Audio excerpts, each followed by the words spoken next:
Do I need dramatic music ready? If you feel it, like Okay. it during the stories. But All I mean, right. so Friday I did those shows down in Medina. Uh-huh. Lots of people came out. Thank you, everybody. That was Lots the of fun. Corkscrew Lounge? Corkscrew Saloon. Saloon. Which is a great restaurant. Okay. And then that night, so I've been back on the Nutrimos diet.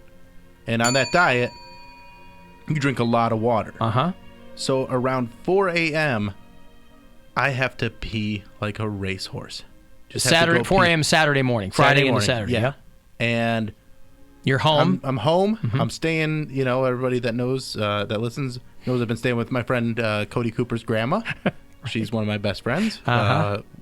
And one of the things, though, is that room that I've been staying in, the door kind of catches.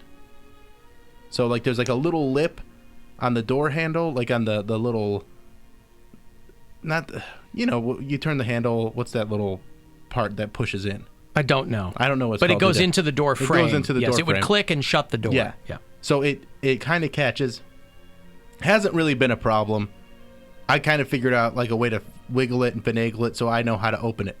But Catches meaning that it's hard to get open? Yeah. Okay. It's it can be very difficult to get open, but I've kind of figured it out. Okay. So it hasn't been that big of a problem. But Saturday, it was a cooler night.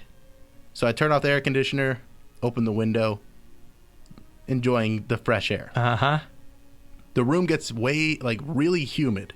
Like, it wasn't that humid when I went to sleep, but it got really humid in there. Okay. So all the metal swells. The strike plate is what you're talking about. Well, not the strike plate. It's the metal peg that goes into the thing. It's whatever goes into that.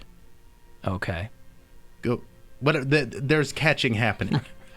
I don't know exactly what it's called. All right. So, because the metal has swelled because of that much? Enough to make it so I could not get the door open. Couldn't get the door out. I'm pulling on this thing. I'm wiggling it.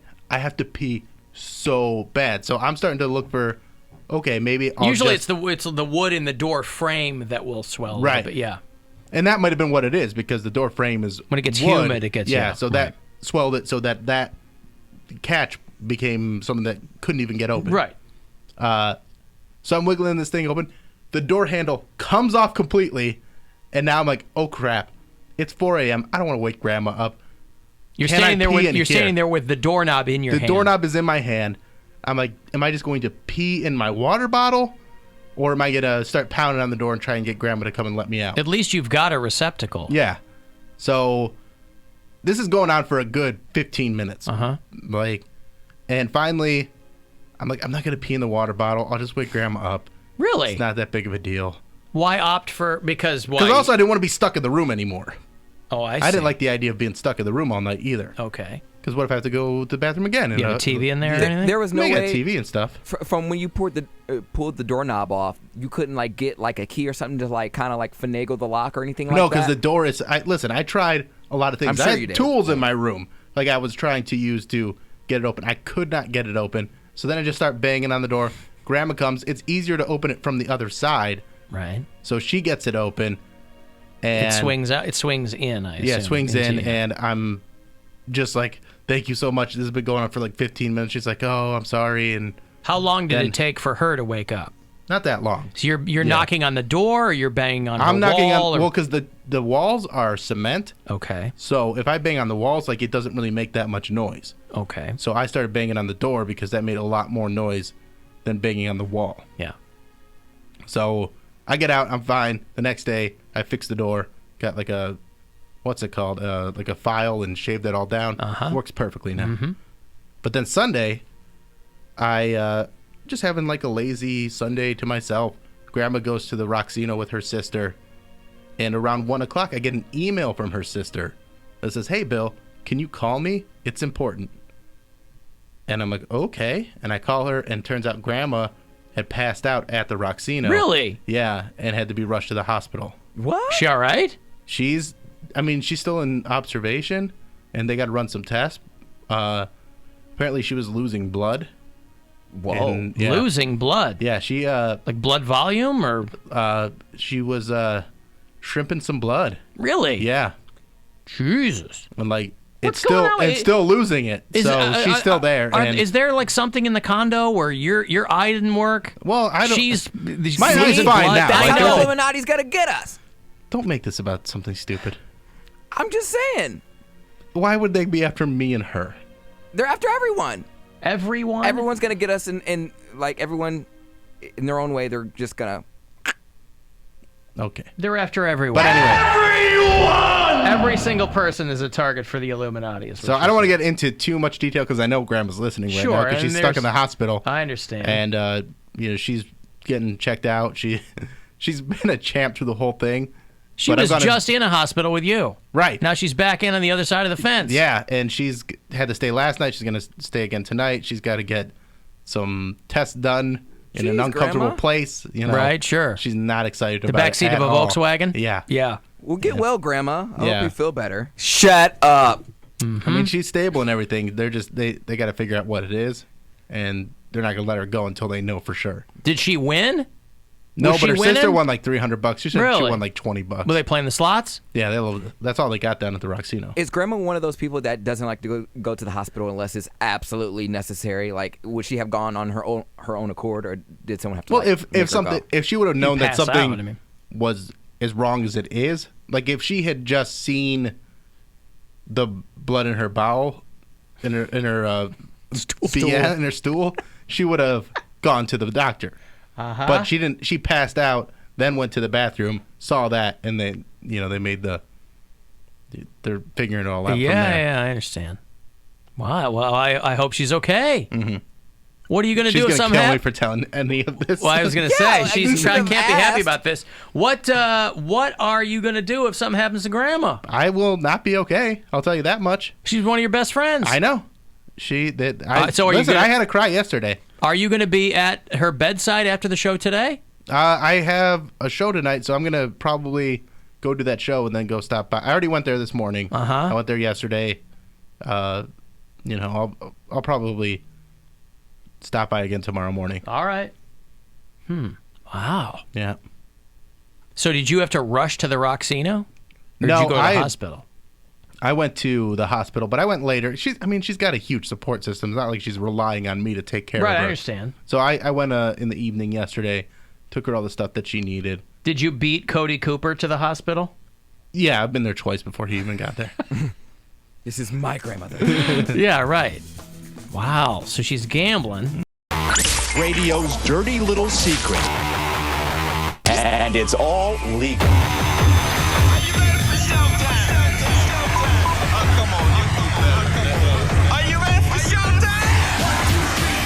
Breakdown, baby. Who the hell is this? Alan, you have been described by your enemies as evil, insane, manipulative. Who are you? To examine it would be to demystify it. You'll get a ticket with a tasty group, okay? Wow. It definitely makes me cringe. Very, very, very painful. 1, 2, 3, pick it. Pick it. Come on. God damn it. Put you one time. Pick it. What the You're disgusting. It's showtime! It's the Alan Cox Show on 100.7 You ignorant prick bastard. WMMS. Cleveland.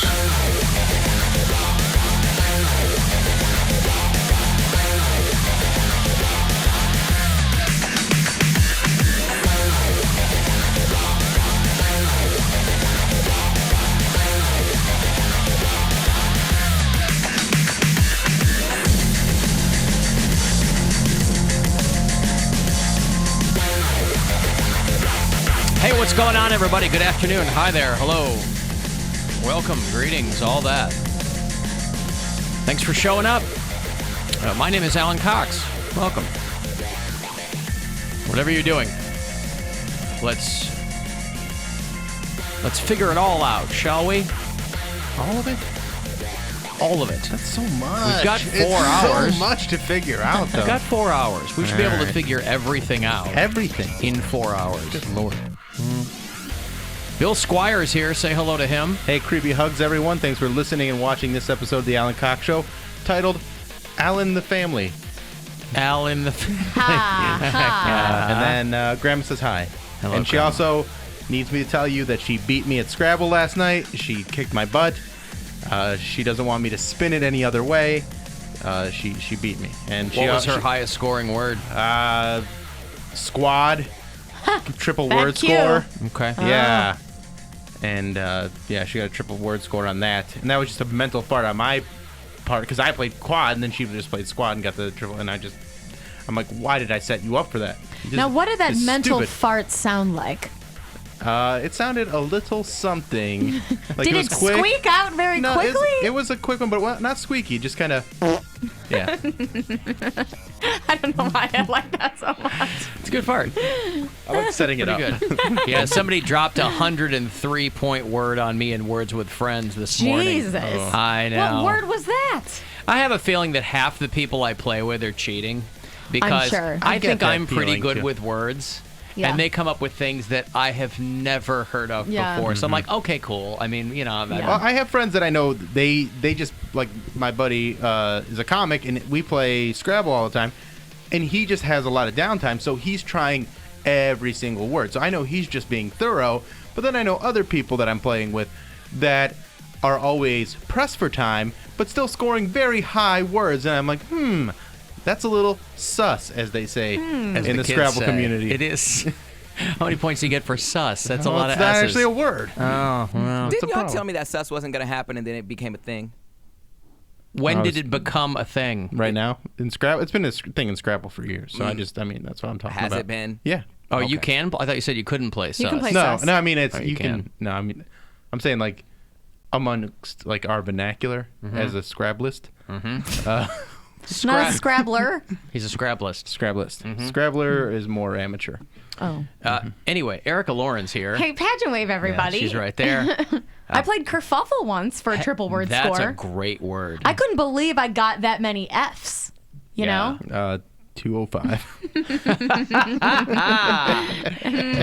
205. Hey, It's going to be a great day, isn't it? Pound Cake's back behind the glass, too. Afternoon, white people. Happy Throwback Thursday. Nothing sus about him. Did you post a TBT today, Cody? Not yet. Not yet. Now, yeah, I gotta go through I told you I gotta go through my whole directory of old throwback Directory? photos. I have a directory. He's got them, I'm like, too, right? middle school, 6th through 8th grade, and then I got high school, and then, I just pictured him in a room like on Minority Report where he's going through all these like scrolling through pictures and like swinging his swinging hands in the air. Closing them with his hands. Yeah. That's right. something like that. Not mustache Cody, get that out of here. Right. No, people love the mustache, Cody. I know, they but can't believe I you used can't to look overuse like that. it. Yeah. I know. They just can't believe that I used to walk around like that. I'm like, some days when I don't shave, I still walk around like that.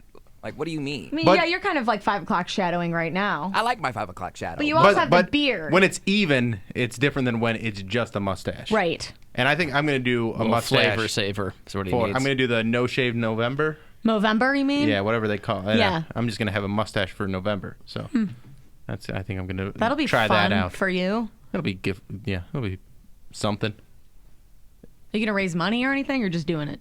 Yeah, I mean, isn't that the whole point? Is to Yeah, try to and raise some money for testicular cancer. I did that. believe. I did that right before we moved to Cleveland. I had done it in November, and then by the time December came around, we moved to Cleveland. I just kept it. When I first got here, I had like this long mustache that went over the sides, like that. Fu Manchu, right? Yeah, and my hair was longer or whatever still. And when we first came here, we were living in Tremont. Gwen was pulling a couple of weekend shifts at the Tree House, and I would go in to see her when I got off work. I'd go in there and have some drinks. And obviously, I was brand new to the city, so nobody knew who I was. And I was sitting there at the bar, and other bartenders were looking at her like, "Who's that creeper at the end of the bar?" Do you want us to try to get They're him like, out of here "That's for Gwen's you? boyfriend." Yeah. But I just had the long thing. You've and, had a lot of looks over the years. I've had a lot of looks, baby, and just think of how many more I'll have. Think about that. Yeah, I don't know. Right? What else can you do that you haven't done? I would like to so see many. a really, really fat Alan. I'm talking like Bill at his fattest, fat Alan. I don't think that's going to I happen. don't think it's going to happen, but I want to see it. I don't even think his body has that capability because Oh, he I doesn't think have that. everyone's body has the But capability you of don't getting like real rich fat. foods, so like I just can't imagine you eating enough you to can gain get that much. you can get fat Sugar. on plenty of just Yeah. eat sugar. He loves Yeah. ice cream, so that's It's way it worse could for you just than be, fat. and all kinds of weird peanut butter cups and like whatever you're always refrigerating some kind of like treat. I always have some emergency chocolate. Yup. Right now, Emergency. Like emergency mustard. Right now, I've got That's right. Right now, I've got strawberry M&Ms in there. Yeah. Oh, so what is that? It's strawberry, like the chocolate is flavored Yeah, strawberry? they do. They're like end caps. They're like little packages. Every once in a while, they'll be like, hey, let's see if the people will eat this flavor we're foisting on them. And that was one of them. And so I'm like, all right. I've never even, I don't even know. Someone's got to compete with Oreos. Don't know if they're even any good. But I was like, oh, all right. Well, they're doing that with everything. Like there was those hot and spicy Skittles and Starbursts. Yeah, I like saw those. That. I Those didn't were try good. that. Still avoided those. I liked them. Anyway, thanks for joining us. If you'd like to join us telephonically, you can at any point. 216-578-1007, 800-348-1007. Want to get me a text? That number is 35192. I will also have 5 chances for you to grab $1,000. That's another different text number, but a keyword to go with it. About 30 past every hour on the show today. Every one of those has $1,000 attached to one of those. And then find us at AlanCoxShow.com. The video feed is there. There's a chat room. You can like, you can subscribe, all that. Happy National Coming Out Day to Pound Cake. Oh. Who one single clap. That's fine. When that was do for you, me. Do you remember the day you came out? Yes, I do. Do you remember the date? Yes, I remember the date. What was the date? The date was July 3rd, the day after my brother's birthday. I think it was 2015. July 3rd. Well, so not that long ago. Oh, no. 2012, sorry. I was going to say it had to be before you were. It was right after that's when I told my family. Oh, so that's what the Mayans were talking about. Yeah, sure. So the day before Independence Day, you got the jump. You're like, I'm fully independent now, right? Pretty much. You were in your glory. Did you dress up as Miss Firecracker or anything, or no? No, we were on vacation in Myrtle Beach, and my brother kept trying to hook me up with girls. Like, we were trying to do the whole dynamic duo. Like, I help you out, you help me out. But I didn't want to help him out, and I damn sure didn't want him helping me out. And then, like, there was this pair of girls that we were trying to get with, let's just say. And Get with. That's a weird way to say it. Trying to Finger blast, yeah. Ooh, how strangely Victorian of young Pound Cake. Yeah, we were on the resort, and he was just They're trying to go steady, you know? Yep. Yeah, we were on the resort, and we were trying to get some strange in Myrtle Beach, and I just wasn't going for it, and he didn't understand why. And he was like, why? Why won't you just do this for me? And I was like, because I'm gay! And that's literally how I broke it to him. Like, we were on the golf cart, and he just... I couldn't Is that imagine how you you breaking yelled- it to him any other way. Is that how you yelled it at him? Yes. Because What'd I'm he gay? say? He was just... He didn't believe me at first. He didn't believe you. He looked at you and was like, yes, I know. You didn't let me finish. I just thought you'd be my wingman. All right, go ahead. He didn't believe that I actually admitted it, but he was like, oh, sounds about right. He was like, finally, you admit it. All right. And then we went... It sounds about right. We went about our day. it does. Yeah, he was like... He stopped the golf cart. It was really dramatic. And then he was just like, oh. A dramatic stopping of a golf cart. It was very dramatic. Yep. And then, of course, an equally dramatic pulling out of the golf cart there. You worked that one But in. yeah, And he said, he screamed, "It's because I'm gay!" And then he hit his horn on the golf cart. Uh-huh. he was driving, so I didn't... You didn't slide over and say, now that I'm gay, I want to do I just want to let you whatever know, I want. brother. Right. But my friends had like already knew for like a year. Like 2011 was like my senior year of high school. So I'm black and I'm gay. I pretty much told them, and then my Your family was a friends different knew ball. long before that. Well, yeah, they spent Okay, the but most then, time with me. let me ask you this then. What is considered coming out? If you had a bunch of friends who already knew. Well, It's coming out. To his family, he's saying. They suspected that I was gay, and I never really admitted it. And then So you came out to your family. Senior year, I was like, I'm never gonna see these people again. Like, I don't care if they think I'm gay. They're not gonna beat me up because I'll, the whole F your dad comment. So that didn't bother me. I know they won't beat me up because I'll F their dad. Yeah, you can't. What a weird analogy to make. But when I told my family, it was Don't punch me or I'll have sex with your father. Yeah. What a threat. Well, it was a different ball game because I was like, my family that I actually might not be able to go to Thanksgiving or Christmas or stuff like that. So it's a different ball game. Oh. So, yeah. Here's a text. Alan, does Pound Cake even know what Scramble is? LOL. Do you, sir or madam, know what Scramble is? And how many Sir points or you madam. get? Yeah, Scramble. One of my favorites. Scramble. Bill's a scramblist. Yes, I'm That's a right. scrambler. Yes. All right, I've got a break. Scrambling. I'll have passes for you for the Blood Prison out at the Mansfield Reformatory. If you want to check that out, they got some new stuff out there. 35192 to text for anything else. We'll be back after these. The Alan Cox Show on 100.7 WMMS and everywhere you go on our free iHeartRadio app. Rover's Morning Glory. A news reporter in Boston, I think, got trolled by a pilot. There was a small plane crash, and she was just rattling back the information that the guy gave her. Hazelden told us that he believes the issue was with a defective flux capacitor, though the NTSB wouldn't comment on any potential cause today. Yeah, flux capacitor. He couldn't even get the joke right, or she read it wrong. I think he probably told her a flux capacitor instead of flux capacitor from Back to the Future. What an idiot. He's going for the joke. He just goof it up. I was at a rest stop. I was getting gas. Last time I was coming back from seeing my older kids, and there was a guy on the other side of the island in a DeLorean. Now, this thing, it looks really cool. But those cars are so old that and when he pulled Probably away, doesn't run well. When he pulled away, it sounded like he was dragging every piece of metal underneath that thing. But I guess for the people going ooh and ah, it's worth it. Yeah, it's a cool car to have. Yeah. I would like to own one. If I could drive a DeLorean, that'd be great. It's a cool car. I had a revelation, a vision, a picture in my head, a picture of this. Yeah.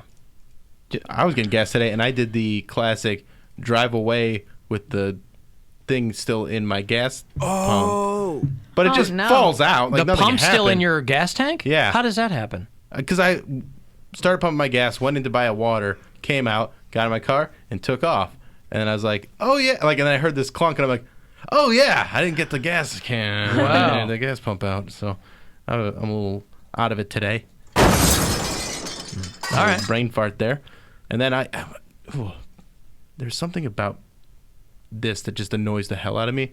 I went to the grocery store too, and there was someone that was parked in a spot that's not a spot over at the Giant Eagle over here, where they have like the little dividers, and they're parked in front of that, blocking the fire lane basically. But they were on the other side. They weren't on the fire lane side, but they were parking the route, you couldn't drive. I have through no there. idea the picture you're trying to paint. All right, so you know the Giant I do. Eagle There's up a here. fire lane, then there's the other side of the street. And they have those little which is planters, near the parking spots. And they have those little planters where the parking lot starts. Okay. At the beginning of each row of parking spots. Okay. And they're parked on the other side of that where it's not a parking It's like spot. a berm. Yeah. Okay. And they parked their car there, and then they went in and were just grocery shopping.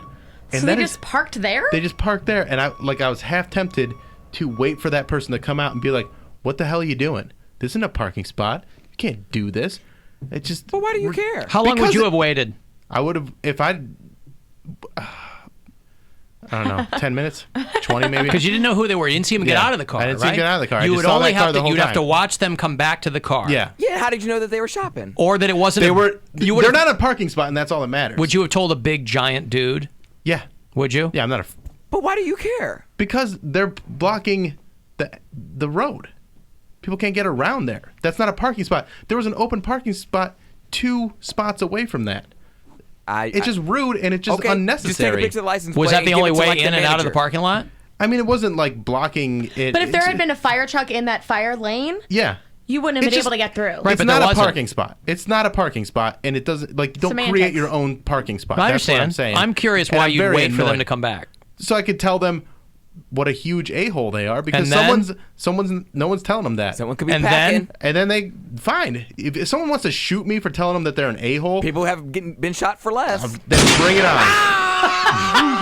See? I'm sorry, Pound Cake. I was just moving my gun. I'm sorry. Why are you doing him? I'm sorry. I'm a big believer. I got trigger happy. I'm a responsible gun owner. Oh, I'm so sorry. By the way, Shot for Less is the discount ammunition store. It's like the dollar store for guns. Right. Yeah. There's a lot of knockoff LMFAO swag there, too. I'm not going to approach anybody because someone could have a Glock, and then that'll be the end of my life because I wanted to be a good Samaritan. Yeah, I'm not being a good Samaritan there. Take I'm a picture being... of the license plate and send it to the manager, and then that's all you That's can do. right. I'm not manager? even going to do that. I don't care No. enough. Well, I didn't stick around, but I just think it's... I'm very big on keeping traffic rules because they're there for a reason. Like the other day I was driving home and one of the roads was closed, so I had to take this detour, and I was going down West 25th, and some lady stops in a 2-lane road where it's not a parking spot, gets out, stops her car, turns it off, and goes to the ATM during rush hour. It's like 6:20 at that time. There's tons of cars trying to get through, and it just causes huge backup. And I'm like, how are you that big of an a-hole that you think oblivious? I can just do this and it's not going to be a big deal just because I'm not going to get in trouble. You throw a rock at a car? No, I was driving. I was trying to get around it. You should keep rocks in your car for just such an occasion. Yeah, for those 2 occasions. So when you can quit being an a-hole. Right. And I'll put a little note on there. What you do is you Mod Podge your face on it, and you write, quit being an a-hole, Yeah. and then you throw that rock at their window, and then they'll get it. Yeah. Put your home address on it, too. They'll get it. I don't know if I need to do that. Oh, all right. Now, what happens when Pound Cake is an a-hole? Huh? Never mind. Not when he's an a-hole, but when he tells an a-hole to stop being an a-hole. Yeah. Here you go. Oh, I see. I mean, I'm just whatever. I know. I've already shot him twice. I'm not shooting him again. I just wanted one more for Besides, I'm cleaning my AK, Eric. I don't think that's an AK, but whatever that is. Mac 10? I don't know what that is. I appreciate people that don't do stuff like that and just think about the way they think about the other people in the world. And parking in places that aren't parking spots, in a busy grocery store, and stopping on a goddamn busy road and getting out of the car and then causing a traffic jam because you needed to get $25 out of the dollar bank. What? Like, come on. Yeah, but if you're going to devote your time and energy to every a-hole that crosses your path, Yeah, your day is going to be ruined. man, I got a life to lead. Listen, I mean, you know, I didn't do People take anything. up 2 parking spots. I and didn't do everything. anything about either of these situations. I just get really annoyed by it because I think these people need someone in their life to tell them to quit being this terrible. Eventually, and there's a someone lot of will. people out there that are just terrible, and they just keep going about their life. Like people that talk on, like, have loud phone conversations in public places. Awful people. And I'm the curmudgeon, just so I'm clear. Yeah. Just so I don't I'm know. clear. You guys are neck and neck. Wait, right? just so I'm clear. You guys are okay with these things? Yes. You're okay with someone having a loud conversation the world on a is full phone? of a-holes. Here's the thing. This is doesn't the way make it I look at acceptable. it. This is the way I look at it. There's so much worse things happening right now. If someone's just parking somewhere stupid or being loud, I consider that a blessing. No, it's not even ranking them. blessing? It's just everything's happening all at once. I got a Yeah. life to lead. I like, can't stop. Oh, this guy parked like an a-hole. Oh, but he's not shooting up a school. Okay, fine. I'll go ahead Those with are my your day. 2 choices, Bill. Yeah. Parking on a berm, shooting up a school. No, what I'm saying is there are worse things to worry about. There's always going to be worse I can't things to... constantly use brain energy on that crap. I'm not even ranking them. I'm just saying there's a lot of a-holes. I mean, they're I get everywhere. annoyed by a lot of those and things. but sometimes people like we're that, the a-hole. So, you know. But I don't like people that treat the world like everyone's got to stop for them. And for all the It's ridiculous. bad people out there, there are really good ones. Absolutely. So I just tend to focus. At the Mansfield Reformatory, see if you can escape, sink into the depths of depravity and despair. And other things that start with D. Now through November 4th at the Ohio State Reformatory, bloodprison.com for everything, details and such. A couple tickets for you. Caller 13. Good luck. Have fun. 216-578-1007 or 800-348-1007. Alan Cox. The sort of man we used to describe at school as a complete prick. The Alan Cox Show. On 100.7 WMMS.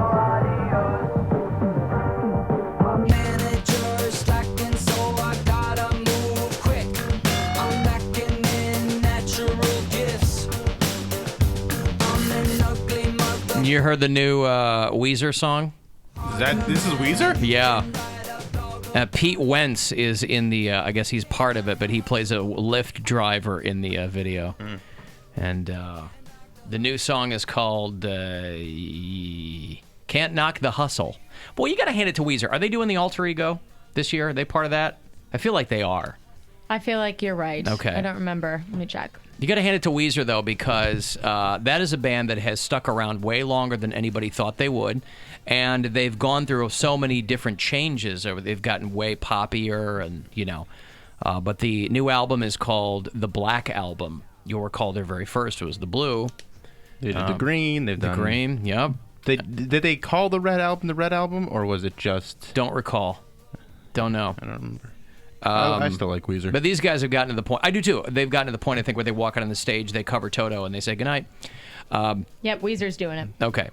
With but 21 Pilots and Muse and Bishop Briggs and the Revivalists. All great bands. All sold out. I'll tell you what. Yeah. I will admit when I am wrong, and I have warmed up immensely to those 21 Pilots. Right? Because I think they're very, very creative. Yes. And obviously, I'm coming late to this game. I know they're essentially like That's why people like them. kind of a local band, and I can't tell why anybody likes bands anymore. Because sometimes people like them because they have a certain look, or they really like the stage show. But I was listening to the new album. They were one of those. I've joked about Fall Out Boy in the past. I said, how many songs from a band that you don't like can you like and still say that you don't like the band, right? And 21 Pilots, the first few songs I heard from them, I was kind of like, okay, I kind of hear what they're trying to do, but whatever. But they really keep coming across with very interesting sounds and things. Yeah, they're really good producers themselves. So maybe that's what it is. It was a good live show too. I took my son to see them a couple years ago at the Wolstein, and it was very entertaining. I'm very not even engaged, but I was shocked at how young their fan base, young. I figured they were going to be, but I thought they had more play on alternative, but because of their online presence, their fan base at that show was young, 12, 13, 14-year-old kids. Yeah. Kids are just getting into puberty and figuring things out. But also, again, I'm not the biggest, oddly enough, I'm not the biggest fan of the guy's voice. But they do very interesting things. Yeah, I get like why it. people are digging on them. I like that you can put on one of their albums, and to me, it's not like a lot of bands where every song kind of sounds exactly the same. That's what it is. To me, every song on each of their albums is like so radically different from the other one. You don't know what to expect each song. So I think that's cool. Yeah, so I appreciate whatever it is that they're trying to do, that they're doing. So anyway, the new Weezer album is going to be out last year. I think they just put a new one out. I think the last one was last year, so they're still out, prolific. man. Yeah. Also, congratulations to Limp Bizkit and the Insane Clown Posse, who have had a bit of a peace brokered between them, if you will. Oh wow! Courtesy of the Iron Sheik. Really? You know what? I thought he was dead. That guy's always gotten a bad rap, being kind of a good pun, shrimp stirrer. But now we can have peace. Not just in the Middle East, but everywhere because of the Iron Sheik. I thought the Iron Sheik was dead. He's got to be 80 years old or something. I don't think he's that old, but okay. No, he's out there kicking and tweeting. Yeah. And his Twitter is wonderful. Yeah. His one of the best follows on Twitter. Okay. At the _ Iron Sheik, if you're so inclined. But yeah, if you saw that video at that music festival in Jersey over the weekend of Shaggy 2 Dope from ICP trying to drop kick Fred Durst. Again, this is a story happening in 2018. Yeah, I'm like, where are we? What day is it? Hey, listen, those bands that have been around they have been around 20 years plus. Yeah. That counts as nostalgia now. Not gonna lie, after we were talking about that kick happening, I went down like a rabbit hole like last night and the night before of just like nostalgia, like listening to old bands I like. I listened to some Limp Bizkit. I Googled Wes Borland's eyeballs for like 10 minutes as well. Just looked at pictures of his black eyes like all the time. Well, he was by far the most talented person in that band. Also the most serious person of the band. Yeah, I was always very surprised. The few times that I would have Limp Bizkit on the phone or something, Fred Durst would always suck all the air out of the room. Yeah. When I really just want to talk to Wes Borland. Didn't you do an interview with Fred Durst before and you were like, so the album, there's nothing new on the album. You're basically just saying that it's the same stuff. Yeah, he hung up on me. Yeah, that was good. That was funny. That was here.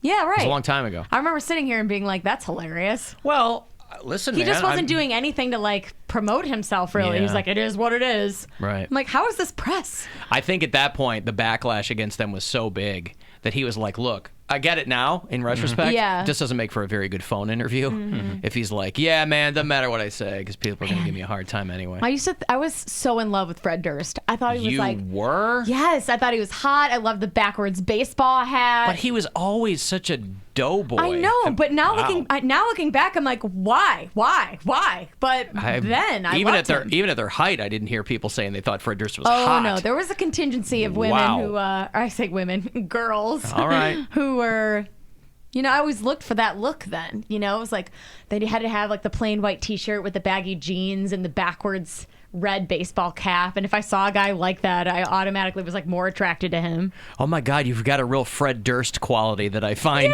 I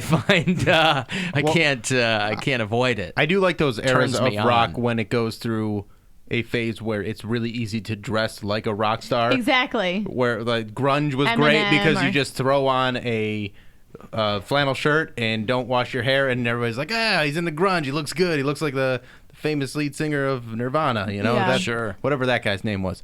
Kurt Cobain, I believe, is the name you're looking for. Kurt. Well, way back in the day, he spelled it Kurdt is how he spelled his name. Kurt. I've always been curious why there are so many goddamn members in those Korean pop bands. Oh, BTS? Any of them. Oh. The girls, there's like 19. 16 girls in these bands. But people go ape crap crazy for them because I remember when I was on the APMA red carpet, that girl group was there and they walked past and it was like a tornado just hit the red carpet. The fans were going crazy, the press was going crazy. I didn't know who the hell they were. Well, people in Los Angeles, at least this one girl on Good Day LA, apparently is not aware that Canadians speak English. Because well, not all of them do. This BTS, there's 10 dudes in this band. Yeah. But one of them is from Vancouver. He's a Canadian kid. Right. A lot of Asians in Canada, right? At least in the Yeah. major cities. Yeah. They come over Major and cities? But make he it is, major cities. He is the leader of, I think who you're referring to is the leader of the group and kind of like the translator. Is Because he? nobody else speaks much English. Mark Lee is his name. And they were on Good Day LA talking to, I don't even know who the girl is, but she was amazed. Pretty amazing. And you're from Canada? Vancouver, yeah. Very cool. Yeah. Your English is awesome. Your English is awesome coming from Canada. Wait, this is BTS? I think so. But he's from Even Vancouver. the guy that is the... Sorry, NCT 127. Oh, I was going to say, because BTS, they all have very thick accents, and I didn't think anyone was from America. These bands are just awful. But why do they all have so many members? How are you guys doing? Hey, what's up? Yeah. Just like, hello? Oh, you're from Canada. Your English is amazing. Good for you. I speak French. Not in Vancouver. In Montreal, they do. Maybe. But it's not the first time Good Day LA, has had the wool pulled over their eyes. Christy and Joe Horton, 9th anniversary, and Hugh Janus, turning 10. We'd mentioned... I'm sorry. What? I'm sorry. It's one of those. I totally fell for it, didn't I? I think it was a trick. I think you're right. Wonder how old Hugh is now. How old is young Hugh Janus? That lady yelling, what? Or whispering best what part. is It's- the best part of the whole thing. What happened? I don't get it. I have a microphone on, but I think if I whisper, they won't hear me. What? Janus, turning 10. We'd mentioned... I'm sorry. That lady is the star of She's that like, clip. you know we're live, right? Why are you laughing? There's no laughing in the teleprompter. Why are you doing it? I've got $1,000 to give to you here, as promised. Around 30 past every hour all day. Good luck, our $1,000 bride. Your shot at $1,000. Now, text the keyword luck to 200-200. You'll get a text confirming entry plus iHeartRadio info. Standard data and message rates apply. That's luck to 200-200. Good luck from WMMS. Last week was a big week for shredders. There were a lot of shredders in the news. Oh, yeah, that Banksy thing? There was the Banksy thing, which I thought for sure was a stunt. But it doesn't sound like it was. Banksy, the famous and yet mysterious, enigmatic artist, had a painting up for auction that he had, unbeknownst to the people bidding on the work, had a shredder in it. So when the winning bid came, the went halfway down and shredded it. Mm-hmm. Ironically, I think that they said that made it more valuable. Because it makes it a performance piece? I guess so. Yeah. A lot of people were calling bull shrimp on it from the jump. They were like, if he built a shredder in it, would make it really heavy. How did people not notice that? I'll let other people. I'll let other people figure that out. But what exactly was it again? Because I didn't see this. Are people familiar with the Banksy piece where it's the girl with the red balloon? With the red balloon that's in the shape of a heart, and it's So this was in a frame, and it was being bid on at Sotheby's or something. And Banksy is allegedly. Some people have. If you've ever watched Exit Through the Gift Shop, the documentary, it's great. Yeah. There are people who think that it's not one person. They think it's an art collective. They're not. Blah blah blah. So whoever Banksy is or isn't, I think it's Donald Trump. Hey, at the end of his term, he's going to reveal I was Banksy this whole time. I was Banksy, right? And I was Banksy-ing you as the president. You guys just got pwned. Never mind. He doesn't want to have anything to do with bank in the title. Sotheby's auction, they auctioned it off for $1.4 million, and apparently he was doing this. His painting would self-destruct as a comment against the capitalism of the art community. Whatever. As soon as the winning bid went off, there was a big loud beeping alarm, and the art piece, the print itself, slid down in the frame and was shredded at the base of the frame. Yeah. It's pretty wild. So there was that, but again, in the aftermath of that, they've talked to some art people, and they said, ironically, this might make it worth more. And then they had to write think pieces, as they so often do, on, hey, don't shred your art thinking it's going to make it more worthwhile. Yeah. I'm completely fascinated and ignorant of the art collecting community. Same. My wife has a great eye for it, and she has a lot of pieces that I think are worth quite a bit that she got a long time ago. She's real smart with that stuff. I have no eye for it. Don't know. I don't know either. It doesn't. That's not an itch that needs to be scratched with me.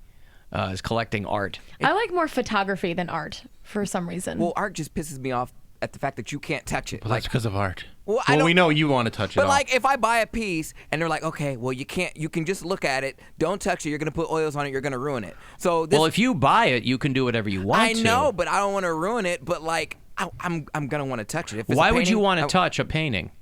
Because I want to feel the texture. Or if there's a sculpture and I have to walk past it every day in my mansion. But you know what paint on a canvas feels like?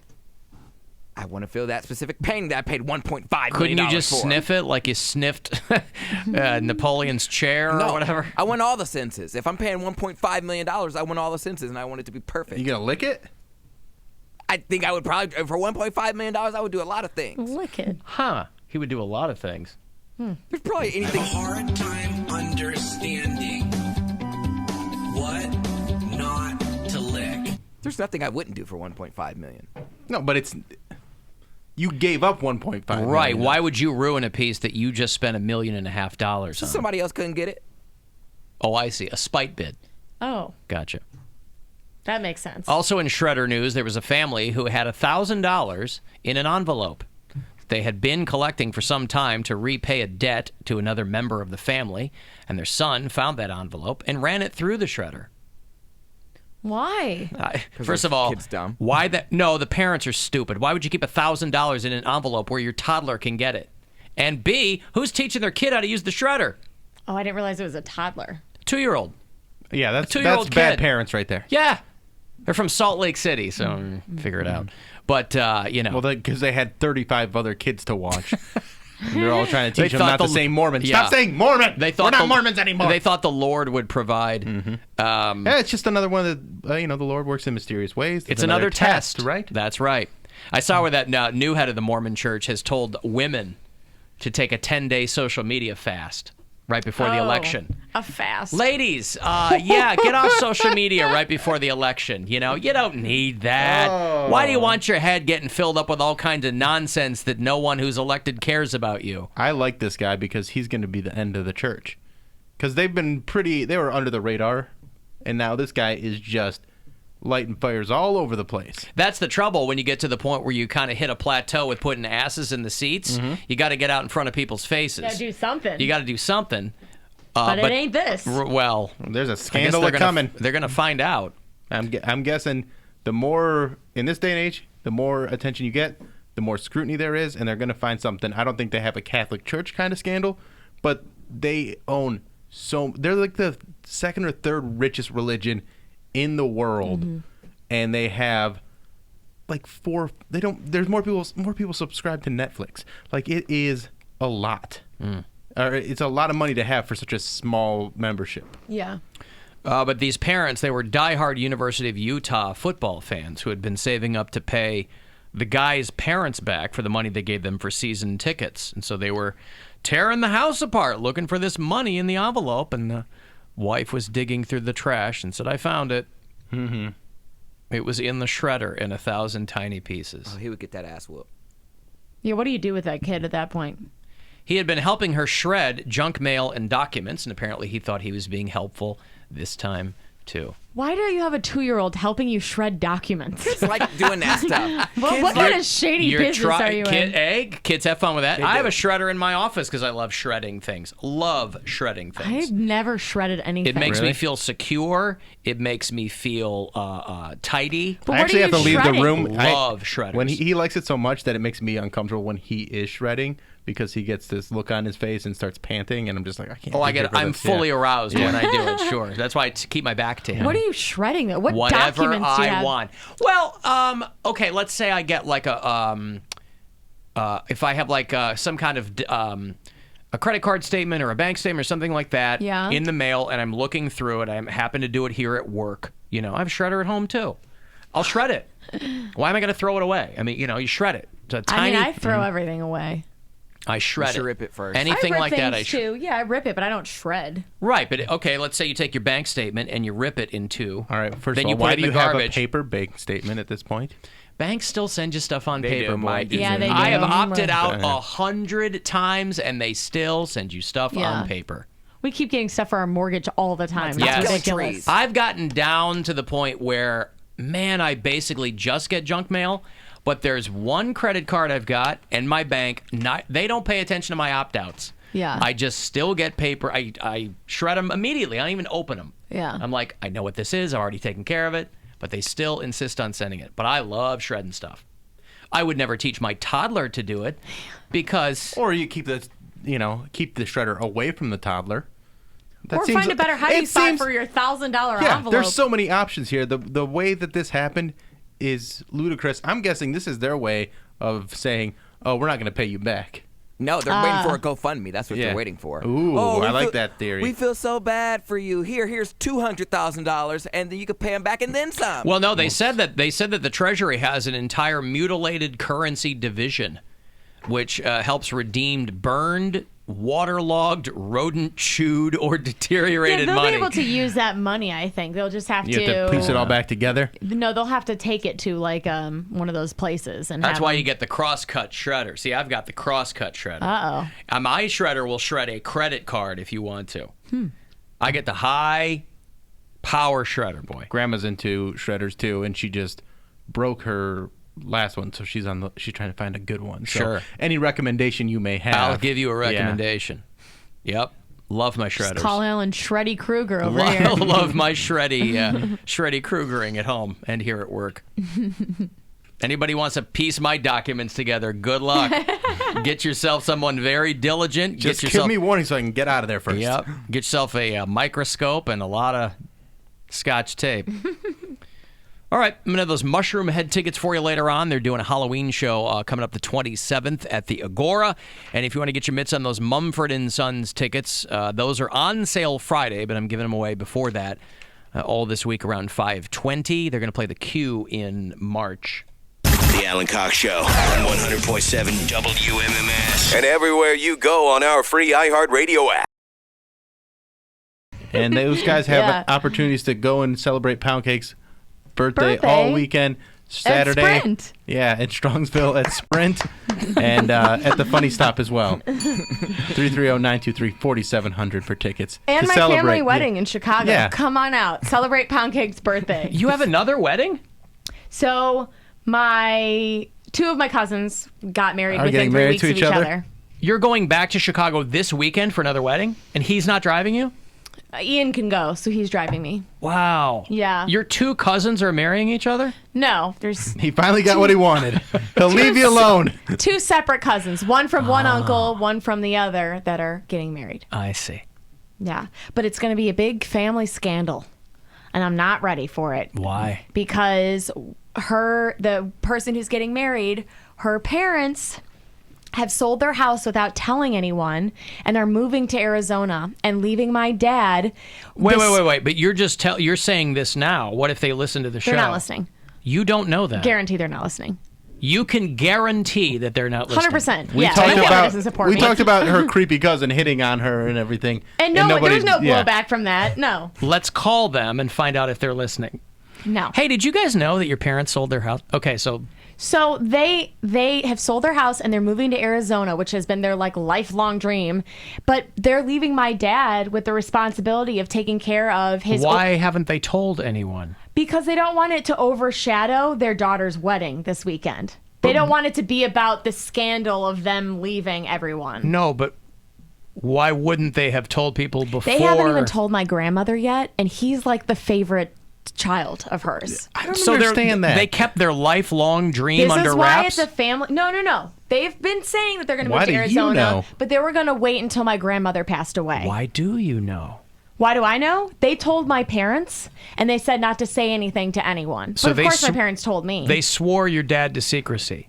Yeah, so my dad's not allowed to say anything to my grandma or to anybody else at the wedding. He's living a lie with your family. Yeah. It's going to come out at this wedding. There's no way it's not going to come out. It's going to have to happen. If they're smart, what they did is they told everybody and said, don't tell anybody. And then when everybody starts gossiping about it, they go, oh, I already knew that. Okay, so then we've all come to terms with it. No, they really have only told my parents. And my dad is now, they were either going to have to take my grandmother with them, or my dad's going to have to take care of her and my uncle who had a stroke earlier this year. So my dad is now in charge of all of that, unless I never want to see my grandmother again because they'll take her to Arizona. When am I going to see her? I think it's weird when families are that secretive about things that they're doing. Yes, this is blowing up the family right now. Like, instead of just coming out with it and just letting people react how they're going to react, it becomes bigger than it is. It's going to be so much bigger in such a huge fight now because they weren't just honest up front. And the thing is, they haven't told my grandmother, who he is her favorite son, pretty much, and they already bought a house in Arizona. They're moving in October. And this isn't Stark Raving or whatever the gamer guy is. It's not that guy. Snaker? No. Snaker, yeah. No. Snaker, my dad will have to take care of Snaker because Snaker had a stroke this year and almost died. A Snaker stroke? A Snaker stroke, yeah. So I am not even remotely prepared to get into this family drama over the weekend because my parents... Can't you just sit it out? Be like, I'm not feeling well. I wish I was going to this wedding. This wedding is juicy. Literally sit it out. Well, I will be sitting in some capacity, but my parents are going to explode. Dad and my mom are so upset over this. Guys, my nervous system cannot handle all this stress. Michigas. Yes. Yeah. But at least, thankfully, I just get to pack my bags and go back to Cleveland. I don't have to deal with it. So the problem with them leaving is what? Is that my grandmother's going to be devastated because her favorite son is leaving. My dad, who already has done so freaking much for my grandmother and my uncle, is now going to have the sole responsibility of taking care of both of them. They have helpers, they have nurses that come through. But your grandmother is old enough where she's lived through a lot worse. She lived through the Depression. But here's the thing. She lost her husband a little over a year ago. Where? In the woods. Pound cake, go find him. Oh. He died. Oh, he died. My grandfather died. She didn't lose him. And she's been having a hard time dealing with that. Yep.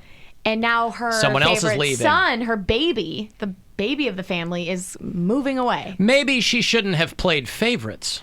I think this is on your grandmother as I see it. They should have just waited till she passed to move. Why should they? They don't know how long she's going to hang around. Right. They got to live their life. Yes. You can't be living your life for other people. They've hung out. What do you think my dad's doing? My What? dad has to go over to her house every night and change her diaper and get her into bed. Time to cut her off. Change your own diaper. That's right. All these octogenarians asking for handouts, asking everybody to change their diapers. Us millennials don't ask for that. Because she can't afford to go into a nursing home. So All my these dad has to take freeloading care of old her. people. Yeah. Gimme. Handouts all the time. Yeah, I don't know.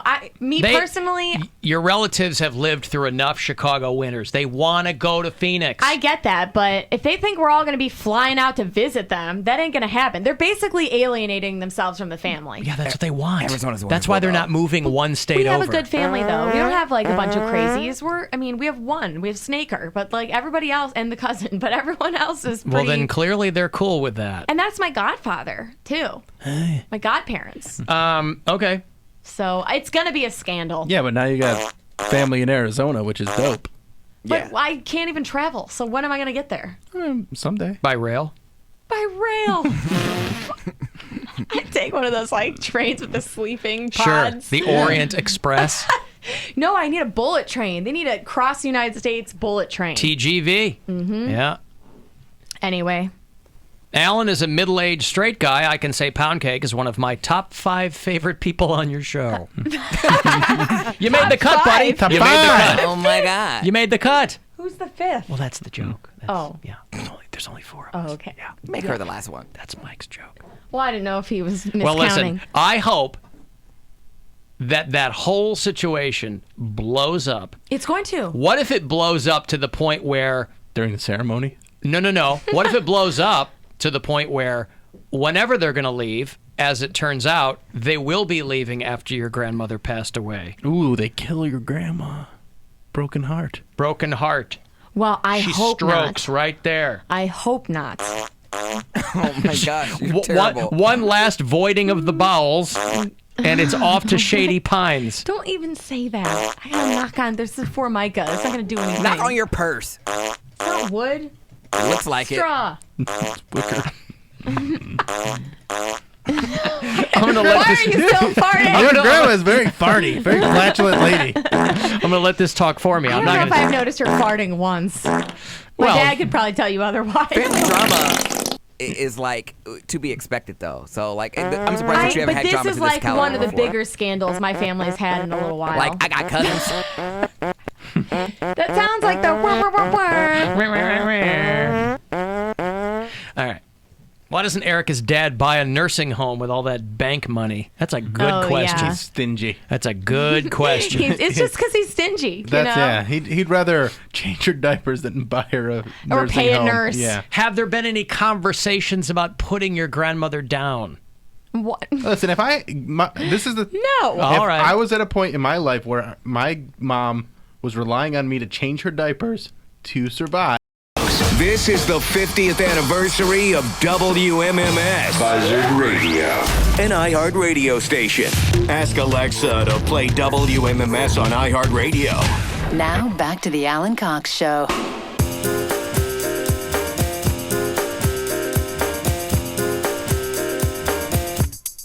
Bitty bitty bop.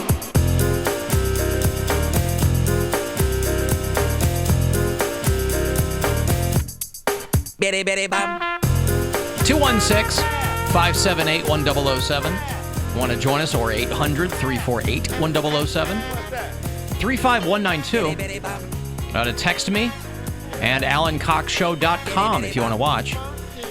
I was texting my son last night asking how the college application process is coming along, and he said that he was currently blowing it off watching the live stream of yesterday's show. Yeah, we're getting those youths. I like it. That's the whole thing. We gotta get them youths on board, and then we'll blow up on YouTube. He asked how Erica was feeling, in fact. Oh, that's nice. You never really told us that your kids like listen or watch the show. They never really told me Yeah. that they listened This or whole watched time the show. they've been listening? Well, I don't know. I mean, he's on, kids are online all the time. So if he's blowing off something, he's probably either playing Fortnite or he's watching, I mean, I think just feel like it would come up in conversation. I mean, when you spend time with your kids and he's like, so Dad, you were talking about this on the show the other day. Well, it does occasionally, sure. I mean, he knows all the moving parts, but. And it might be something that he just became aware of because that's right. of the live stream. That's right. And you might find this interesting, Pound Cake. When I'm not here doing the show, I don't particularly like to talk about myself with people. But if he's a fan, then he would know. I mean, he's just talking to you. But he's my son first. So if he probably thinks like probably growing up, he's probably like, Dad is like a radio guy. It doesn't matter. You don't think your parents are cool. And their mom was too for a long time. Yeah. So it did not matter. Yeah, the only time my kids ever thought this job is cool is when they got to meet Machine Gun Kelly or whatever. Yeah. What did you say? When I what? I said when you get them stuff, like tickets or something. Yeah. That's the only time your mom thinks this is cool is when you get her stuff, right? That's not Corona true. Cruise tickets. All right. She gets recognized as Pound Cake's mom. She thinks it's cool then. It's like, yeah, my son's a little show. I'm like, how does she get recognized as Pound Cake's mom? Because she put the dots together. Yeah, she opened her trap and she was just like, oh yes, my son does the radio thing. Well, then she's not getting recognized. She told them that she's your mom. I think she told one gotcha. nurse, and then the entire hospital found out, and then the hospital's nurse's husband found out. You know how those hens like to cackle, Pound Cake. Yeah. So now I'm like, Mom, you shouldn't have done that because I'm not going to walk on eggshells and not be my normal self because my mom's friends are listening. And, they'll report back to her. She doesn't listen anymore because of the sands of Jamaica. But her friends let her know. Sands of Jamaica. They let because her know. where I buried Coxtradamus and you don't want the coordinates to get out? Yeah, Thank you. that's I it. appreciate She that. threatened to kill me, and she said she was going to ship my, kidneys on the black market. Ship your kidneys. Ship. She was going to ship, Bill. Ship his kidneys on the black market. Ship. Yes. Ship those kidneys. First Sorry, I he talk shipped fast. his pants, and Yeah. then she shipped his kidneys on the black market. My parents will listen from time to time, but like no one in my family. I've got all kinds of cousins who I think for sure would think the show is entertaining.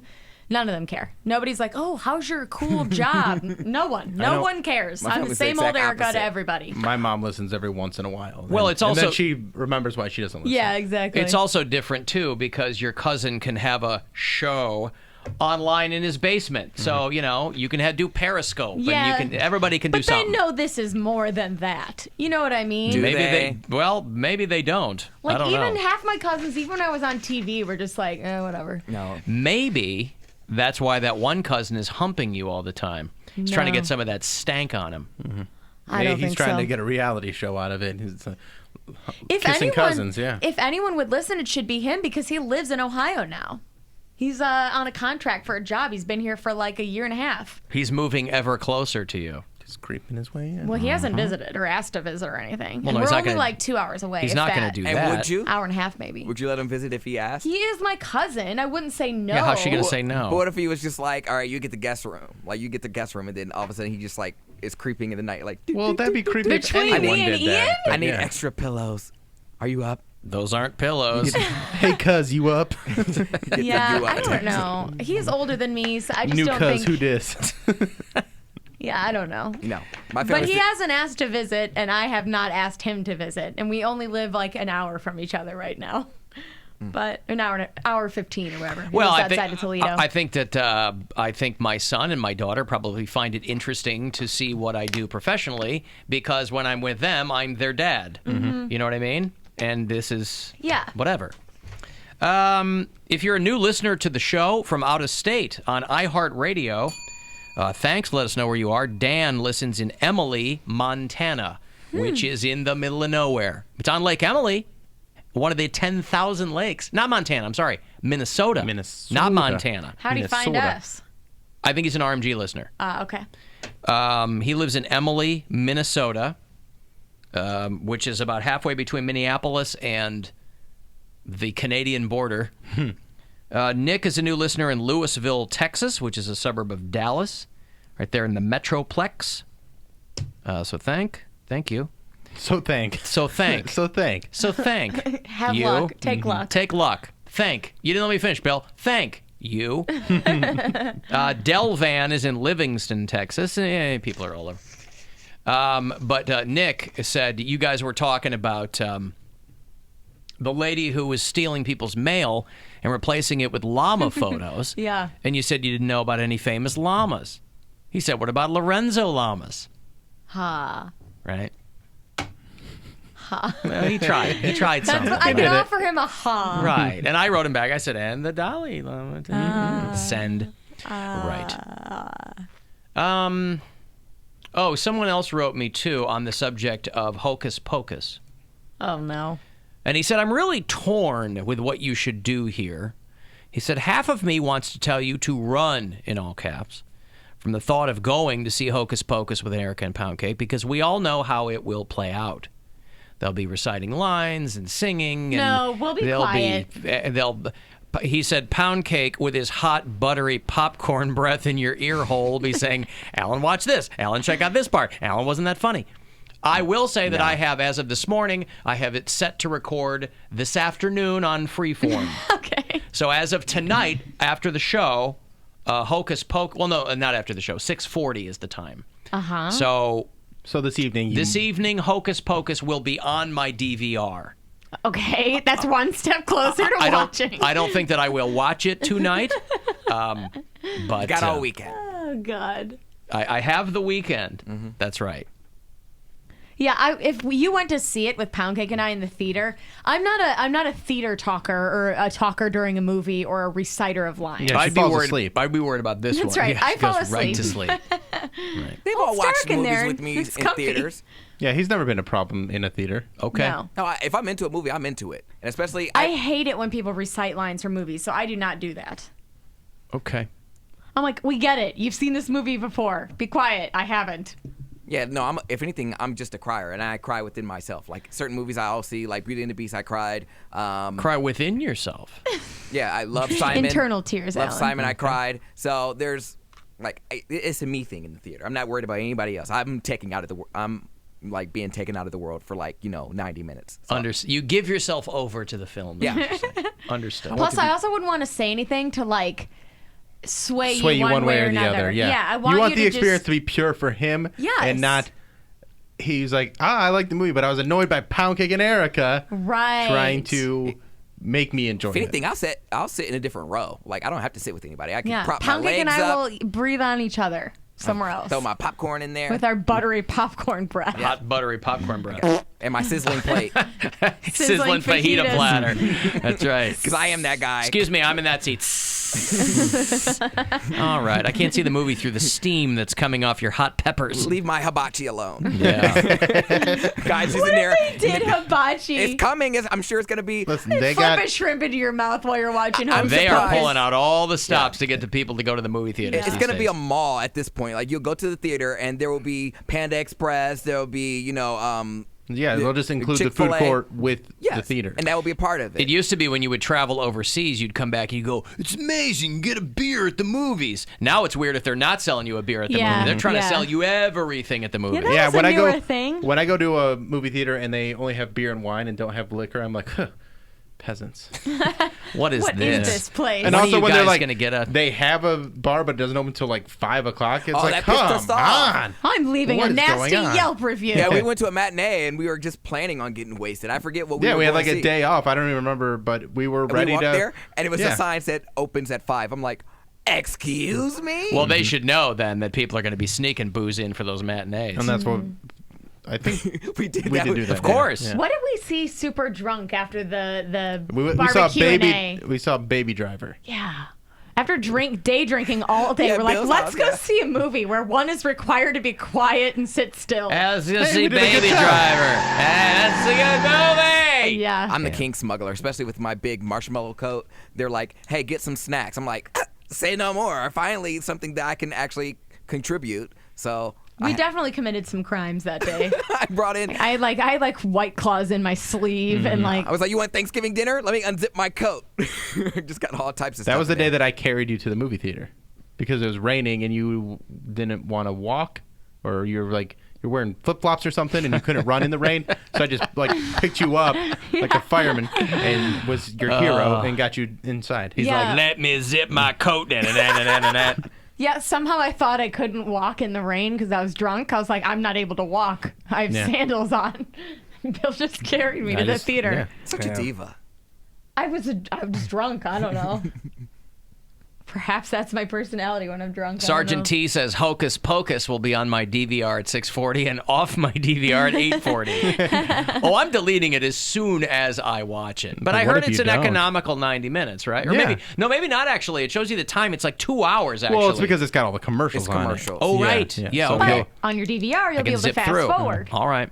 Four word, Erica. It's 4 word. What if the commercials are more entertaining? Is there any chance of that? No way. I don't know. No. It's All right. freeform. I also so- don't know what I hardly ever watch commercials anymore, so I feel like I feel like I couldn't sit through commercials. They're all going to be commercials for all the teeny bopper shows they air on that channel. Here's a text in all caps. You period, will period, effing period, regret period, watching period, that period, movie period, delete it period. It's from Tia, who's 314 on the blacklist, Tia. and has never steered me wrong, by the way, in either music or My movies. prediction is you're not going to like it. Yeah, because But I'm keeping an open mind. You got to watch it as a kid to enjoy it. I don't think it's possible for you to keep an open mind at this point because there's been so much discussion about this movie. Had it been a couple years ago where we're like, oh, Pound Cake and I are like, oh, we love Hocus Pocus. You're like, haven't seen it before. I don't think I'll like it. We'll say, oh, give it a chance. And you went and saw it that weekend. Maybe. Maybe we might have had an unbiased view. What if the outside chance he doesn't just enjoy it, like he loves it? There's no chance of that. He comes Alan in and he's doesn't like, love anything. I love a lot of there's things. an outside chance. Untrue. Patently false. Here's what I'm saying, though. I'm going into it with an open mind. I know I won't love it. My rating system will be, as long as it's not utter garbage. I'm not even confident in that. Well, then why am I doing this? How would it be utter garbage? Very easily. Very easily. What defines utter garbage? Most movies, by the way, are utter garbage. It's great acting. In fairness, everything I've ever recommended to Alan, he's hated. I guarantee you it's not great acting. I guarantee Great one-liners. I guarantee that's not true either. You are doing the wrong thing by trying to build it up instead of just saying it's a kid's movie. Watch it with the idea that it's a Jessica kid's Parker's movie. boobs. But they're in it, but it's They're not prominent. They're there. It's just look just forward to watch that. the movie, and then we can. And I want you to watch the movie at this point, just so we can put this goddamn Me conversation too. to rest forever. We don't bring it up. Hashtag me too. But it'll never be put to rest because every Halloween, that's what comes up. This kid over here is dressing like goddamn Bette Midler for Halloween. Yeah. It was Winifred Sanderson. And who plays Winifred Sanderson? I know, but you said that no one would recognize and everyone would recognize. It was my most liked photo on Instagram. Bravo, fine. Alan definitely underestimated the cult classic that it is. You originally were like, do people even like Hocus Pocus? And then the Hocus Pocus Said, "Excuse nostalgia us?" craze like blew up. I always underestimate what sheep people are. That is true. You take a movie that didn't do that well the first time around and that just blanket a cable channel with it, and people will eventually convince themselves that it's a great movie and they loved it as a kid. People like seasonal films because it puts them into like a festive spirit. Listen, people who know me best know that when the holidays come, I don't ever change the channel off of the Hallmark channel. That's all right? yes. I get my Tori Spelling movies in. A Christmas Kiss. Yes. You know. I get Christmas Prince, all those. Love Under the Mistletoe. Yes, I get Thanksgiving Prince. But that's become such a popular thing that now Netflix is cranking out a whole bunch of Christmas movies because they're so cheap to make and people devour them. Yes, I eat them because there's up. basic bitches like Erica. That's right. That will watch a Christmas romance comedy. I'll have a marathon day Yeah. of that kind of stuff. And it is a marathon, boy. You feel as tired as if you had run an entire marathon after watching those. A Christmas affair. Yeah. Yeah. Hey, Blind James. Alan Megadildos. This guy's like the fifth Beatle these days. Hey, Megadildos. James, how are you? I'm doing good, man. Hey, so I know you're a big horror movie connoisseur. Yes. Do you know that Billy Butcherson, the dude who plays Sarah Jessica Parker's dead boyfriend in Hocus Pocus, is actually actor Doug Jones, who you'll know from like Pan's Labyrinth, Shape of Water. Oh, yeah. See, I didn't know that. Yeah. I didn't know that either. Yeah, I like Doug Jones. A little horror movie undertone for you there. So you might actually like it. I'm betting you're probably not. But, you know, good on you for trying. All right, but you've given me three things. Sarah Jessica Parker's boobs and Doug Jones. Yep. There you go. I can live with You that. might get a little something out of it. I can live with that. Is a fun actress, though. She's fun to watch. See, thank you, James. If I were smart, and I am not, I would have consulted my children on this film. At least my daughter. Oh, yeah. And I never did. I wonder what their take is on it. I'm curious. Why don't you text them and say, hey, Hocus Pocus, thoughts? Yay or Question mark. nay? Yeah. Right. Well, perhaps I will. Don't put any more on there because you don't want to lead the witness, you know? Okay. Well, I've never seen the film, so again, I can't lead them on that. Well, but don't be like, hey, Erica and Pound Cake are really trying to get me to see this. What do you think of it? Well, if they've listened to the show at all in the past 3 months, and they have, they've heard us talking about it, no doubt. So Let's see what they say. Whatever. In fairness, I didn't bring it up this time. Okay, Hocus Pocus. Colon. Good or not? The movie. The movie. Yay or nay? There you go. Okay. Did you send it to both your kids? Sent to both of them. Okay. Now, again, he is almost 18 years old, so I'm going to be going more for what she says than what he says. Well, I am 26. And she's in... Right, but again, I understand why people have attachments to things from when they were kids. Yeah. I'm not one of those people, but I get why people do it. I will whatever. say, I genuinely still enjoy watching the movie. Maybe not as much as I did when I was a kid, but I still like to watch it. I'm not just going, oh, I love it because I loved it as a kid. I really just still find it entertaining. I guess even as a kid, I just never really enjoyed movies made for kids. Didn't care for The Sandlot. Didn't care for Goonies. Oh, God. Didn't care. You know what I mean? You're the 7-year-old that's like, Sandlot. have you guys ever seen Stalag 17? I know. Ice Station Zebra at my 10th birthday party. Bridge on the River Kwai is my favorite movie. Alec Guinness is transcendent. Yeah. Yeah, that was me. I was Alex P. Keaton, for better or worse. That's why my parents didn't throw... I think in retrospect, it's why my parents didn't throw birthday parties for me. Because they're like, who's going to come to these? You know, we're going to hang up a bed sheet and we're going to project, Dr. No up there? What? What? You're going to project like people were actually at your party, but it's really No, not. I mean like a movie, like an adult movie. People walk past the window like... Project a crowd against the window. People walk past the Cox household. They're like, just wow, it's jumping in there. It's the party from Home Alone. Exactly. It's just Alan with a bunch of Michael Jordan cutouts. Lampshades. Sitting around. Yeah. I'm like, all right, guys, buckwheat pancakes are over there, and tonight we'll be showing the Manchurian Candidate. Bring your sleeping bags. They did it because... It's a 10-year-old AC birthday party. They didn't throw your party because they loved you, not because of the opposite. Oh, my God. I don't know. I don't know why they didn't. My parents, I think I got a lot of my... I'm sure that my parents are lovely people, but they are not overly social people. And so I think I probably got a lot of my... I don't consider myself anti-social, but my parents were not social people, so... Sure, I loved got a lot my of that from them. antisocial. Huh? I loved my antisocial. Nice lady. She was loverly. Yeah. Bette Midler's dead boyfriend, not Sarah Jessica. Okay, all of the. He sounded a little old to be Sarah Jessica Parker's. Well, but he's what a do I zombie, know? so. All right. I mean, he's old in general. All right. Do you guys remember Ricky Tikki Tavi? Of course. Yeah, I remember that. That was one. a cartoon that they would show every year. That was the one where it's the mongoose. The mongoose and the snake. Yeah. Rudyard Kipling. Yep. Freeform does all those Halloween shows too. Yeah. 31 Nights of Halloween. Before, you could tell like people's interest just shot up because last year and the year Well, it started before, off as it like was 13. Yeah. And they were like, well, it's 13 for years when it was still like ABC Family. Yeah. And then they're like, what are we doing? Yeah, so why are we holding back? they bumped it and they're like, yeah, 13 nights aren't enough. It's 31 Nights of Halloween, a new Halloween movie, a new spooky movie every night. And then in the meantime, Great we're going to show voice. Hocus Pocus That every is single his day. scariest Yeah. voice. We're going to Pretty show good. Hocus Pocus every single night. All right, Mushroom Head. You want to do Halloween right? You're going to want to hang with those guys. The 27th, they're going to do the Halloween show at the Agora. If you want to check it out, get a couple of tickets for you coming back. 35192 if you want to text. The Alan Cox Show on 100.7 WMMS and everywhere you go on our free iHeartRadio app. Alan is a guy who is uncut. I've had seemed many like a good idea. compliments on it, And it was. which I'm sure they're shouting over their shoulder to you as they're running away at top speed. I'm sorry, but no. He said, I've also had many unpleasant comments, but the good outweigh the bad. Foreskin's the way to go for most women that I've seen. They're lying I'm to sorry. you. They're No lying to woman you. looks at that and goes, that's aesthetically pleasing. Clearly, a lot of women No, do. he's lying. He's lying to himself. I he's not believe. lying. I believe him. I will defer to anyone who's rocking the Pekingese down there. I don't believe it. That what they're telling me is true. I believe that he believes that is true. That man is a liar. I believe that he believes that is true. But I don't I believe get the wrong dog. I think so.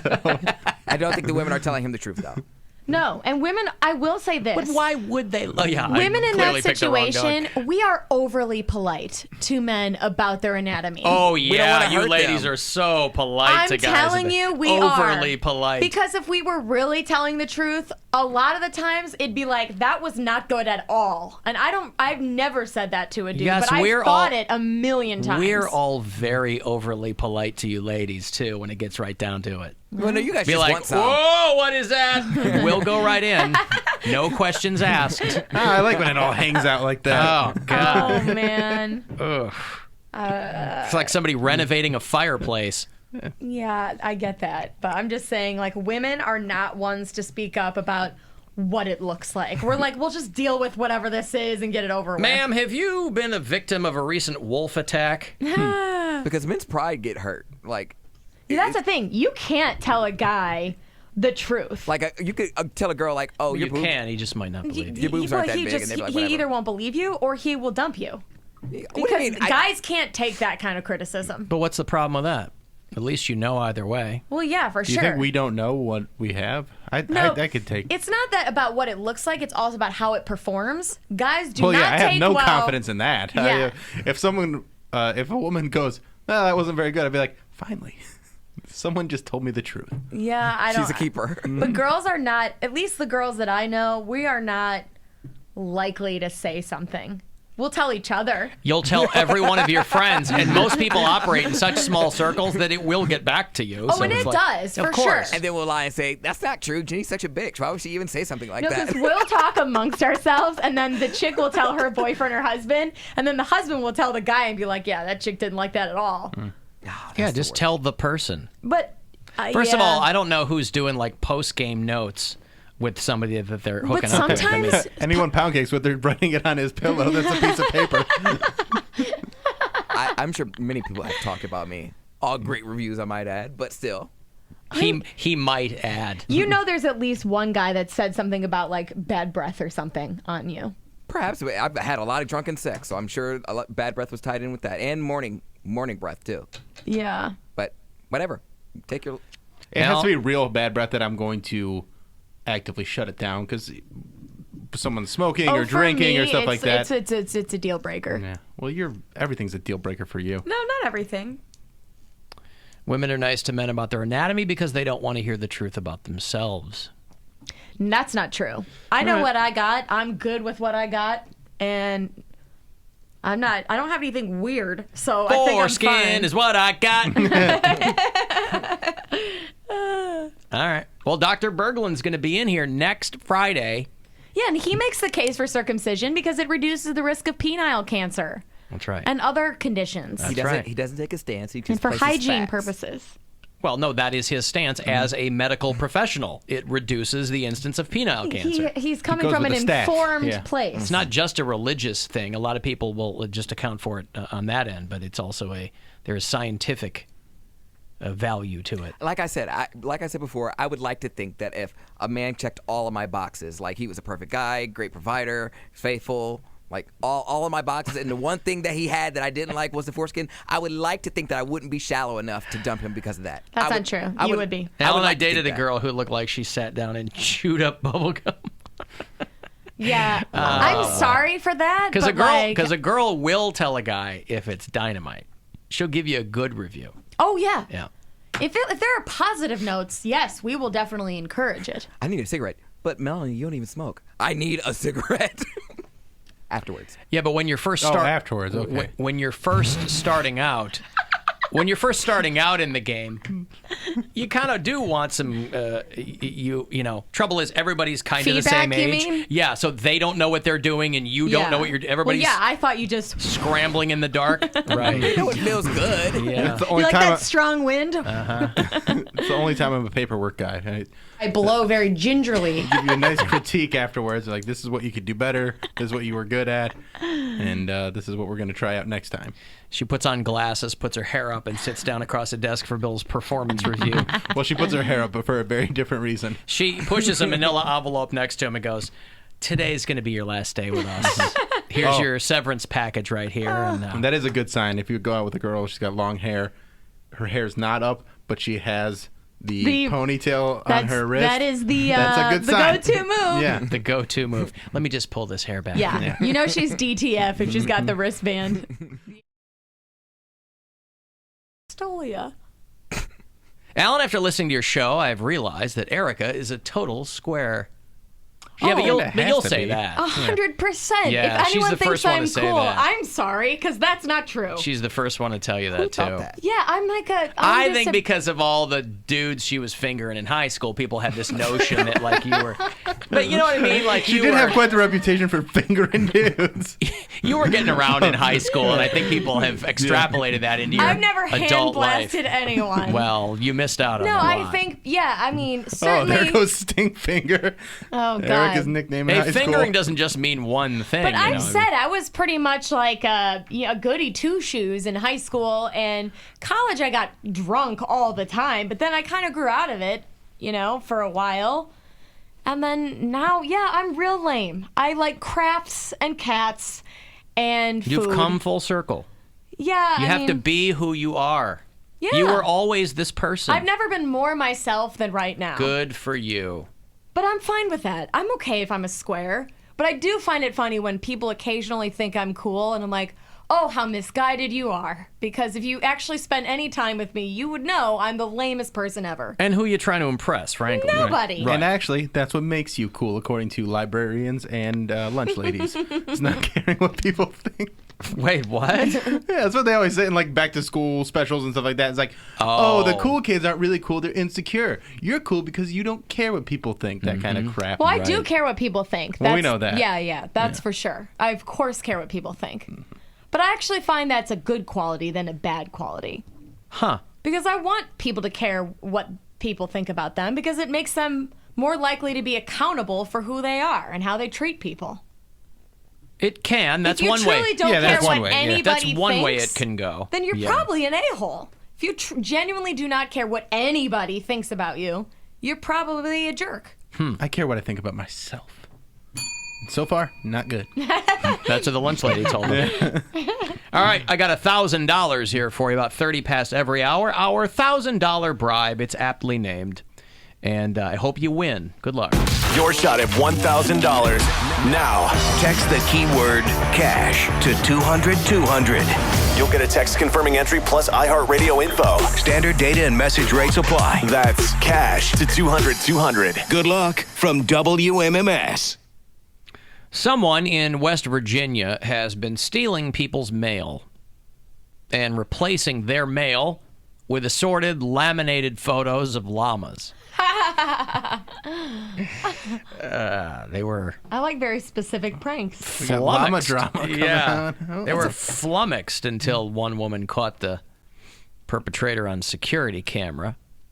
Now they're trying to who did it find... turn out to be? Don't know yet. They're Not just trying someone to they knew? Trying to find that person. That seems like a very personal crime. It does. And it's a federal crime. It Yeah, is. you're Messing tampering with with the mail.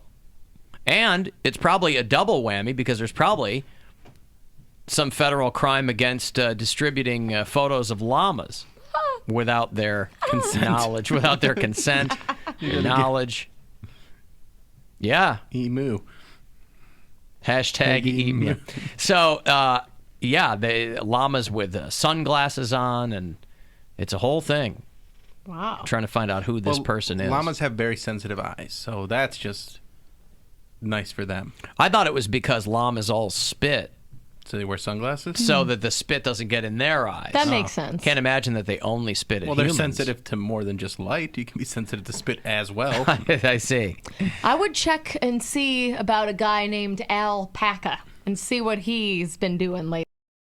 Time to get stuff away. Time to get stuff away. All right, Halloween ain't Halloween without the Mushroom Head Show. It's going to go down October 27th, Saturday night at the Agora. We've got a Mushroom Head Scare package for you. That's tickets to the show and then tickets to 4 local haunted houses. That's at WMMS.com. Hit the contest tab there. I'll get you tickets for the Agora show. Good luck, caller 13. These are yours. 216-578-1007. or 800-348-1007. The Alan Cox Show. I feel. It's like an enema for your soul. I feel kind of good. On 100.7 WMMS.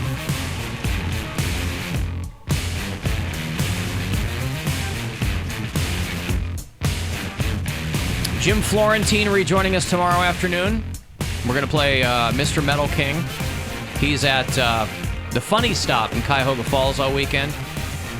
Monday on the show, Jonah Ray from Mystery Science Theater 3000. They're on their 30th anniversary tour that will get them to the Agora.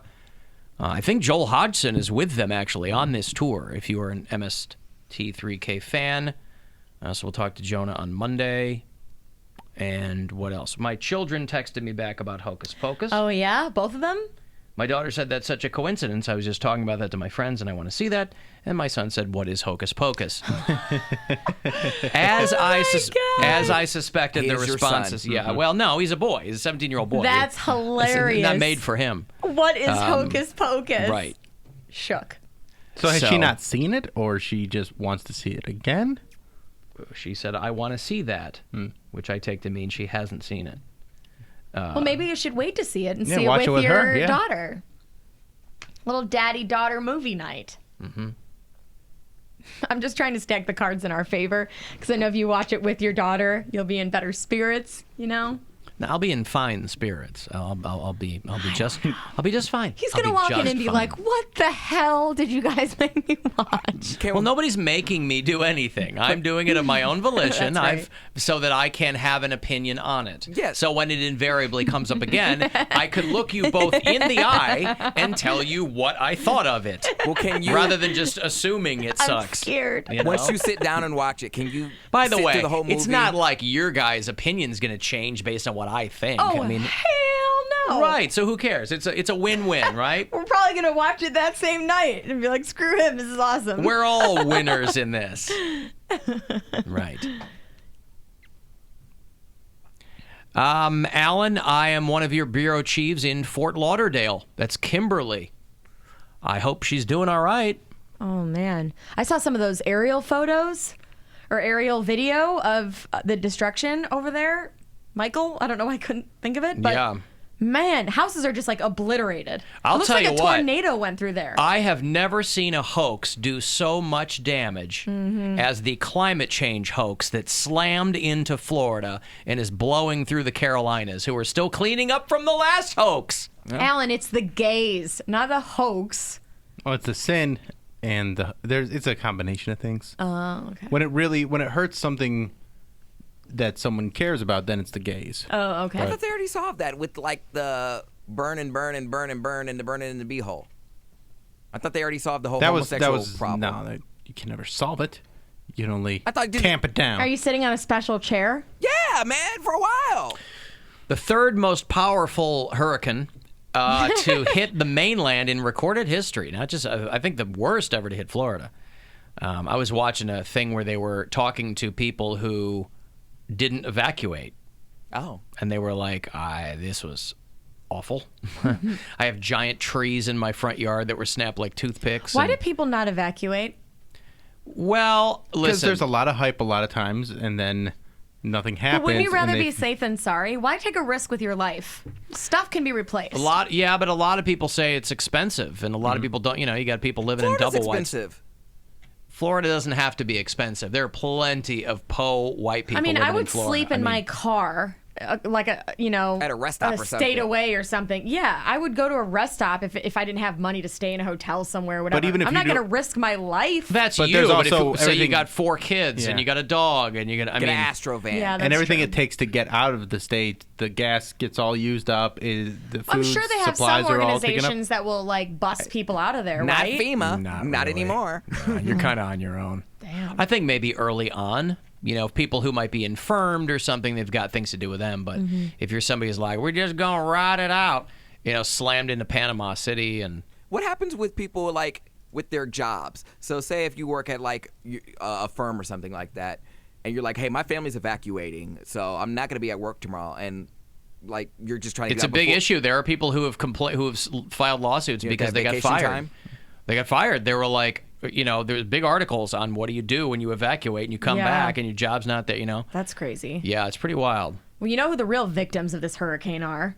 The cast of Floribama Shore on MTV. Are they doing another season? Where are they going to go next season? I don't know if they're booked for another season or not. But I hate to admit that I do take a little bit of pleasure in watching the coverage of like really wealthy people who live on the coast and like their yacht is in someone's yard 5 miles away. Or like when the mudslides like got Oprah or something like well, that. but everybody's Bridges. problems are relative to their lives, When Oprah was, we played that clip from Oprah when that mudslide went through in California. And Ellen, she was talking about her neighbor's house was just, crushed or whatever. Her neighbor was Jeff Bridges. Who is Jeff Bridges? He's an actor. Okay, but he's super. But he's what is been Hocus around Pocus? a long time, right? Okay. But he was on Bill Maher, and he just as an aside, they were talking about weather or something. He goes, "Oh, my house slid off the mountain," and I was like, he wasn't home. He was Oprah's neighbor. I don't think so. No. He's just in the house as it's sliding. He's like, woohoo! That's a real infinity pool. That situation was crazy because that mudslide came at like 4 a.m. Like people were sleeping and they were not aware that they needed to evacuate, and it took families. It killed like an entire family. That's why I don't people. get why you would want to live on a hill. I know the scenery is great, but you can drive up to a hill, take a selfie, but you do don't whatever. think about mudslides. Yes, you do. And if you're in California, you think about everything. You think about the earthquakes and mudslides and fires and all that. It's a part of it. But it's also why some of those outlying desert communities got to be more people moving there because the land was cheap for a while. There was very Not on little. the hill, though. Well, but look at Calabasas, California, okay? Calabasas city. Everybody lives there now. But Calabasas, 30 years ago, nobody lived there because it's an S-hole. And then rich people move in, and it changes, because it's off the beaten path a little bit. People wanted to get away, and then more and more rich people wanted to get away, and then they all end up near each other. Together, But I don't understand how that's off in the cut. It's right next to Beverly Hills. Like it's because it's right up the road. How they're creating it, it's like it's not Compton, right? But it's not where all the most wealthy people were at the time. So if you weren't in the hills, then that's the spot to be. Then once people start going down there, and they go, "Oh, you can make it nice down here. This is great too." The people are, they're very easy to persuade. I was going to say that, I consider most of Los Angeles rich. I know it's not, but it is very much not. But I'm just I'll saying, take it in my old neighborhood. It is very much not. But I'm saying, I guess it is now. Rich people are like spread out everywhere. Like there's certain parts, like people live in what do they call it, the Valley area. Like rich people live there. Rich people live in. It's just how far. What do you want to get for your buck? There's Malibu. There's if you want to spend Brentwood. a lot of money and have a smaller house, then you go to one of those older, more established neighborhoods. If you're willing to go have a further commute, stuff like that, you go to a place that's a little off the path. I feel like rich people don't think about that stuff. I feel like they're like, hey, if I have to work downtown, I will get a hotel. Like I'm not going to, no matter where I go, it's going to be 2-hour traffic there and back. So if I'm working in Universal Studios, I'm going to have a hotel put up in there rather than drive home after work. Rich people don't think like that. It's a whole different mindset. You have this very. I can't tell you how rich people think. I've never friends. been one. I've known very few. You got paper. I'm sorry? You got paper. I don't know what you mean by that. You would be considered rich to us. I am not a rich person. But in comparison. I'm not a man of means. Every dollar I make goes somewhere else, Pound Cake. I'm very fortunate that I have a comfortable living. But no, I am not even remotely close to being rich. Let me count your So ducats. I don't know how. I don't know. Well, there's rule number 1 in any business: never count someone else's money. Yeah. I've never been a Worry rich about your person, own. and I've never been exposed to very many of them. So I don't know how they. I'll take your word for how they think. Yes. Since you seem to be an expert on rich and famous people. Right. They're all having orgies. I believe that. Alan, a lot of people don't evacuate because shelters don't take pets. That's a lot of it too, but I'm always surprised at how few people die. And it's usually in a real mundane way. Nobody's ever it's never a Final Destination thing where they get impaled by something. Yeah, it's always like a tree falls on their garage and they were going to get some ice. Or an electrocution. Yeah. That's pretty common. Because things will flood and then there's a live wire and the that street, happens. Yeah. Alan, Erica said that it's like a tornado, and yesterday you guys ripped Trump for saying the same thing. Yes, well, you might notice. What I'm saying is the damage looks like a tornado went through there. Typically with a hurricane, what you see is, roofs blowing off, things like that. What I'm saying is that Erica is not the president of the goddamn United States. Yeah, I'm So not. let's just keep it in perspective. I'm not saying the storm is like a tornado. I'm saying that the damage looks like a tornado hurricane. A hurricane. Now you're talking L.A. That nasty hurricane. Between the wildfires and the hurricanes. No, it looks like a tornado went through there because that's the only way I can compare it because I've never... Tornado! Tornado! I've never witnessed a hurricane. I've only seen the damage of tornadoes, and it flattened buildings. I mean, One it's of the insane. wettest we've ever seen from the standpoint of water. Right. So again, Erica, not the president of the United States. By the way, regardless of what Trump says about the hurricane, I just want to make sure that he actually allocates funds and sends resources there. What does he know about that? And doesn't just say, it's all fixed No, after a but week. I really got to wonder, all these dimwits like Trump and Limbaugh, all these, climate change is a hoax numbnuts, right? Yeah. They all have property in Florida. Limbaugh lives down there. Right. Trump's got Mar-a-Lago, all this stuff. I'm sure that these guys file some kind of insurance claims on damage to their property. Probably. If you think it's all a hoax, that seems strange. Well, you want your money back. The weather is real. It's just what's causing it that they say is a hoax. So the Democrats shoving things up into the atmosphere. Alan, gays go on gay cruises. That heat rises into the sky from all that hot gay action, which makes angels cry and the tears cause hurricanes. It's just science, Alan. Thank you very much. At least I think I read that. I do like to hear from our listeners in the scientific community. At least he admitted it was hot. Hot gay action. Right. I would love to Again, it's just science. I mean, he's not saying that he thinks it's hot. It just is because it's science. Right. Gotcha. Facts. Right. Hey, sad news that Vern Troyer's death was ruled as a suicide.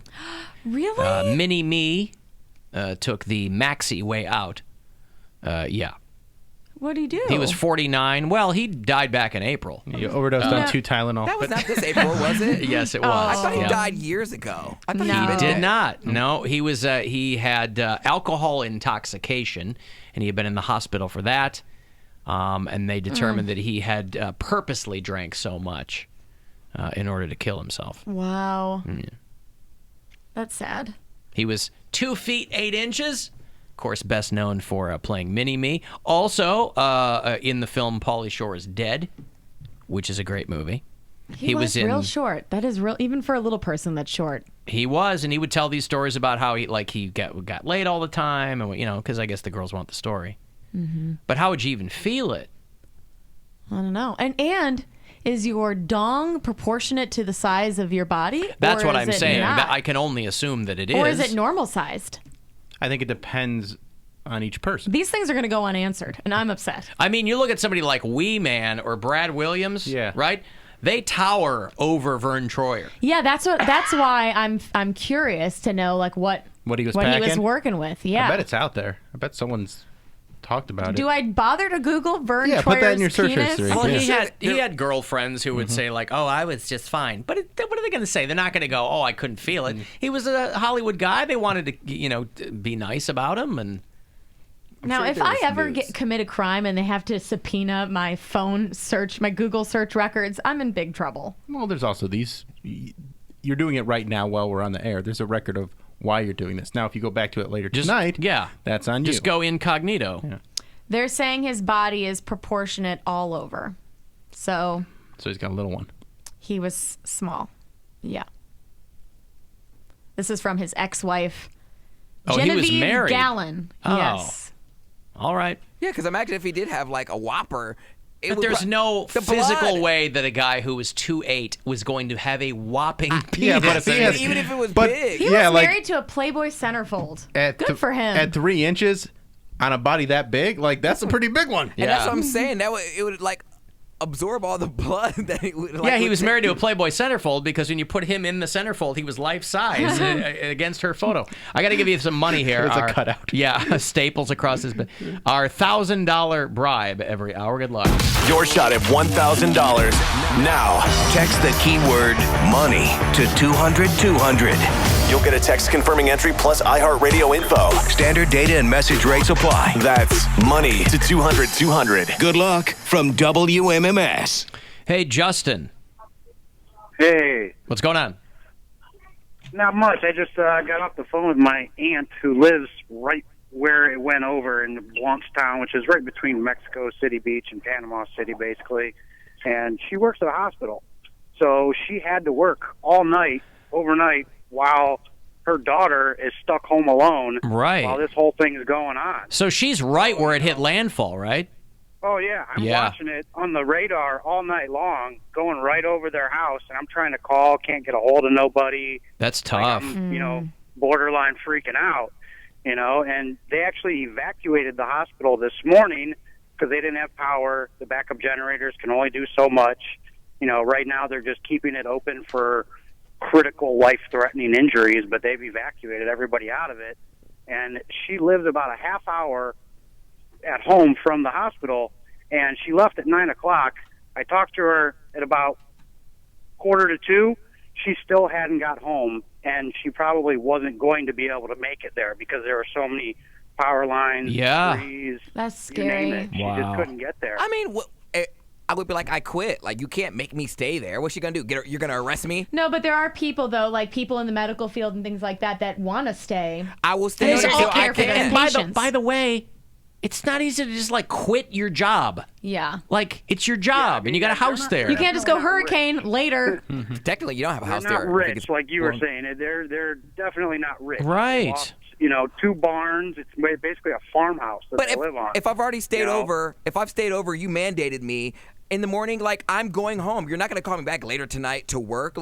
What job is not going to hire you because you say, hey, I quit my job because I had to evacuate because my daughter is at home by herself? Believe it or not, people lose their jobs over this. People want to help. I'm saying I will get hired somewhere else. Help, Yeah, because a lot of people don't quit. They're at the hospital. That's the while thing too. hurricane's You going need through. people to not They quit gotta and to be be there, there yeah. and to care for the critical patients Okay, well, that care they for will me too. inevitably have. You better get me a FEMA, water thing. Get him a FEMA water thing. Thank you, Justin. A FEMA water thing. Give me an ATV or right. something. Right. Get me a FEMA water thing. Give me an FEMA water thing. Yeah. Hello. Hello, Bill. Oh, hey, what's going on? Who's this? This is your friend. Who's this? Bill, you play with me all the time. Hey. You're funny, Bill. Is everything good down there in Orlando? I know there's a... No, that's why I'm calling. I'm wondering if I can Mozgov crash on your couch. I'll check with Grandma. I'm kidding. You're on the chat. I'm kidding, Bill. Okay. You're not only comedian in conversation. That's Mozgov true. pretty funny. You're pretty good. Oh, Mozgov, I'm in Florida now. I used to play for Charlotte Hornets. It seems everywhere Mozgov go now, bad weather follow. Yeah. I don't know what to do. Perhaps I'm cursed. Well, I don't think it's you. Maybe it's just a coincidence. Do you know what it is? Do they have coincidence in Russia? They do. My wife thinks it's because of the gays. Oh, really? Yes. The gays in Florida are causing hurricanes? Well, no, I have a fairly sizable gay following, and so where Mozgov goes. Yes, you do. The Moz guys? Yes. The Moz guys, Bill, that's how you know. Are you a member? I am not. Maybe you should be. I think Pound Cake might be. They have amazing parties from what I'm told. No, Skin. Pancake is a fan too? Not That's right. So, no, we are hunkered down in Orlando. All the fake lakes are being filled up. Are they flooding? They are flooding, yes. But Mozgov family is fine. Well, you should be okay because you're pretty tall, so even if they flood, you'll keep your head above water. That's right. But I don't think we'll flood. We'll be okay. We have a big house. Mm-hmm. I hired a lot of local people to put sandbags down for me. Well, that's very nice of you. I think they all died. Keep them employed. I think they all died. But They all died. Yeah. Oh, that's not. But is your house okay? Oh, the house. Well, then they didn't die in vain. No, they're doing what Moscow loves. It's not dying. Watching them work. That's right. I just want to make sure that you guys are okay up there in Ohio. Yeah, there's no hurricanes up It's here. an oasis up here. Yeah, I'm chilling. Okay, good. Well, because, you'll get some of that. It'll move up the coast and you'll get some rain. Yeah, we get rain, but it's not like hurricane rain. I remember. It's wet in when it comes to the terms of water, but I remember living in Cleveland when I played for Cleveland Cavaliers, Bill. mm-hmm. I remember that. We used to get rain up there all the time. Rain and snow. Moscow had no sandbaggers back then. I did do it myself. Well, I would send little Moscow out there to do sandbags. well, did he like doing that? Was that one of his favorite chores? He did not like doing that. No, but I told him, I said, that you got to keep all those gay fans happy. So you... And that's how you keep him happy? I don't know. Yeah, I don't either. And I got to All right, bye-bye, buddy. You're okay, Bill. I'm good. And let you know that the Moscow is doing fine. I appreciate you checking in. I'm hunkered down with Mrs. Moscow and little Timothy, who I need to find because I sent him out to sandbag a while ago and I haven't seen him since. So, all right, Bill. Oh, I got to go there. There's a boat in my front yard. So dumb. So stupid. Gotta go. Oh, boy. All right. All right, I'm going to have those Mumford & Sons tickets for you later on. Around 5:20, they have set March 9th as their Cleveland date. They're going on the big Delta Tour, which will put them in the round at the Q. You'll get them before anybody else since they go on sale Friday morning. The Alan Cox Show on 100.7 WMMS. And everywhere you go on our free iHeartRadio app. Will you be taking her to Brian Kenny tomorrow night, or the two of you are going out tonight? We're going out tonight. Oh, tonight. Yes. And she went to high school with Brian Kenny. Yeah, we went to high school together. The I plot don't really know her. thins like his hair. So and you, his body. Oh, He's so lost you a know. bunch of weight, too. But Bill did show me a Bill. photo, and she's pretty foxy. Now she could be bananas, Well, likely. I feel like there's a really solid shot at that. You think so? Yeah. Do you know more about her than you're letting on to him? No, Do you just really no. Some men just want to watch the world burn. Are you doing that with him, or have you stayed in touch with this person, or you only know who she is? I only know who she is. I remember seeing her around. I think we've shared a couple words, but honestly, I don't know anything about her but her name, and I could recognize her face. That's about it. Okay. She went to Rocky River High School. All I right. think about too many details. I'm trying to keep Trying some to what? anonymity for some. What? I don't Nobody's Why? gonna know who she is. We're going to Rocky River High School. 800 people at that Yeah, school right, every okay. year. Bill's going Bill. out with a girl from Rocky River High School. That narrows it down. She still goes to school there. I was gonna say, as long as she's not currently enrolled there, it's all good. Hey, she turned 18 last month. Yeah. It's fine. No wonder she's so hot. All right. Well, listen, we certainly want nothing but the best for you, William, in your romantic endeavors. Are you aware of the group chat that exists now? There's the Me and my show sisters. Yeah, Bill, me, Mary, and occasionally Pound Cake will get in on relationship advice. And usually I offer sound advice, and Bill and Mary don't take it. There's no way it's as sound as the advice that the Fantasy Boys give. Because the Fantasy Boys group text, that's where you really learn about love and dating. We're very sensitive gentlemen like that. Oh, I'm sure. Yeah. I'll tell you what, speaking of which, we can always count on our boy Tony B. Greasy to do a Love deep it. dive at the bar crawls. Yeah. And he made Love a Fantasy Boys crown. Yeah. I assume you It's took amazing. a photo and passed it yeah. around. I threw it up on my Instagram Explain story. Fantasy Boys for Tony people B. who don't Greasy know. is the guy. Love it. Well, Fantasy Boys is mine, Bill, and Ryan DePerna's podcast. And we started it thinking we'd be like a sports fantasy football kind of show. And then we just started It's getting very gross much and not weird. that. Yeah. It's a lot about butts and It's so It's much a lot. about butts. Well, three guys Yeah. talking about It's a lot about butts. butts and wieners. Who'd have thunk? yeah. It's a lot about Just wieners. a few guys getting together on a Friday night talking about butts. We usually do Wednesdays. Or Tuesday, yeah, sure. Sure, We've well. talked a lot more about Lenny Kravitz's wiener than we have about football. Yeah. It's nice to ween. And what about Lenny Kravitz's wiener? Just that time when it popped out during that show. He hit like a power pose, and his wiener popped out because he was wearing leather pants. Yeah. And he had some sort of metallic something going on. He down had the there. lace-up leathers, and he popped out. Yeah, and he had a C-ring on, yeah. It's either a C-ring or some sort of weird I thought it piercing. was a Probably piercing. a C-ring. Yeah, I thought it was a piercing. No, it was a C-ring. I don't think you'd keep a C-ring on during a live performance. Unless you're a freak. I mean, you're Lenny Kravitz. I think doesn't that enhance the bulge?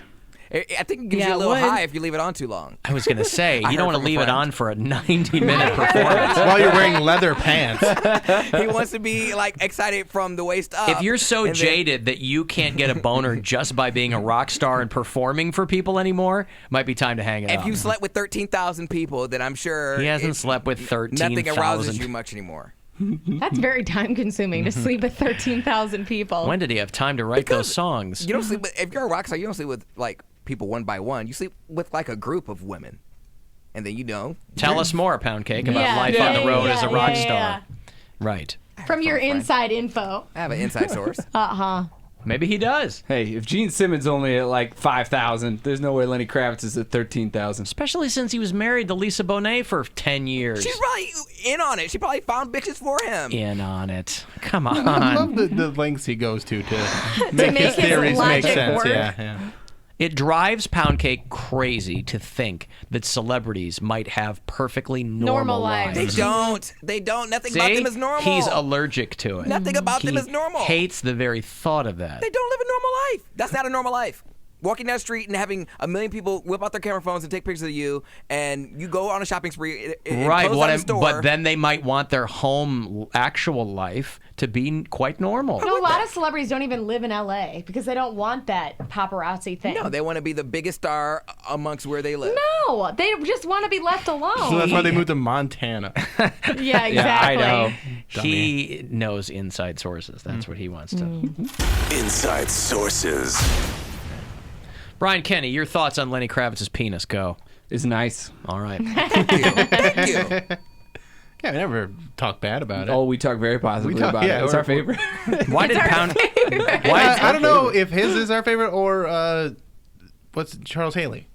Well, Charles Haley, we haven't seen it, but we just know the legends of. That's the craziest thing. Now, who's Charles Haley? Charles Haley is a defensive lineman that played for the Super Bowl winning Cowboys as well as the 49ers. Yeah. Okay. And why do you know about his penis, or why is it legend? There's a book that the other guy on the podcast, Ryan DePerna, he was reading about the Cowboys that won Super Bowls in the early 90s. And they started talking about Charles Haley. And Charles Haley, what he would do in the locker room is he would... he had a very large wiener, and he would service himself. Yeah, as like a way of intimidating other players and just being like the dominant guy in the locker room. He would look players in the eye, talk about their wives, and go to town on himself. So not just fluffing. Till he finished. He would start tugging to one completion. Till he finished. Right. That is some hardcore, scariest guy in prison kind of stuff. And no one else on the team had. They all stood there and watched while he did would do it this. to Joe Montana. Huh? Yeah. Is this fake? Like, how do you know that? How do you take this for fact? Google Charles Haley locker room, and the internet is filled with different stories. Yeah, if numerous guys on a football team were willing to corroborate the story, it's probably true. Mm-hmm. I just like that those are the lengths he had to go to intimidate his teammates. Real normal. Well, he would do a lot of other stuff too, but that's one of the things that just sticks out. And he just probably goes home in his Subaru and goes home to his normal wife. And why are you trying to intimidate your teammates? Establish dominance. I could see running into the opposing team's locker room doing that. He was just a crazy person that just was always trying to stay like maximum hype, and that was one of the things that he would do. I'm sure he wears scrubs and goes to Dollar General just like the rest of us, right? Charles Haley. Okay. I like that the article that I see is Charles Haley, the last naked warrior. Also, the wildest Charles Haley penis and masturbation stories. Yep. Stories. Yeah, there's all over the place. Mm-hmm. Charles Haley was a maniac and a Fantasy Boys podcast Hall of Famer. Yes, absolutely. And he's super normal. No, probably not. I gotta imagine. Why he's would someone filled be with normal CTE like that? and terrorizing the streets right now? Yeah, it says he's bipolar too, so that probably had something to do with it. And also probably a little bi. Because if you're able to do that in front of dudes, there's something... But that's not gay, though, if he's touching his own. Right, He's but finishing while looking other guys in the eye. There's at the That's very a little least a degree of it in there. That is a full-on power move, though. Yeah. When you tell them you're thinking of their wives, and because not every one of those guys is going to have a great-looking wife. I mean, you have to tell the guys, just because you're a professional athlete doesn't necessarily mean your wife or girlfriend's going to be super hot. He had to tell whoever he was focused on, I'm thinking of your wife. And that's the real power move, is that he was equally focused on the ugly ones as the good-looking ones. He didn't even discriminate in that way, I bet. Who was the player? They asked one of I think the Patriots, who had the ugliest wife, and the guy answered. I think he said Vince Wilfork's wife. I've got $1,000 I'm going to give to you right now. Not you, Brian Kenny. Deal. 216-578-1007. 800-348-1007. Want to join us? You can text me, 35192. And you can watch if you like the live stream at alancockshow.com. You can subscribe and share and like and comment. And, of course, you can listen from anywhere on the iHeartRadio app. When the show is live, just find WMMS. You can always listen to archived podcasts at the Alan Cox Show 24/7 channel. I was thinking in the break, Pound Cake, if your mom lived down there, it's not like your mom would evacuate. She's a nurse. I'm taking her with me. Huh. Well, she would lose her job. So I'd be like, Mom, you'll find a new one. Damn. That's my mom. Right, but you don't get to say over a grown woman, right? I mean, if your mom I'm taking her. Understands her she does. Hippocratic oath. And she would stay. Right. She would stay. Do nurses take that? They must take some kind of first do no harm, yes, don't they? Yes, they do. They do. Yeah, no, she would stay, and it's in her character to stay. But I wouldn't let her stay. I'm like, I'm your son. I need you first. Yeah, but you're being petty about her job then. No, you don't need her first. I do need her first. You're a grown-ass man. All evidence to the contrary. You are a grown-ass man, and your mom is a nurse. And what if she could save a lot of lives? Your mom's doing more important things than all of us put together. No, all of us. I don't know if I would be ready. Than me and Erica and you put together. I don't know if I would be ready. A few things. Than me and you put together. Sure thing, but I don't think I would be ready my website to finally. sacrifice my mom. Bill updated his website. The Lord's work, learning really. to cook better. Yep. I got things going on. He's at thescrabblist.com. Yeah. Okay, so, all right. I was just thinking about that in the break, that if your mom was a Florida nurse, she wouldn't hightail it out of there. No, she wouldn't. But I don't know if I would be ready to sacrifice my mom for. But there's nothing saying she's going to die. But odds are. By the way, so far there have been 2 people killed in Florida. That leaves millions upon millions I would be like, Mother, who are still alive. You can find another job up north. You can find another job. You'll be able to get another job. You can find another job up north. Yes. All right. So you're going to move. Not only are you going to make her quit her job, you're going to make her move. Quit. If they happen to fire her because I'm taking her with me. But in this scenario, you are leaving the state. And you're not just for a couple days. And you're putting everything on the line, by the way. What if your mom quits her job because you told her to? I'm not telling her to quit. And the hospital is completely unscathed. Mm-hmm. Oh, but you're taking the chance that she would be fired. Yeah, I would. Yeah. Mm-hmm. All right. I would rather have my mom than to not have my mom. All right. What if we were doing a show down there? Would you? And we all decided to stay and do the show. And if you leave, you're gonna get fired. If they're telling us to evacuate. Yeah. Bitch, I'm out. My life. That's my life. Bitch, I'm out. All right. That's my life. He's gonna go across the street and stick it to us. Alan would leave. He's got a wife and kids that he has to live for. Why would I have to stay? Well, you don't. First of all, you don't know what I would do. I've got children in 2 states, so. But he gave me that scenario, and if we were down there, well, have you ever heard it? Do you know the phrase "the good of the many outweigh the good of the few"? No. You don't know. Is that the right phrase? Is it?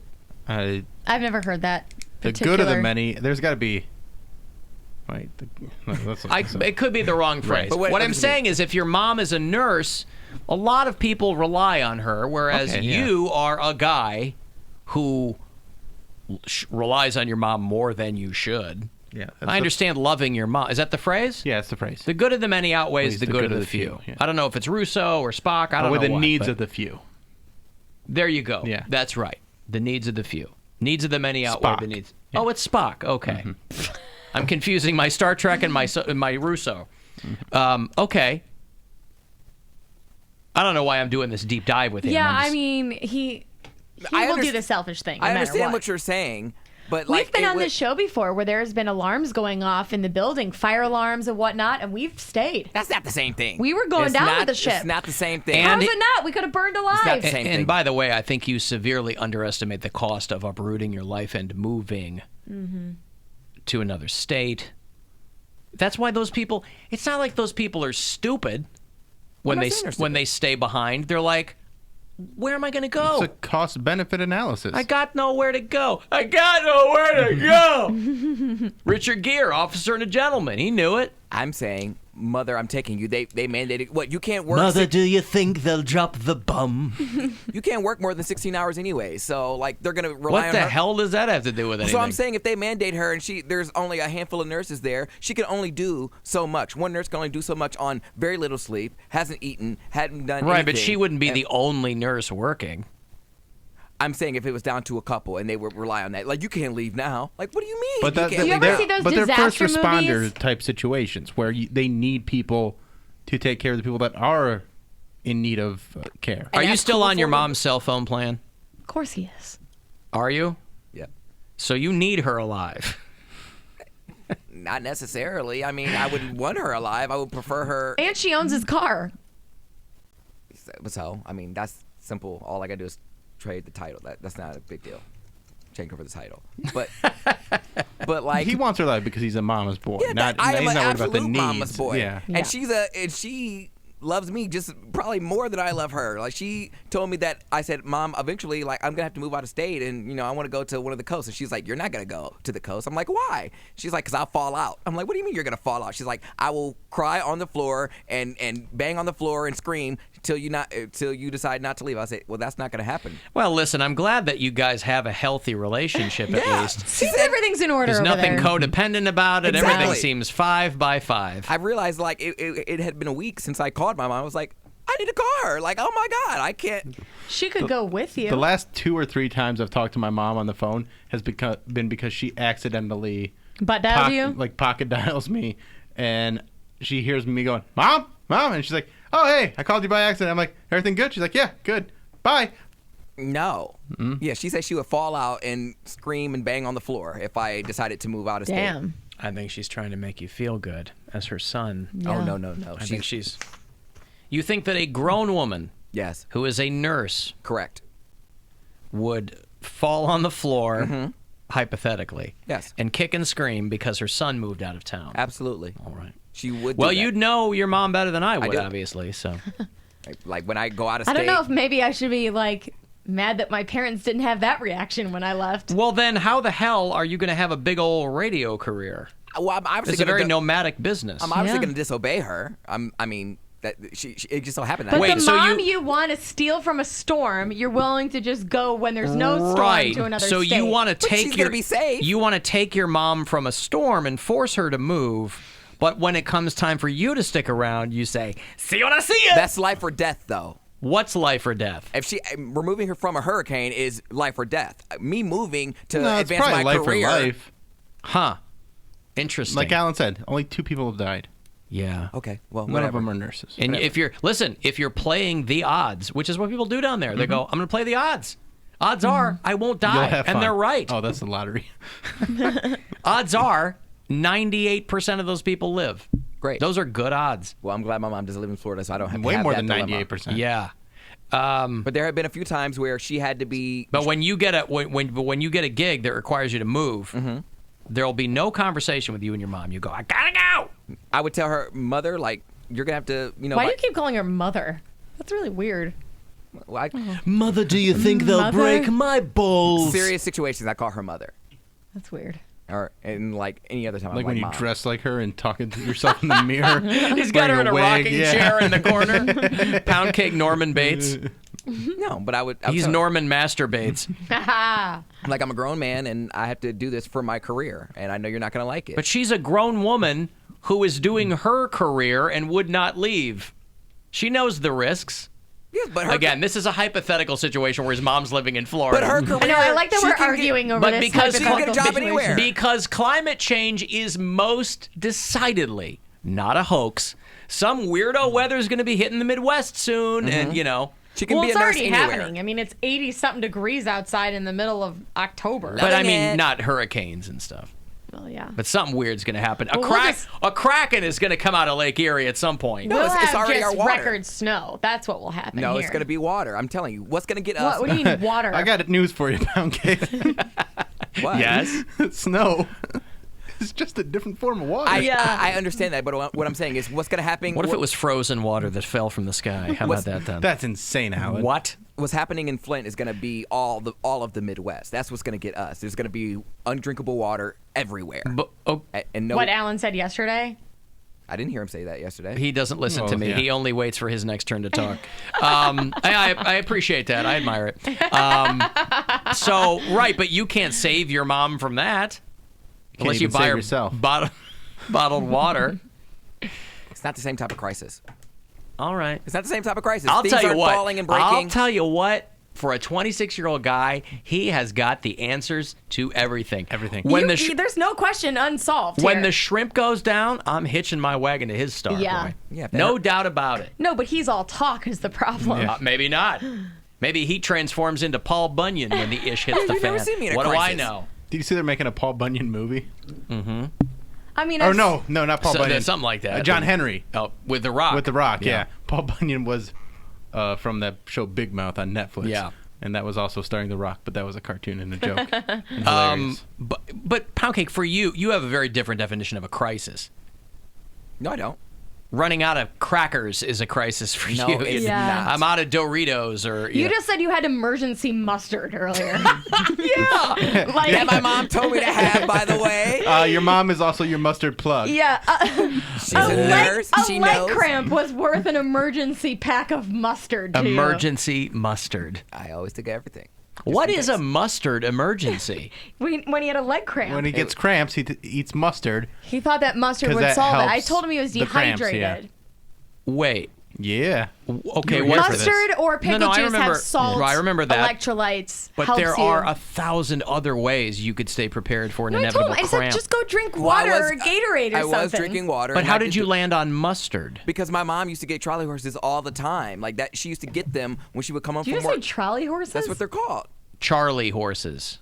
Is it trolley horses? Did you say trolley He says horse? trolley I thought horses. they I just thought he mumbled it. Trolley horse? I thought they were trolley horses. Yeah. Charlie horses. What did that? Wait, what was that word? So wait, Add that one to the dictionary. This is one of my favorite ones. It's Charlie horse. Not a mispronunciation. Not a trolley horse. Well, when he said trolley, it sounded like he was just saying Charlie. Yeah, that's why I said, Fast did you and say wrong, man. trolley? And he said, yes, trolley. So where did Charlie horse come from? I don't know, A but guy that's named what it's Charles called. had a horse.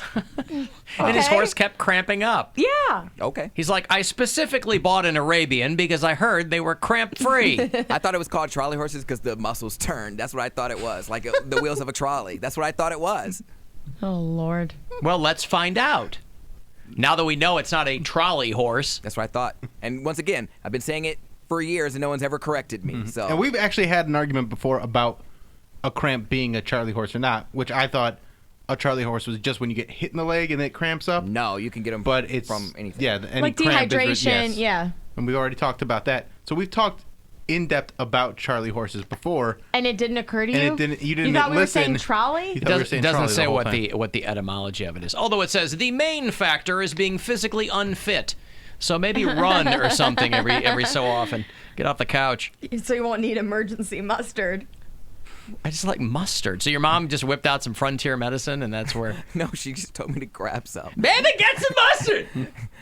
Wow. All right. But she used to get them from working, a long 12-hour shift. And as soon as she would lay down to. See, she would get hers from being overworked. But mine were from being overworked as well. I mean, I was working 6 days a week, and then I would be on my feet for setting For up. one. I found For the a long explanation period of of a time. Charlie horse, Alan. It comes Baseball? from informal American sporting talk. Dated back to the 1880s, the term was apparently used for a baseball pitcher called Charlie who had muscle cramps during games in 1880.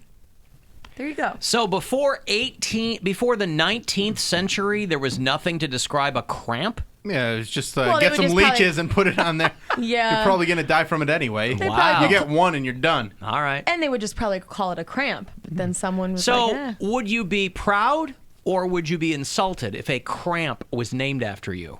I feel pretty cool about it. Somebody you goes, know? oh, I got the Ericas again. They go, what's that? I go, oh, anal fissures. You Yeah, go, I think it depends "What?" on what it is.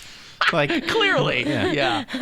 So something cool, Right. Yeah, but if something on your body, what's cool? I mean, Yeah, what- I don't think a cramp is cool. a cramp from, well, because you're a pitcher, like a professional pitcher, that's an okay Like a thing to be muscle named cramp, that. yeah. But if you get like a, I don't know, what's that called when your butthole comes out?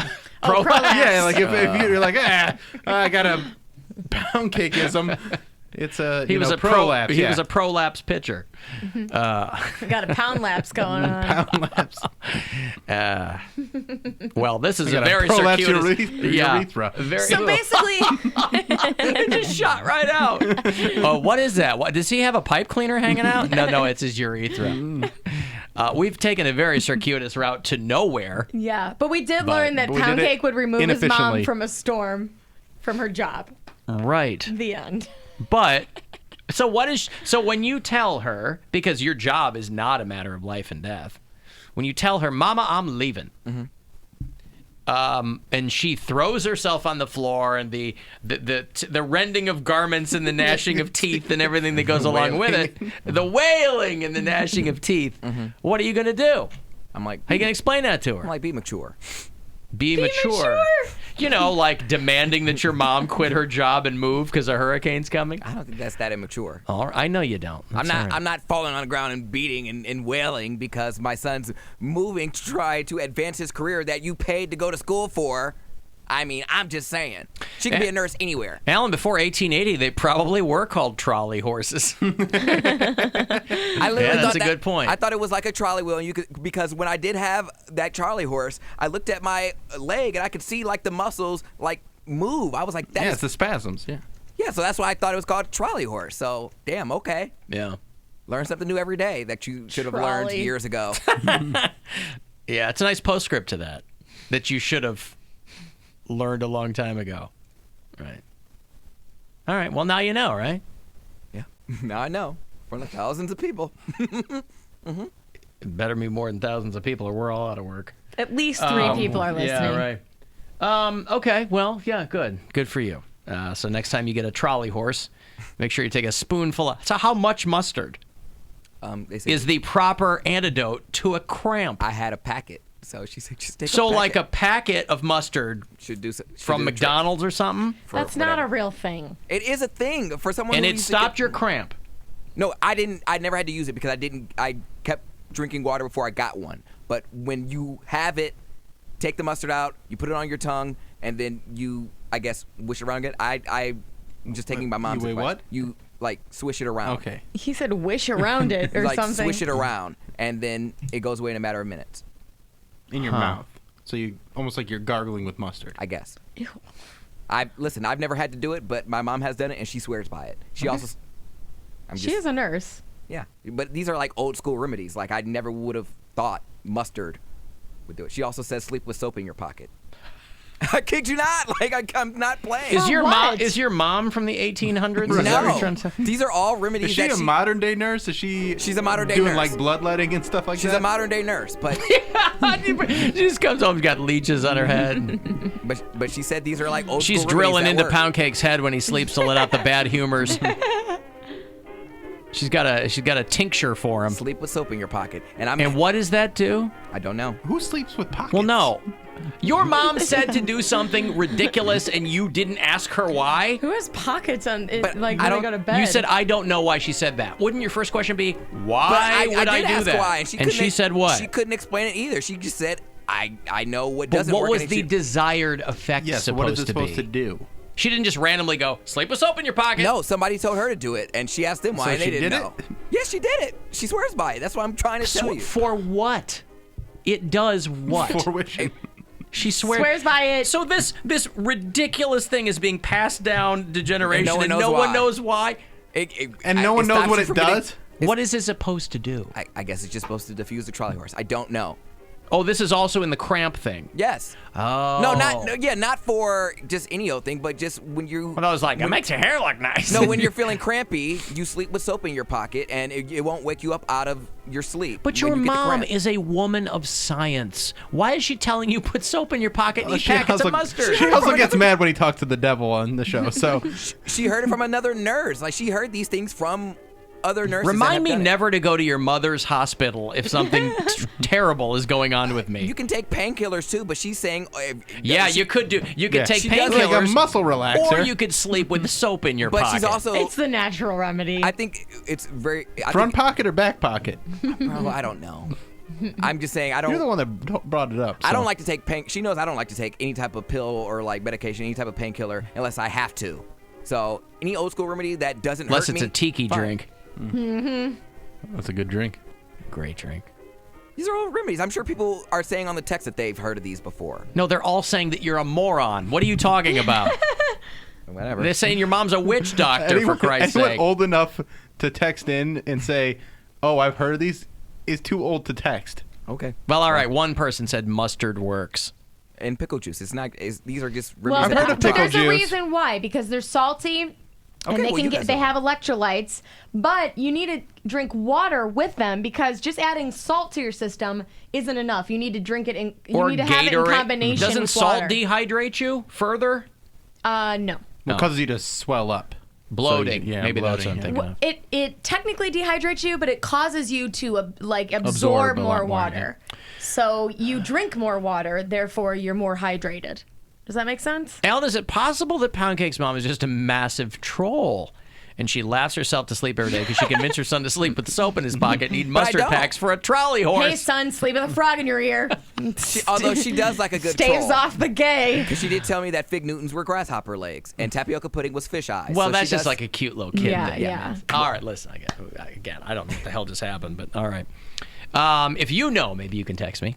I'll have Dante's Inferno, a little $25 to get you down there, East Bank of the Flats. They got good food, good stuff going on over there. 35192. You want to text me for anything else or AlanCoxShow.com. The Alan Cox Show on 100.7 WMMS. And everywhere you go on our free iHeartRadio. Hey, I got a quick question for you guys. Had plans to go out with a girl tonight. The girl from the wedding? Different girl. Okay. And she asked me out and hasn't replied to my text in the past 2 days.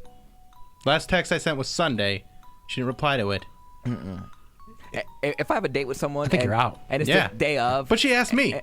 I know. So? It I doesn't know, matter. but it's weird, right? But guys ask girls is all the weird. time and then blow them off. Yeah. Yeah, if I don't talk to you the day of our date, and then I wouldn't expect So the date what's is the still last on. text you sent her? I asked her what she does for a living. Wait, Just like how do getting you to know know each this other. person? She asked you, who is she? She a listener? she slid in the old DMs. That's just like you don't get DMs like Let's that. see a picture. I can't show you because my phone's used as a camera right now. Oh, right. Okay, so a listener said, hey, let's go out. Yeah. Probably one of the girls. A follower. I don't even know if she listens to the show, but she follows me on Instagram. Slid and into those DMs. Started chatting me up the other night and wanted to grab a drink together. And I have not heard back from her since Sunday. So I don't know what. I asked, Did you have a place where you're supposed to meet and a time and all that? 8 o'clock in Lakewood. Tonight?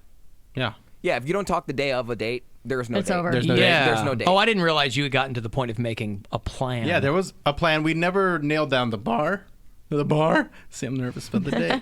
No, I don't have to be. Bill just goes to the center of Lakewood at 8 p.m. and is like, Find with me. a megaphone, where are you? Yeah, there's no date. Yeah, there you go. Hey, this is Bill Squire. Is the girl who said she wanted to come hang out with me around? I know her name. What's her name? I'm not going to tell you her real name. Hey, is Jenny around? She slid into my DMs. No? Where are you supposed to meet? That's Lakewood. Mary Arts is where we were supposed to meet.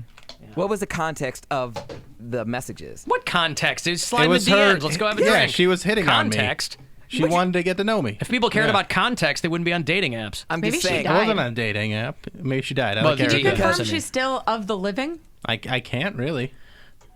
Has she posted anything since? Could she No, be Rick she's- Rufus crolling you? I don't think that she exists in real life. Like, I know people that know My her. guy existed in real life. It His was the friend friend died. who died. But she hasn't said that anyone died. He loves correcting that as if it He makes was it any alive. I have better. his It's news. true. He's- It's he's true, He though. didn't fake his own death. He faked his friend's death. Well, but the guy is alive. Yeah. So you're not. Listen, you're a grown man. I know. I just wanted You're to see not what, I wanna legitimately see what asking. people think. We all think the same thing. Yes. You're being. And Dropped. I just wanted to be. You're being ghosted. I wanted Next, to confirm. So now, what happens if She found a BBD, bigger, better deal. What if she? That's impossible. What if she hits me up in like the next hour? Well, then it's on. You say, where the F have you been? Well, no. Biznatch? What? You're not. I will hit her with a biznatch. I mean, if it's on, right? Right. You weren't holding a block for her tonight on a Tuesday. I mean, I don't have other plans. That's what I'm because, saying. yeah. So if it's on, it's on. Yeah. It's on. Yeah, if she says one word to him, like, hey, he's like, where are we meeting? Well, and why wouldn't you, frankly? Well, right? she She's cute? hot, yeah. It's No, something she's to ugly, do. Erica, come on. I mean, remind her that it's Taco Tuesday. Mm-hmm. And Well, she doesn't want to get food. She's very clear about that. Wait, she was very clear about the fact that she doesn't want to get food? She wants a clean That's a cola. weird thing Why? to be clear on. Yeah, what? She doesn't want a food date. She wants drinks. She has really bad gas. So she can peace out quickly? I just think I don't like food dates either. I don't like She dinner wants to dates. see. Not She for a wants to first see date. how much she likes him when she's drunk. I'm a real woman. I want the dinner. I want to eat. Well, you're marriage type. This is hookup type. Oh, yeah, that's that's true. true. Just want to get right to the drinks. No, I get that. Right. Yeah. Why sit there and make small talk sober when you can do it first drinking? First date is drinks. I think that's a good first date. Yeah, so you can see if you want to see that person again. Spend And then you can also more see time. how they drink, because sometimes you'll go out with someone and they get real drunk real fast. You'll be like, see you later. Under the table. Yeah. All right, I got $1,000 here for you. This might sweeten the deal if somebody is potentially blowing you off for a date tonight. You can tell them I just won $1,000 over there on WMMS. Good luck. Your shot at $1,000. Now, text the keyword WIN to 200-200. You'll get a text confirming entry plus iHeartRadio info. Standard data and message rates apply. That's WIN to 200-200. Good luck from WMMS. Yeah, I mean, it sounds like I think if 2 days go by and this is not top of mind on her, then she's probably Out. out. Yeah. How often does that happen? Like chicks sliding in your DMs? Oh, whenever I start talking about things like this, a lot. See, Gotcha. you said you don't get DMs like that. No, I don't get the ones like you, where like they're like, hey, they're more polite Subtle. about it. Yeah. The ones that you get are like, when we gonna F? Right, Like, here's that's- my D. yeah. Right. And How mine you like are this? mine are actual requests for panties. So Thank you, Grandma. I'm a married man, discreet. Wanna just have oh sex? yeah, pound cake is like a magnet for married dudes on the down low. But I don't even try to be. Like Everybody wants you to be their first time. But I couldn't tell. Everyone wants me to be their secret. I That's what was they want. confused in that text thread. I didn't know I didn't know who that was coming from. What text didn't know was either. whose. So I got a DM asking about like if I was genuinely selling my panties because Right. apparently he would like to purchase. As a lot of And I'm people, like, okay, great, sale made. Right. No, but then Pound Cake said that, or he posted a screenshot of a DM of someone being like married. Oh, I thought they were. but I thought they were discreet. all yours. No, that it was one his. was mine. So that was his example We of were a DM, and comparing. then Bill's like, I don't get either of those.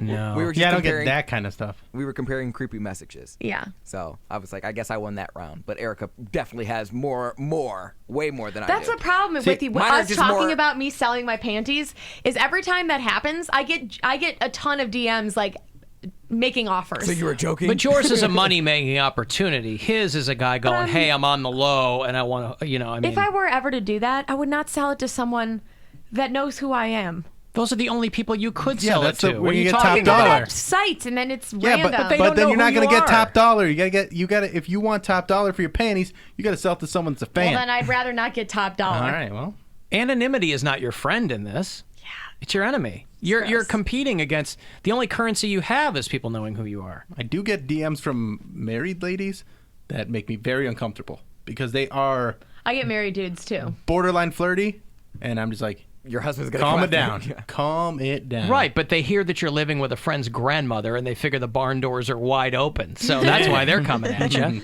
The married ladies. Yeah, Well, there's a one married lady that emailed and wanted to go on the wedding date with I know, you. and she was cute. Maybe they just want to do some crafting.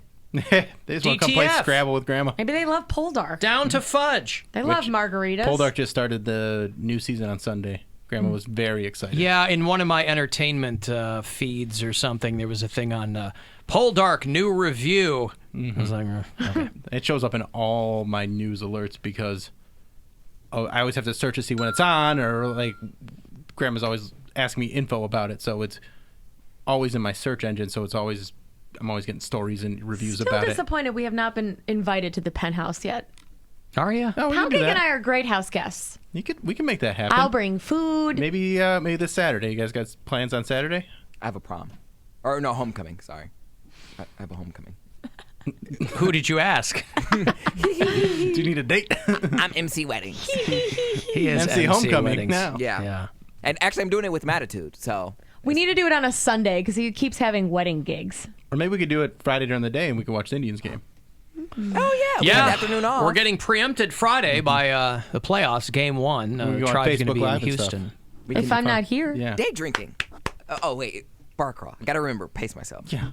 He's going to barf in 2 minutes in the bar crawl. I immediately think, when I have a free afternoon, day drink. I only get I can only get through the day till it's acceptable to drink wine. So that's what keeps me going. I get home, I'm like, all right, do I have some sangria left? Do I have some type of beer? And just, sit and watch my Basketball Wives or whatever.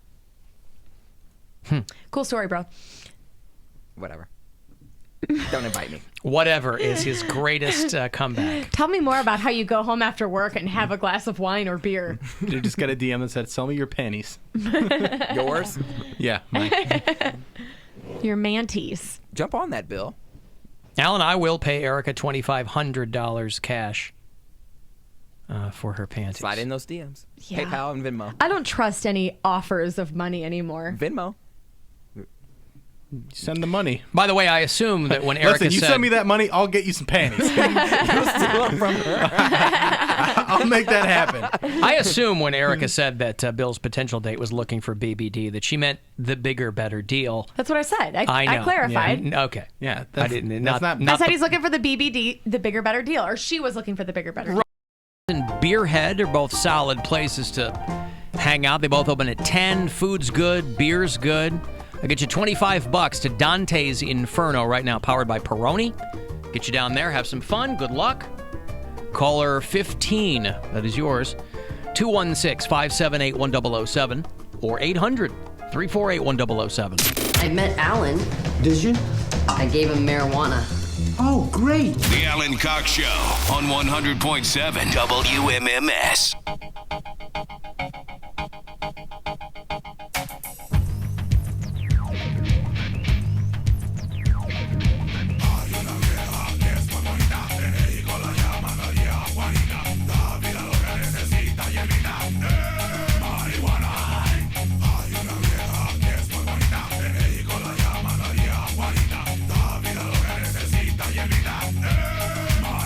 You remember the dance still?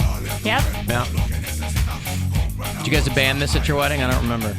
Oh, yeah. We banned all line dances. Chicken dance, all that crap. Yeah, not allowed. Yeah. Sorry, I think we all know the electric slide by now and the cha-cha slide. Sure. Well, they did a very wide-ranging study of pot, and sorry to tell you, whether you're into the Acapulco Gold or the Chem Dog or the Sticky Icky or the Granddaddy Purple or whatever, they said your THC levels don't matter what the strain is. They're all kind of the same. Huh. All pretty much the same. So, whatever. Whatever you like and enjoy it. Hey, Michelle. Hi. Hi, what's up? Long-time listener, first-time caller. Ooh, we love first-time callers. Congratulations. Welcome to the Terror Dome. Speak for yourself. Thank you.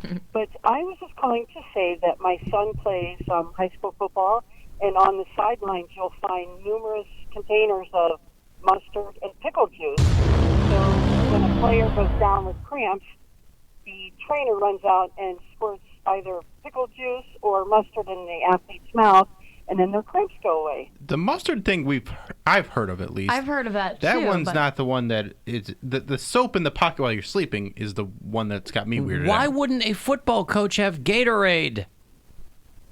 They They do not allow the boys to have Gatorade because of all the sugar, and they think that it dehydrates you more. Huh. So he only allows the boys to have Pedialyte, water, mustard, or pickle juice. That is technically true. Pedialyte's no joke. I mean, you're hungover, it's good, and you know. The sugar will counteract the benefit of, like, that's why I never understood why Gatorade was like such a big thing with athletes, because It's so sugary. Because it actually is not good to have sugar when you're having cramps or you're exasperated or whatever. You want to hydrate with no or low sugar. And lots of salt. That is one of the team rules, no Gatorade. Is your son good?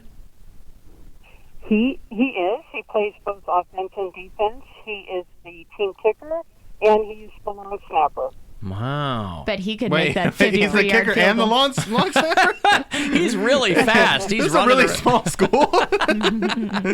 He's also the coach. Hi, I'll be right back. He's the coach. He's the cheerleader. Yeah, right. Wait, is he homeschooled?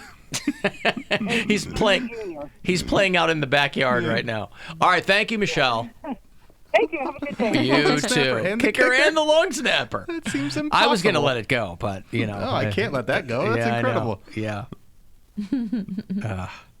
He's very talented. I mean, Very he's talented. going to have fast. his pick of colleges. What do you think you can do for a son? I'm a kicker and a long snapper. How you like that? Joe in Philly. Yo, what up, guys? What's going on? Hey, so I was a wrestler and a coach, and when we have like 1 hour weigh-ins. So when I was younger, we used to drink and eat all kinds of crap before weigh-ins, but as you got into college and coaching, you got a little bit smarter. And basically, it was the combination for the correct rehydration would be water, salt, sugar, and potassium. And salt would usually come in the form of mustard, usually via something you ate. But usually we would cut Pedialyte, drink a bunch of water, and usually that would do the trick. And that was basically the proper ingredients to kind of get you hydrated before a match or before a tournament. Right. So. And there it is. And a little fact. Remember that Terry Schiavo story way back? Oh God, yeah. Late 90s. Yep. So the reason she Early went 2000s. Essentially brain dead, she was very anorexic and dehydrated. So she didn't have a lot of potassium in her system, and that potassium lack of potassium will mess with your heart rate. And she basically went into cardiac arrest, and then eventually brain dead because of the lack of oxygen to her brain. So she was kept on that life support for that long. So that was a main reason. Dehydration was a part of that factor too. That what forced her into that coma. So crazy. Yeah, fun fact. All right, a fun fact That about was Terry fun. I had a Schiavo. good Yeah, time boy, you hearing all rarely that. hear those put together. I'll tell you what, though. Okay, thank you, Joe. All right, there's Joe in Philly. There's a throwback.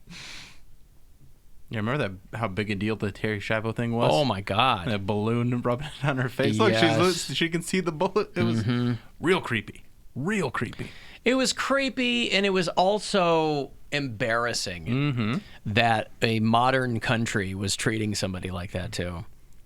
But he mentioned potassium, by the way, and I was telling Poundcake the other day, and I half jokingly said, eat a banana or whatever.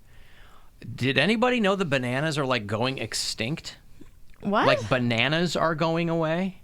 Anybody know this? Listen, the way I think most people have bananas is you buy them, you let them get too ripe, and then you throw them away. I like bananas a lot. I like bananas too, but too much sugar though. You got to hit that sweet spot with a banana, because if they're too green or they're not quite ripe yet, they're terrible. Well, no, and then they go. You buy them green. Right. And then they sit there for a couple of days. Yeah, and then you got to be in the right mood to eat a banana, and every once in a while you get it right. And then I'm in the right banana mood. I can't eat a banana every day. I could really go. When I was a kid, I could eat a banana every single day. Me too. When I was a kid, I loved crunchy bananas. Like the less ripe they were. No. The less ripe they were. I'm using crunchy a little bit. Yeah. They have a term for that because they're kind of tart. Almost, yeah, and it kind of snaps a little bit. They call it palakpak in the Philippines. Okay. And that was like a term for. It was almost like calling like someone like a greenie or whatever. Okay. But if you're just not quite right and not quite good at whatever you're trying to do, everyone's like, no. You're a green banana. Yeah, green banana. Yeah. Anyway, I got my new issue of Wired magazine, and there was a big article on the banana is dying. And it's Why kinda is cheap, that? Trying to too. figure it out. Isn't it grown in tropical climates? Certainly it is, there's but plenty of they those. said it's facing extinction. Why? I mean, it's because they're trying to pathogens and things that work their way through. Well, I'm really you know. screwed because I like honey on a banana, and the bees are dying, bananas are dying. What's happening? There's a fungus that is impervious to pesticides. It's a fungus among us. Yes, and will kill banana plants by choking them of water and nutrients. Choking. Yes.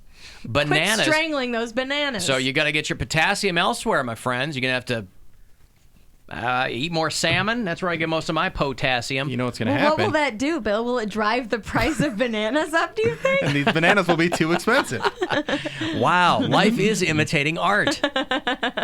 So if bananas go away, you're going to have to eat, beets or clams. I have a beet Why plug, so why I'm do you good. go from banana to clams? Like, oh, there's no more bananas. I guess we'll just eat clams? Well, no, salmon. I'm just rattling off potassium sources. I mean, yeah. Potassium. I'm like, Well, that's, I think, what most people eat bananas I thought, for. I thought you were going to name other fruits. You're just like, well, if you can't have a banana, here's a clam. Eric, you know me long enough. No, anytime that I can't find a banana at the store, I always go for clams. I'm like, what? Yeah. The good part about this is it will put an end to the banana runt, which is long past its That's prime. true. Like, That's we don't fake do banana flavor. Banana runts are not. I'd rather have the banana than the lime runt. I'll tell you what, there I'll will take the no lime. longer be money in the banana stand. That's true. There will be no banana stands. Yeah. Yeah. There's nothing like peanut butter and a banana. Ooh, I've got Or somebody if you freeze them. I've got someone on line one who has banana info for me. Oh boy. Is our banana expert on the line? I don't know. Is banana Hello, Caleb. Hey, what's happening, Alan? Mega dildos, Caleb. What's going on? So I'm on the record as a non-banana supporter, so this is news to my ears. However, I got stuck at work the other day having a conversation with a survivalist dude that I work with, and he somehow went down the rabbit hole in bananas and informed me about this banana extinction about 6 weeks ago, and actually cited that there was a different species of bananas that has already become extinct, and so this banana is a second species of banana that is now going to be extinct. It's crazy. I'll just stick to plantains then. You're right. The mighty banana is going away. You ever have like a plantain at like a Brazilian restaurant, or what's that place? Barocco, I think they have them. Like the fried ones? Yeah. I haven't had them fried. Smush them and fry them. I've only had them on like a hibarito, like a Cuban sandwich. Oh, I don't think I've so ever had good. fried plantains. Oh man, you're missing out. So good. Well, listen, it's a dark day around here for us banana fans, Caleb. So thank you for the information. You can mourn. I will be celebrating. All right, thank you, Caleb. I appreciate it. Caleb hates bananas. Ring, ring, ring, ring, ring, ring, ring. Banana phone. Ring, ring, ring, ring, ring, ring, ring. Banana phone. Remember when we were talking the other day about every time I go to delete one of my sound effects, you need it? I will need it Is later that it? on. Well, I had a sped up version Yeah, the of that. ring, ring, ring, ring, ring, ring, banana. I'm going through over the weekend and I go, God, I haven't used that in so long. I'll just And get rid of then it. the banana store Talk shows about up. goddamn bananas. Yeah, well, Do you have bananas in pajamas or walking down the stairs? No. bananas in pajamas are chasing teddy bears. I don't know that. What a It was a creepy, cartoon. weird cartoon. Yeah, it was bananas in pajamas, and they were a family of bananas wearing pajamas. Bananas in pajamas are coming down the stairs. So creepy. Bananas in pajamas Oh, so it's bananas in pajamas. Bananas and pajamas. are coming down in pairs.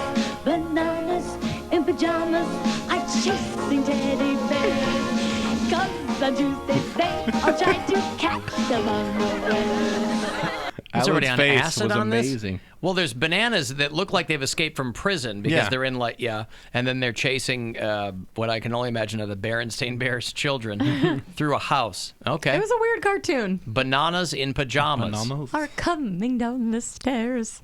Alan, if the bananas go extinct, what's going to happen to the tally man?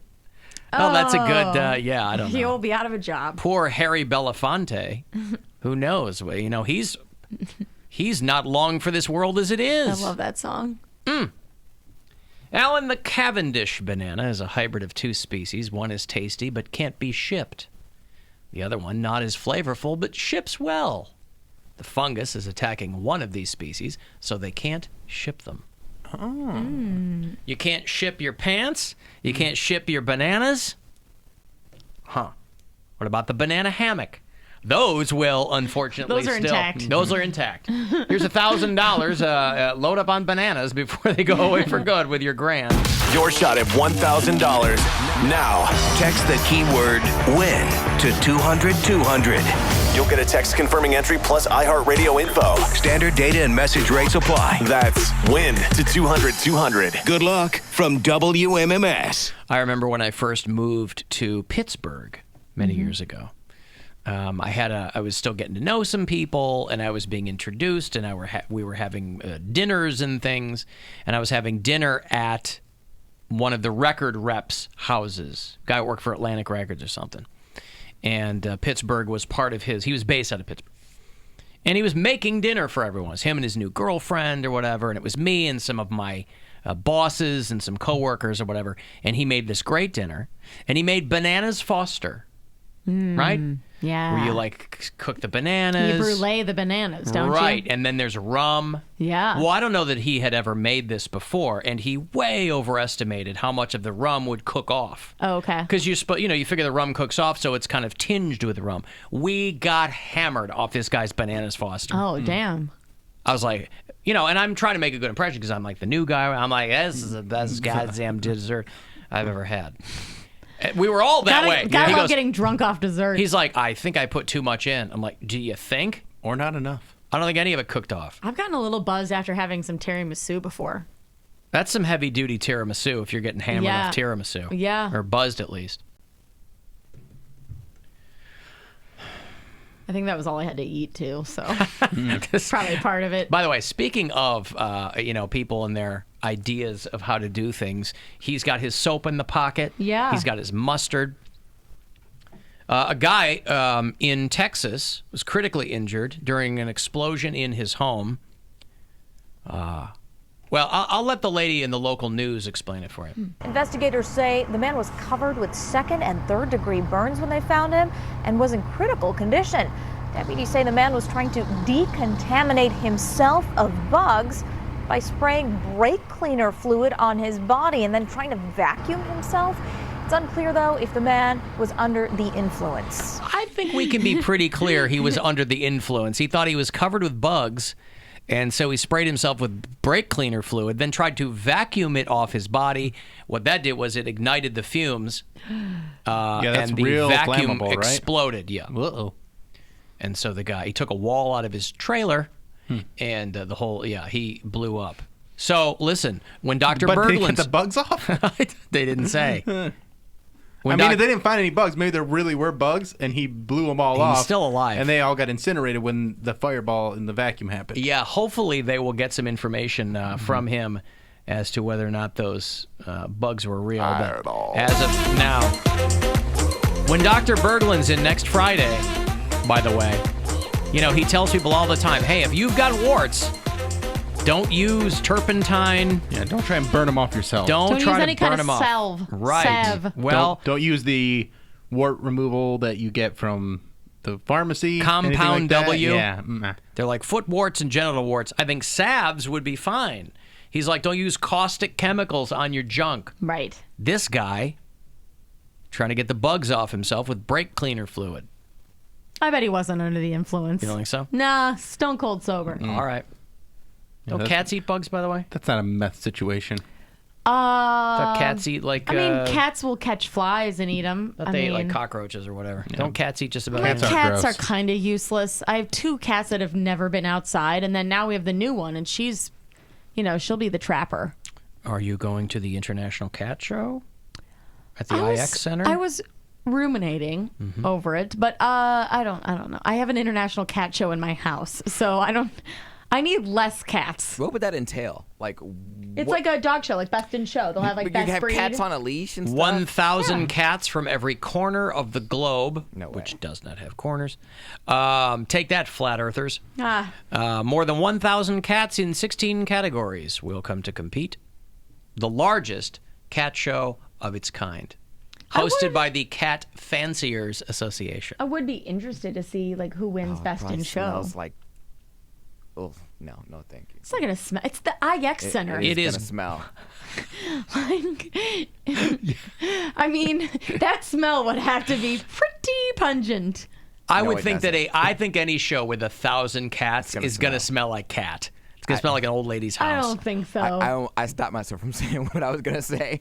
I was going to say it's going to smell like the P word, but I was like, all right. Let me you can, there's a meet and greet with celebrity cat Farrah Fawcett.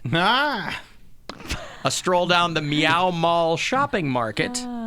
And you can pet the cats in the Meet the Breeds Education Ring. I'm just reading as written here. My friend's cat's name is Uma Perman. I don't even want to go to like a dog show. Like people who are too into their pets, like they need friends. Well, damn. But you don't have any pets. I do have pets. He's got those cats and the jellyfish. But they're not yours. I love my pets. No, you can love them, but when they become your life, when they're your number one priority. When you guys wear matching outfits, like you need to draw the line. Matching outfits. Oh, there are people out there that Cancel wear that matching order. outfits. People dress their hamsters like them, walk around. People dress their hamsters like them? Huh. Okay. I think that's one of those situations where they just kind of look like a hamster. So like, well, I'll get that. Right. We kind of look alike. I would say my mom is the ultimate cat lady because, like, if I call her to talk about anything, the conversation always goes to her cats. And that's fine. And I'm like, okay, Mom, I get it. Your cats are cute. Your cats are doing things that you like them to look, they're looking cute right now. And I guarantee you, as she's talking to you, she's like, oh, there he is right there, like petting him. Yes. And if they come This is your mom? Yes. And if they come stay with me for a couple of days, my sister has to watch their cats and send regular updates of photos of the cats so my mom can know that they're alive and well. Yeah, your mom probably feels like she has some commonality with you on the feline level. But, like, if you leave your cats for a weekend and just put out some extra fine, food, yeah. they're okay. Are they? That's the beauty of having a cat. You don't have to board it. They're fine. They'll just do what they normally do, lay around and pee. So, Great. All right. I'm going to have those Mumford & Sons tickets for you closer to 5:20.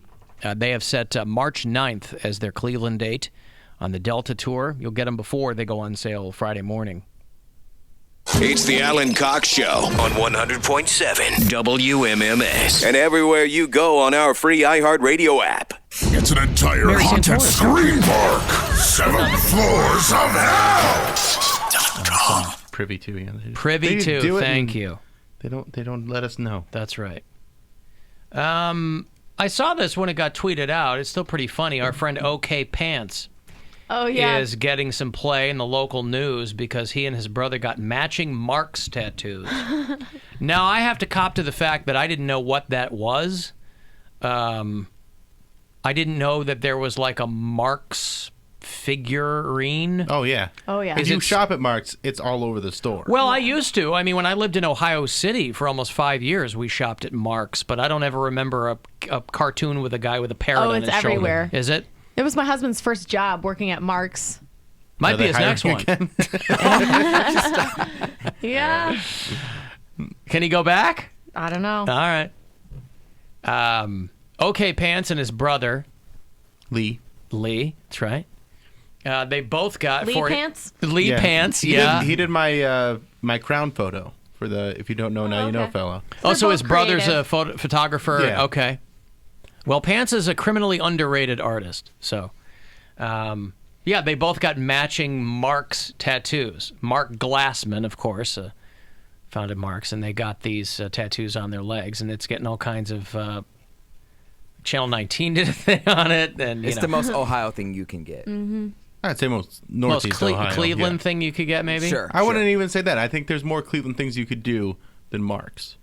It's just I think it's incredibly, thing. but I think there's more. It's a deep dive, that's for Yeah. sure, because I was like, oh, that's funny, but I did not know that was a thing. Because there might be Browns fans or Cavaliers fans from all over the world, and they can get, a Browns or a Cavs logo on them. Like, that wouldn't even be that rare. I'm sure there's plenty of those. But a Marks tattoo, that's pretty specific. Yeah. That's pretty. I still don't think it's the number one thing. I think there's a more Cleveland thing. Like a pothole tattooed on you or something? A pothole in your chest? Every city's got potholes, though. Now, they should have, like underneath the Marks tattoo, it should have said, now accepting all major credit cards. There you go. That would have been good. I'm trying to think what would be more Cleveland than a Marks tattoo.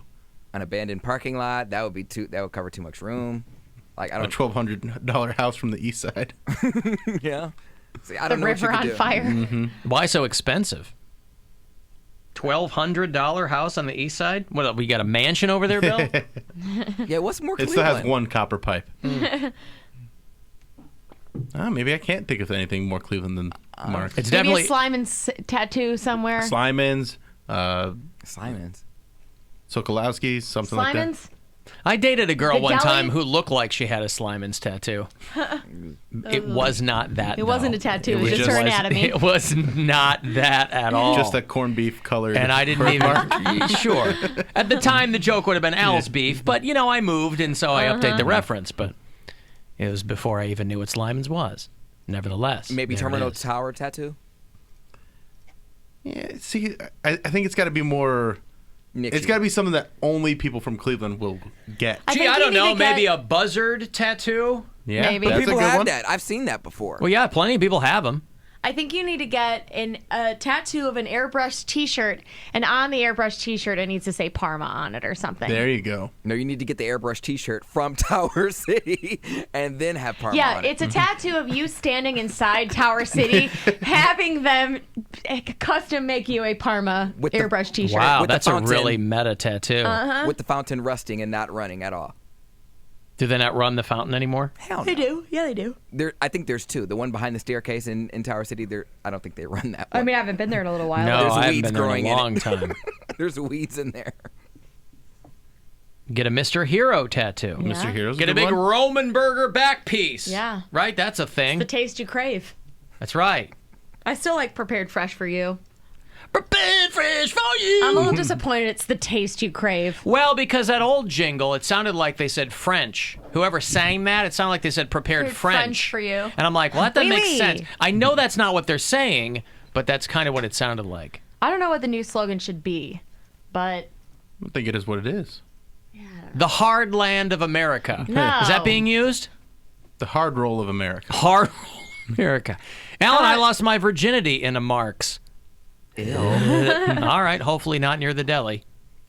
A lot of people get those melt Or the tattoos. produce, yeah. Or produce. well, yeah, if you get a melt Yeah, tattoo, maybe you get I- like a discount.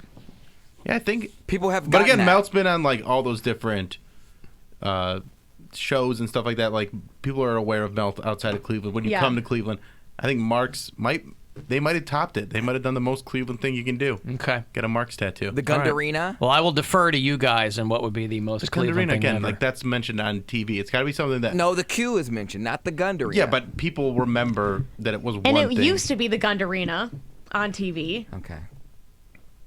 Jacobs Field logo, that's still. Again, it's got to be something that only people from Cleveland are going to understand. Yeah, then I don't know. I They got it. I think they got it. I think they got it with Marks. Good job, Pants. Yes. What about that Big Chuck and Little John caricature? Ooh, that's a good one. It's pretty good. That one or Daffy Dan. I don't know Daffy Dan. What's that? This guy made the shirts, right? Yeah. Back in the day? It doesn't have a double D on it, No, and it's the underwear. sax guy, Maurice the sax guy tattoo. Ooh, that's a good one. Who? But again, he had He died. the sax band. Oh, Norman Reedus Jr. Mm-hmm. Was that his name? I I've got thought it. Was, Was that his name? I thought it was Maurice. Maurice, I'm something. sorry. I'm thinking Norman Reedus Jr. I like that. It took me a second to be like, yeah. no, Norman. that sounds wrong. That's not right. Maurice Reedus Jr. I've got it. How about an Ariel Castro tattoo? Oh man, Hey. Anthony Sowell, the That'd be Sausage Factory. That's pretty Cleveland, isn't it? Yeah, Anthony Sowell, the Sausage King of Chicago. That's right. All right. Well, there's a lot of things you could do. Oh, I know what you I could think get. they went with a good deep dive, though. Yeah. You could get the script of Solon, Maple Heights, Vermilion. Liberty. Let's go to the next arm. Liberties. That's the most Cleveland thing you could do, because not everyone would know that, because you have to read it and while you sing it. Like, you have to sing it as you read it. Huh. Only Cleveland people would sing it.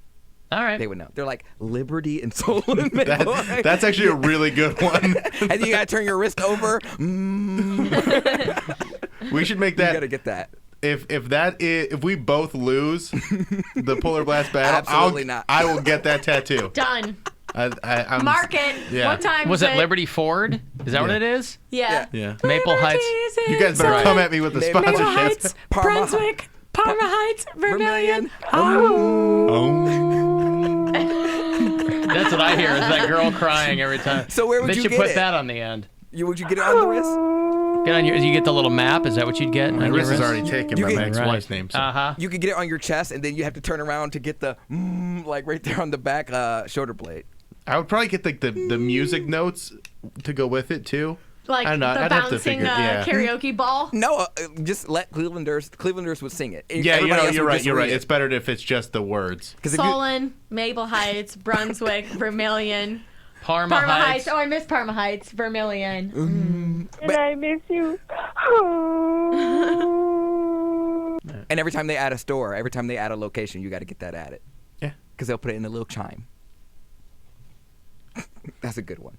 That is a very good one. That's a good one. That's very funny. Because I was trying to think about that. What is a pop culture thing around Cleveland that only Cleveland people would know? You get a picture of a super pimp on you, or a tattoo of super pimp. Super pimp. Yeah. Is he still around? I don't know. Yeah, he's still out I'm there. sure there is Yeah. a super pimp tattooed on someone somewhere. Guaranteed. Hey Jim. Ooh, Mark Norton caricature. There you go. Or Yo, Garfield what's up? 1, 2, 3, 2, 3. I like that one too. What's that? It's something that used to play on. It's just like a commercial or something. Oh. Garfield 1, 2, 3, 2, 3. What were you were gonna say, Norton? Yeah, Norton Furniture. Mark Norton. Is that his name, Mark? My name's Mark, and you can count on it. See, Yeah, again, you can count on it. that's a what you very need. good one, but he has gone viral because of how weird he is. Yeah, so he's kind of national at this point. He's got like a cult following outside of Cleveland, but I think 'Cause he went, like, the YouTube jingle viral is good. I like the Garfield 1, 2, 3, 2, 3. That one. Get a tattoo of the Playhouse Square chandelier. Pretty new. It's pretty new. Yeah, but not everybody knows about it, outside of Cleveland. All right. Why do people think they're like no recanting? You have to get that tattoo if you lose the Polar Blast. We're just throwing ideas out. No, We're no, just I'll do it. Oh. I'll make that my. I don't care. Done. I already have bad Oh, that's tattoos. so great. We already have one in the can. Yeah. Is Mark Brown still alive? Yeah. He is. Okay. Hey, Patrick. Probably sitting at the store right now. Stroking his ponytail. Patrick. Yes. How are you? Good. How are you? Good. What can I do for you, Patrick? I was actually just calling to recommend a Cleveland tattoo as Honey Hut ice cream. Oh, that's a good call. Honey Hut's a good Or one. East Coast custard, one of those. Is that a Cleveland thing? I think East so. Coast custard? I think so. Yeah.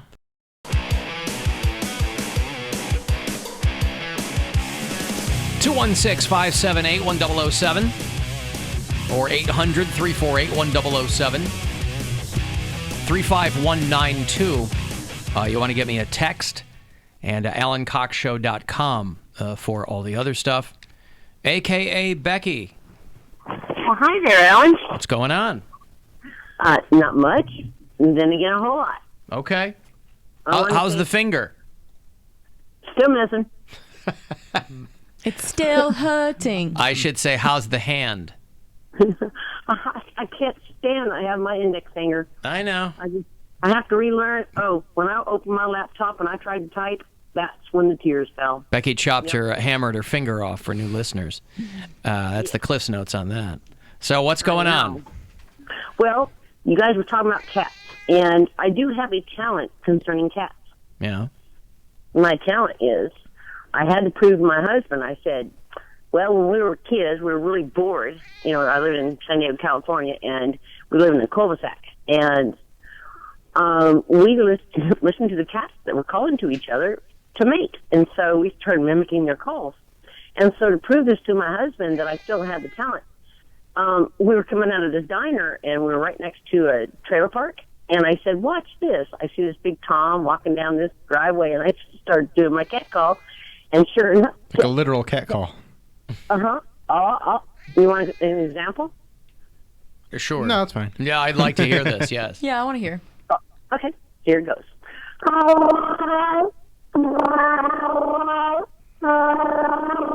Okay, that's the call for If a male. Chewbacca was a cat. Sounds pretty good. So far, so good. Yeah, that's even cuter. But yeah, sure enough, unbeknownst to us, when I was doing this cat call to this tomcat, this female cat comes. Right, but why would you want to? I get being kids and being bored, but why would you want to attract horny cats to where you were?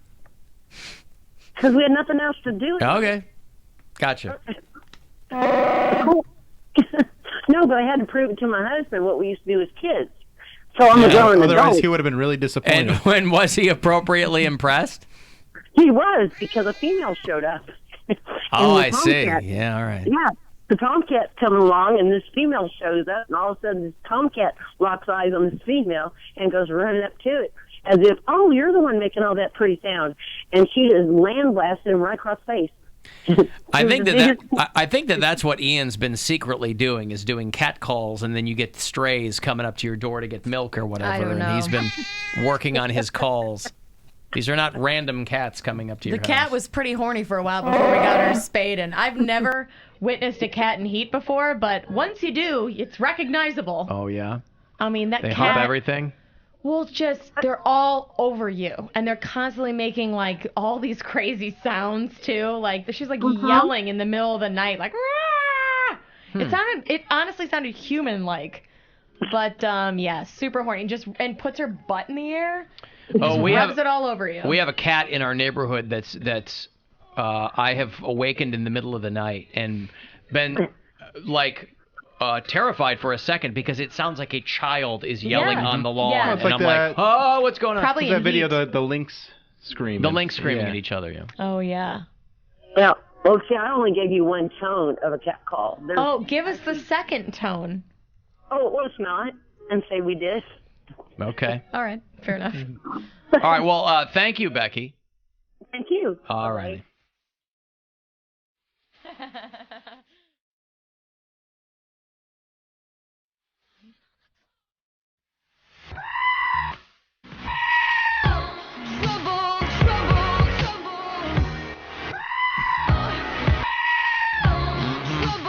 How can the president like her music 25% less? She's like 125% more. You can intercut it with a goat. In my mind, that was her first big banger. That was when I started listening to Taylor Swift. Taylor Swift is kind of lit. Like she's got hits. That was when I had. She doesn't write them, does she? Yes. She co-writes. She's got co-writes. She Well, writes she's got Max Martin, but She writes a verse, She and does write some of her stuff. She writes a verse. Okay. Well. Either way, she's got hits. But no, that's when I started liking. Well, her. when you hire people who write hits, you're Well, going to yeah. have hits. I mean, that's what I'm Her saying. main guy is Max Martin, who literally, if you Google this guy, he's he a does part of write hits, every yeah. major pop hit of the last 2 decades. Those are the people who, those are the people making the money, but those are the people who should be really spotlit because you're like, it's incredibly hard to keep writing hit songs. But they don't want that. I mean, I get that there's like a formula too where you can kind of plug and play. Yeah. They don't want that kind of attention. This dude, this Max Martin guy, he's like Swedish or something. They always are. He gets to live like a low-key life, but just like stacking his cheddar. Just live in a mansion somewhere and not have to deal with any of the paparazzi or the fame. It's like all the best parts of like being rich, successful, yeah. and rich. Yeah. I would love that. That'd be cool. Yeah. You mentioned yesterday, I think we were in a break, you were like, what's Snoop doing in town? Yeah. I keep seeing him everywhere. He was on live on Lakeside. And Yeah, he was out at, what was the he Browns doing? Stadium saying hi to Baker Mayfield. He was talking to the team. He's a big football guy. He's a Steeler fan, though. Yeah. He was in Cleveland for something. He's he's got that Redemption of a Dog play that's going to be at Playhouse coming Square. here. Yeah, that's what I thought it was. He was promoting it. Gotcha. And so I guess he's kind of boys with Hugh Jackson. So he stopped by to say hi to the team. What up, though? This is Big Snoop Dogg. Dog Pound, y'all better turn up this week, man. Y'all got a new feeling, new spirit. Let's go get it done, Dog Pound. You think if you were Snoop Dogg, you'd root for the Dog Pound from the jump. Isn't it crazy that rappers have gotten more ridiculous than Snoop Dogg? It is. Like, Snoop I've Dogg, always liked Snoop Dogg. I do too. But he's the first one to really introduce silly slang into like pop culture yeah. vernacular with the izzle for shizzle, all that Yeah. stuff. And it was cool because Snoop Dogg had street cred and made it work, and it was cool when he did it.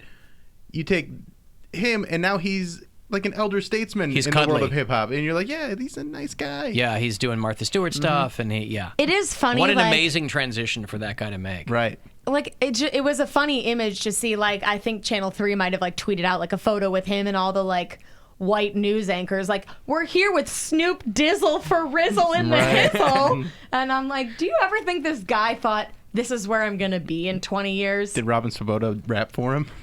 Oh man. They should have put her out in front of him. Oh God. Let's battle. Stop! Collaborate and listen. Rob's in the back with a brand new invention. It's an ice nest holding me tightly, sold like an iceberg daily and nightly. Good for her. Yeah, I don't know. It's just funny. And he's never gotten fat. Yeah. I don't he's think still long and skinny, and you know. He still looks like he is still. He looks older, but still looks pretty good for. For, I don't know, what is he, 60? Yeah. No, he's like a couple months younger than me, I think. No, really? He's 46, 47, something like that. No way. Yes. I was in college when he was 21. Like when Doggy Style came out and he was blowing up, he was about the same age as me. He's pushing 50. I have 46. I think Dre of that group is probably He's the oldest one. Yeah. Dre's 53. Yeah. Ice Cube still looks good, though. Ice Cube looks good? He still looks, like, youthful. Mm-hmm. Well, he had all the amps. He's got a baby so. face. Right. I don't know if that has an impact, but, you know. Hugh Jackson was happy to see Snoop, but didn't want the guys getting all tied up in it. No, Snoop is, I've known him for quite a while.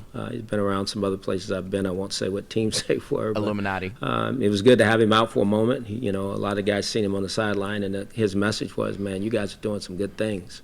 Some really good things. Great and I thought that was great. But at the same time, there were going to be a lot of people that want to come be on this wagon when the wagon gets rolling, and we're going to circle the wagon. And I know that because I didn't see any of these people for the last 2 years. I'm still the same guy. Still knew all these people prior to this year. So we're not going to get caught up in any of that. Yeah, I would too. Hey, thanks. Thanks, Snoop. Where you been, well, bud? not Snoop, but he's talking about other people, I think. I mean, Yeah. You know who your friends are when you're losing, I guess. Well, wasn't there a country guy, like... Brad Paisley. Brad Paisley went down there and Did he? stuff. Yeah. I'll tell you what, whether or not the team is losing, you will be winning when you join me, Bill, on Sunday for the Cox Out Watch Parties. Watch party, yeah. That's right. Who are they playing? They're playing the Chargers, the Los Angeles Chargers, which is what are the chances? still weird. How are you feeling, Bill? The Chargers are a good team, but this is a good litmus test for us to see if we are beat the for Ravens. real. Yeah, we beat the Ravens, and I think we have a good chance because the Chargers are a West Coast team coming here playing at 1 o'clock, which is like 10 a.m. for them, which is a little weird. So it's we have a good chance. That was Rivers the first, is good though. That was the first win that Hugh Jackson ever got as the coach of the Browns. Was against the Chargers. So maybe he's got their number. Regardless of whether we win or we don't win, I hope we either win by a lot or lose by a lot because You don't want a stressful game? I would like one less heart attack. I will take any win that is stressful over any loss. Yeah. I do not. Now, I just want us to win. Now, win or lose, at all costs. you will win when you join me on Sunday. Win or lose, you'll still booze. That's right. Cox Out Watch Parties. I'll be at the Brew Garden in Middleburg Heights, starting at 1 o'clock. It's a good spot. Prizes and specials. Oh, it's fun. Specials? Yes. Shook. The band The Specials is coming to play. Oh, neat. I cannot wait. You saw and everybody by now has seen the McDonald's Cup dubstep guy. Oh, yeah. Right? Came back and... what?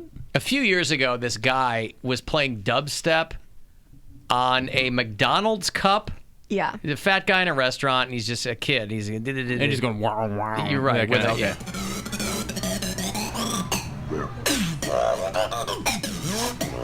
It's kind of cool, really. Yeah, it's pretty awesome. This is 3 years ago, and then he did it, I guess, on the 3-year anniversary, and then that went viral again. He had a crowd in the McDonald's or whatever.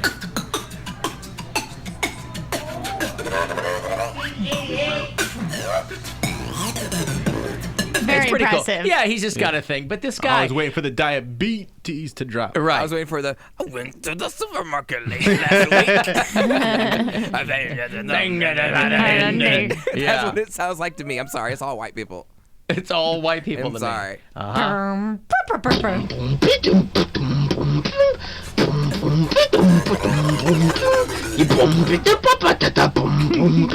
I ran to the supermarket late last weekend. Right. I'm sorry. It's all the same to me. It's all the same to you. But it's funny you mention that because this guy's already collaborating with people. Like the kid in the Walmart that got to the Grand Ole Opry. This dubstep dude's already doing that stuff Ramsey too. kid? Yeah, Mason Ramsey or whatever his name was.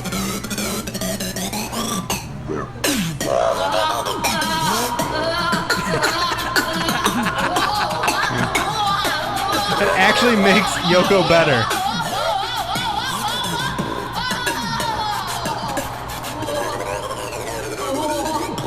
Oh, by the way,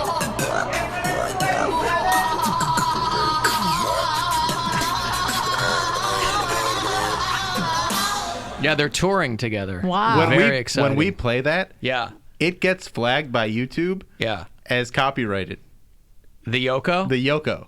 I can see that. I have to go and take out the audio so that it will stay up.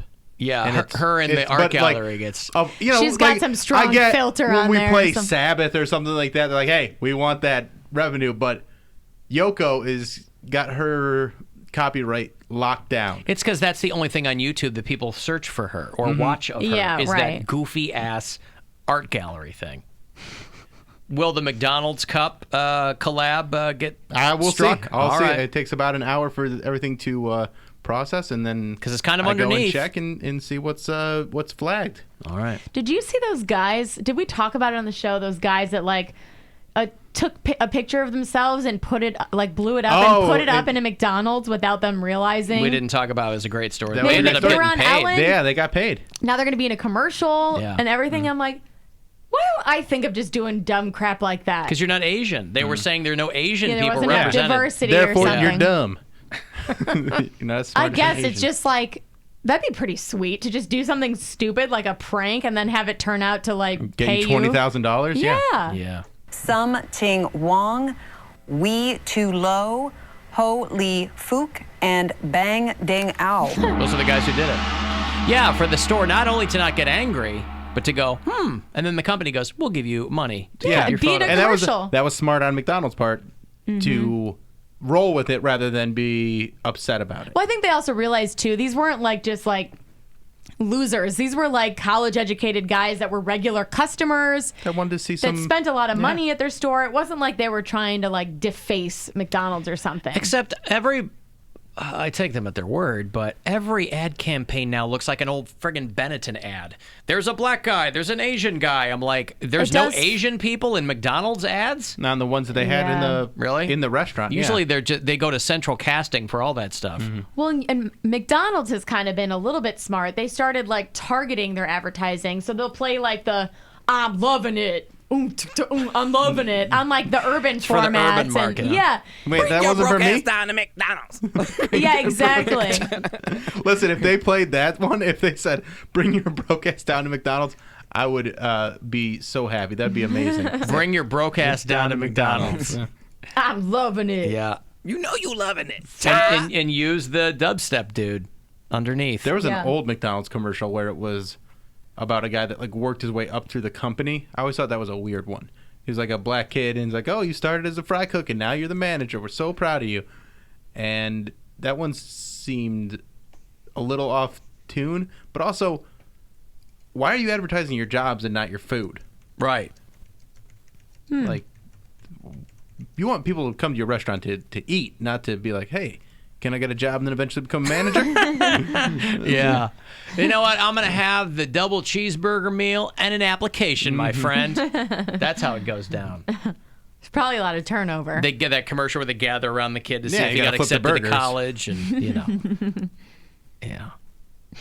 Well, I never worked fast food, so people who do that, every time I see somebody who has to, a manager who punches a customer because they just they got in their face or they threw a cup put a at them. tomato on their sandwich. I'm always team staff because same. People are douchebags. There's been some times. Huh? There's been some times I worked fast food, like the furthest Your I've gotten was- smoothie counter. But I loved that job because the people I worked with made it fun. Go back.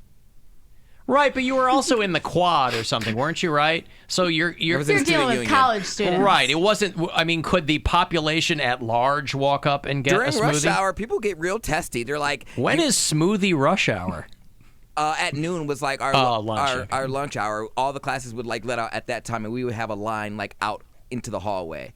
And people were like, I have class in 15 minutes. You need to be ready. I got you. You should have gotten here earlier, bruh. There's a line like. Well, they're coming from another class. Well, that's too damn bad. Lunchtime, and Mr. Zubs. My motto was, you get your food when you get it. Sounds like you were an exemplary employee. That was his motto. Yep. Listen, I would not like pound cake serving me in a restaurant. Absolutely not. But a TV show that is based on pound cake. Having to serve people? Yeah, like having to serve or like being the manager at a restaurant where it was him being himself and not trying to cater to what people actually want. Mm-hmm. That would be entertaining as hell. I did not put up with that. They call it Hood Burger. I was mad about that. Welcome to Hood Burger. I'm not taking your order. Yeah, for real. You get your food when you get it. I wasn't gonna trip over myself and jump through like Trip over myself, trying to like serve because you didn't come here quick enough. Like that's your fault. That's their problem. Yeah, I get it. You're waiting in line. Like I'm not about to. Customer's always right, pound cake. Not dumb. They wasn't tipping me. I got paid hourly, so the longer I take, the easier my job is. I feel like the customer's always right kind of dissipated a long time. Oh yeah, the customer's been wrong for quite some time now. Yeah. All right, those Mumford & Sons tickets when we return around 5:20. They have set March 9th as their date here in Cleveland over at the Q for the Delta Tour. So if you've missed them, they're coming back around again. 35192 if you want to text. It's the Alan Cox Show on 100.7 WMMS. And everywhere you go on our free iHeartRadio app. Rover's Morning Glory. Usually, let me read some email here. Michaela writes.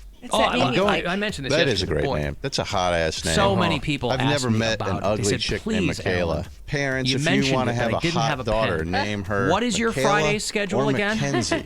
Now, the problem with that is you're going to have boys Haircut trying to Friday get to your morning. Yeah. daughter's Right. pants I got every my single hair day. If you appointed don't tonight. want that, Ladies' what did you lunch. name your daughter? What's yes, an that's ugly right. Downtown, right? Oh, downtown this time. Weekdays on 100.7 WMMS and 24/7 on our free iHeartRadio app. From the Universal Windows Direct Weather Center, WMMS Single weather. ladies' lunch for one Christopher Ty. Oh yeah, when's his wedding? Next weekend. We're going to Yep. fall into the 40s overnight. So anyway, Watch for a and little then light I'll have a rain leisurely in walk spots over to tonight. Progressive Chilly, Field to quiet do tomorrow this morning, highs in the low show 50s. live, Rain So moves in leisurely. starting at tomorrow 2 o'clock. From Cleveland 19 Although it News, would I'm probably be a meteorologist very Sam sweaty Roberts leisurely on walk if I'm going from West 6. This report is sponsored by Progressive Window Field, Nation. but, Window you know, Nation is whatever. here to beat the winter Swassy. cold with 50% off any style window No, but I and mean, I have no my card down on there. payment, I mean, no you know. payments, and no interest for a year. I'm thinking Call I'm going to 866 try to 90 see. Nation Maybe, now Bill, you or can visit see in the windownation.com. Next break. I want to see if you can push me in the walker so I don't have to walk her that loves far me. all the way to the corner bar. Let's just try it right It now. loves me not. Hey, Push you in Rebecca. the walker. What you Yeah, doing? I just Oh, I wanted to see. see if Erica's my got love a for new Dunkin's flashy pumpkin iced walker. coffee is mutual. It loves me. I'm so happy for you guys. Jealous? Fall in love with fall flavors at Dunkin' with any size $2 iced coffee from 2 to 6 p.m. Try any of our delicious flavors like maple pecan or pumpkin. America runs on Dunkin'. But he's going to push you from Participation may where? vary. Limit- No. From what distance? What? It works. You gotta steer. I'm just hitting the motor. It's working. How do you steer? There's brakes on that thing? Why are there brakes? You're going half a mile an hour. I think you should do the show sitting. Why are there brakes on a walker? I don't know. Like in case like you are about to fall and it's about to get away from you, you can kind of stop yourself. Like with when Kramer's girlfriend was going down the hill and the battery was dead on her wheelchair and she crashed. Well, that'll work then. Then I'll just have you wheel me over. And it's a lot wider there, so we don't have to get through doorways as much. Yeah, exactly. So that'll work. Do we have to pick up our credentials a different day, or can we go that morning? So I have them there as you check in. Okay. What's It's, that? it's not like when we had them for the playoffs. It's Okay. just You get there, you show them your ID, they give you the pass. Oh, yeah, right. Because I have to leave work early. Walk through the metal detector. Brakes on a walker. It always goes off when Alan goes through because he's metal AF. I am, yes. Got the fancy basket. And I have that penile implant bill that I asked you not to tell anyone about. I didn't tell anyone. I was damn giving it. you a Did compliment. I just tell everyone? You told everyone right now. My goodness gracious. Oh, well, hog my hooter. What am I going to do now? Ow. It even has a little reflectors in case I'm walkering at night.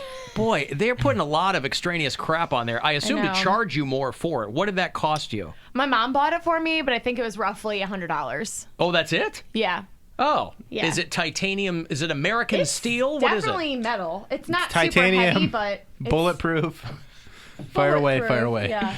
I just like it because it has the padded seat, but it also has like the little backrest. So if I need to stop and sit for a second, it's quite comfy. But you're already sitting. If he's going to be pushing you around. No, I know, but when I'm using the walker as a walker. Yeah. You got to run around the front and sit? Or it's on the seat's on your side? I just go like this. Like, so I... Oh, I see. It is metal AF, that thing. Yeah, like if I'm using it and I need to sit for a second, I just sit like this. Just all right. flip around, yeah. I understand. It's very helpful. Okay. Who corners the market on like walkers? I didn't want it to get to this point, but here we are. How do you know if you have like a high-end walker? Like Walker Texas Ranger? That's not high-end. I'm just saying you're like, oh. A high-end walker is a scooter. I have a Trump walker.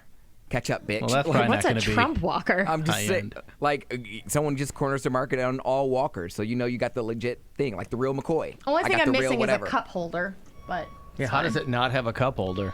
I could get one. I could purchase one to clip onto there, but I'm not. Clip-on cup I'm holder. not gonna do that. Get streamers, I'm too. hoping this is temporary. You're saying I don't want to get too comfortable in this. You don't want to trick it out too much. That's why I didn't even want to get this one. I wanted to stick with the crappy one I was using because I was hoping that I wouldn't need it. I'll tell you what you need. You need some violet light underneath and a nitrous tank in the back. That's right. And a boom box, maybe. That's right. Take it. Get some Rockford Fosgate cabinets on that thing, and then you take it out for hot import days. Yep. Because it probably wasn't. Get some subwoofers on there. Probably wasn't made here in these United States. Spinners on the bottom. Yeah, get some rims. You'd be sitting on 9. Barely. Sitting on 3s. 5s. Yeah. Sitting on 3. Oh, boy. Oh, Lord. But, it's whatever. It works. It gets you around. It's getting me around and giving me an option to sit wherever I am, which that is key. Selling it. I might want one of those too. I like an option to sit. People were sending me this chair that I guess like it folds up or something, but it's just this little chair that you can sit anywhere, and it has like 3 little telescoping rods. Yes, exactly. And I'm like, yeah, that's not really gonna work for me because it's just not. It's not going to support me the way I need to be. Alan, the brakes are to lock the wheels, so when elderly people go to sit down, it doesn't slide out from under them. Yeah. That makes sense. All right. Well, that makes sense. It does feel a little weird to have brakes, though.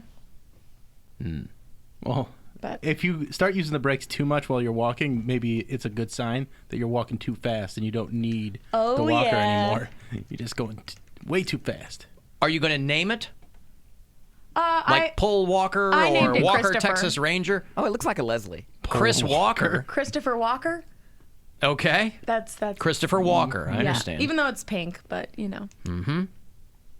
Yeah, my husband was calling it Texas Ranger, but I was like, no, I'm going to stick with Christopher Walker. I like his better.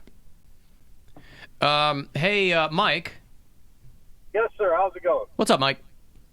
Hey, how's it going? I got a question for Erica. Shoot. I want to know if your little walker there has a stop sign on the side of it like the school bus has. Oh, my so God. when you come to a stop, nobody can go around you. No, and I would never allow it. I do feel hella guilty. Can you get a clip-on version of that to go with your cup holder? I'm not clipping on anything. I'm hoping that this will be like another couple months and then... I'm not, because frankly, I'm starting to get real excited to thinking of how we can trick this out. Right. I like all the options we can put on Can it. we get handlebars with like the pennant flags on them? Yeah. No. Can we get a banana seat on Maybe this I need thing? Pound Cake's horn. How about a banana seat? Put a baseball card in the spokes. Yeah. So it sounds like you're really motoring. We just got a tweet from someone that said... one of those long orange flags on the back. I like that. Yeah, that's good too. Leslie on Twitter said that is the Cadillac of walkers. Is it? Yeah, she said it's a Rollator. Oh, okay. See, someone has cornered the market of walkers.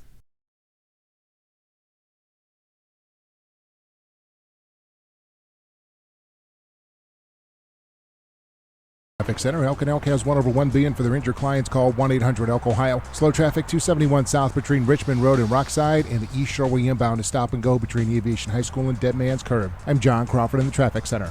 This report is sponsored by Conrad's Tire Express and Total Car Care. Right now, it's Conrad's pre-winter sale. Buy 4 Uniroyal passenger light truck tires and get a $40 MasterCard reward card and a Save the Tigers kit after submission. See store for details. 37 locations to better serve all your automotive needs. Yo, what up, Alexa? What up, bro? Play WMMS on iHeartRadio. I got you, fam. It's time to give stuff away. I get you a couple of tickets for the return of Mumford & Sons. The Delta Tour is going on the road next year. A groundbreaking new show in the round. Friday, March 9th is the date here in Cleveland at the Quicken Loans Arena. You'll get these before everybody else. Friday morning, they will go on sale. Friday at noon, actually. AXS.com is where they will go on sale. So if you want them, come get them. 2 for Mumford & Sons in the spring. For caller number 16, 216-578-1007 or 800-348-1007. He's looking for people who like to laugh. How you doing? Just so he can see their disappointment. Aww. The Alan Cox Show on 100.7 WMMS.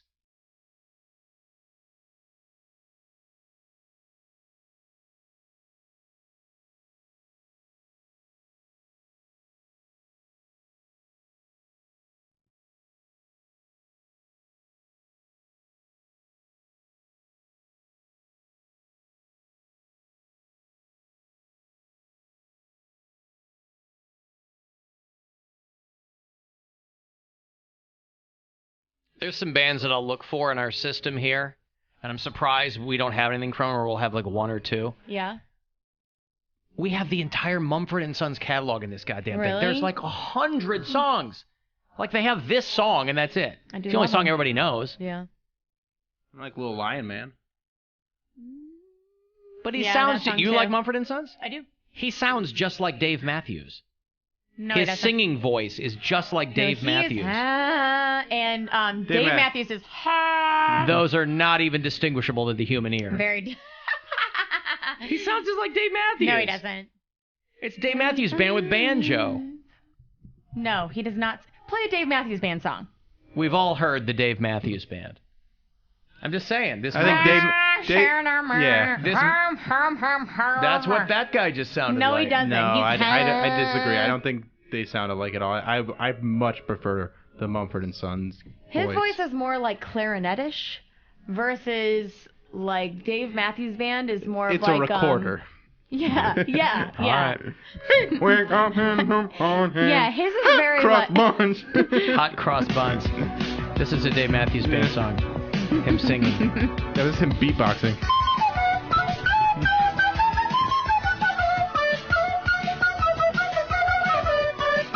They don't do many covers, but when they do, yeah, it's really good. Okay.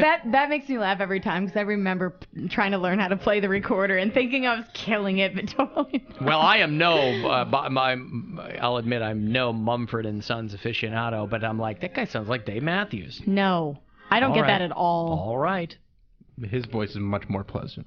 Yeah, I think so. All right. I can see what you mean because he does have a distinct voice and it kind of lends itself towards that. Can you see what I mean? Because they do, in fact, sound exactly alike. They don't sound alike. All right. So that's not how you can see what I mean? But I know why you think that, but I disagree. All right. I disagree with you. I disagree with you. All right. Alan, that Pound Cake reality show should be called Quarter Pound Cake, where he's a fast food manager. I like it. Somebody else also points out that Smoothie Rush Hour was by far the worst movie of Jackie Chan's career. That was Even the fourth worse, Rush Hour. Yeah, than the Tuxedo.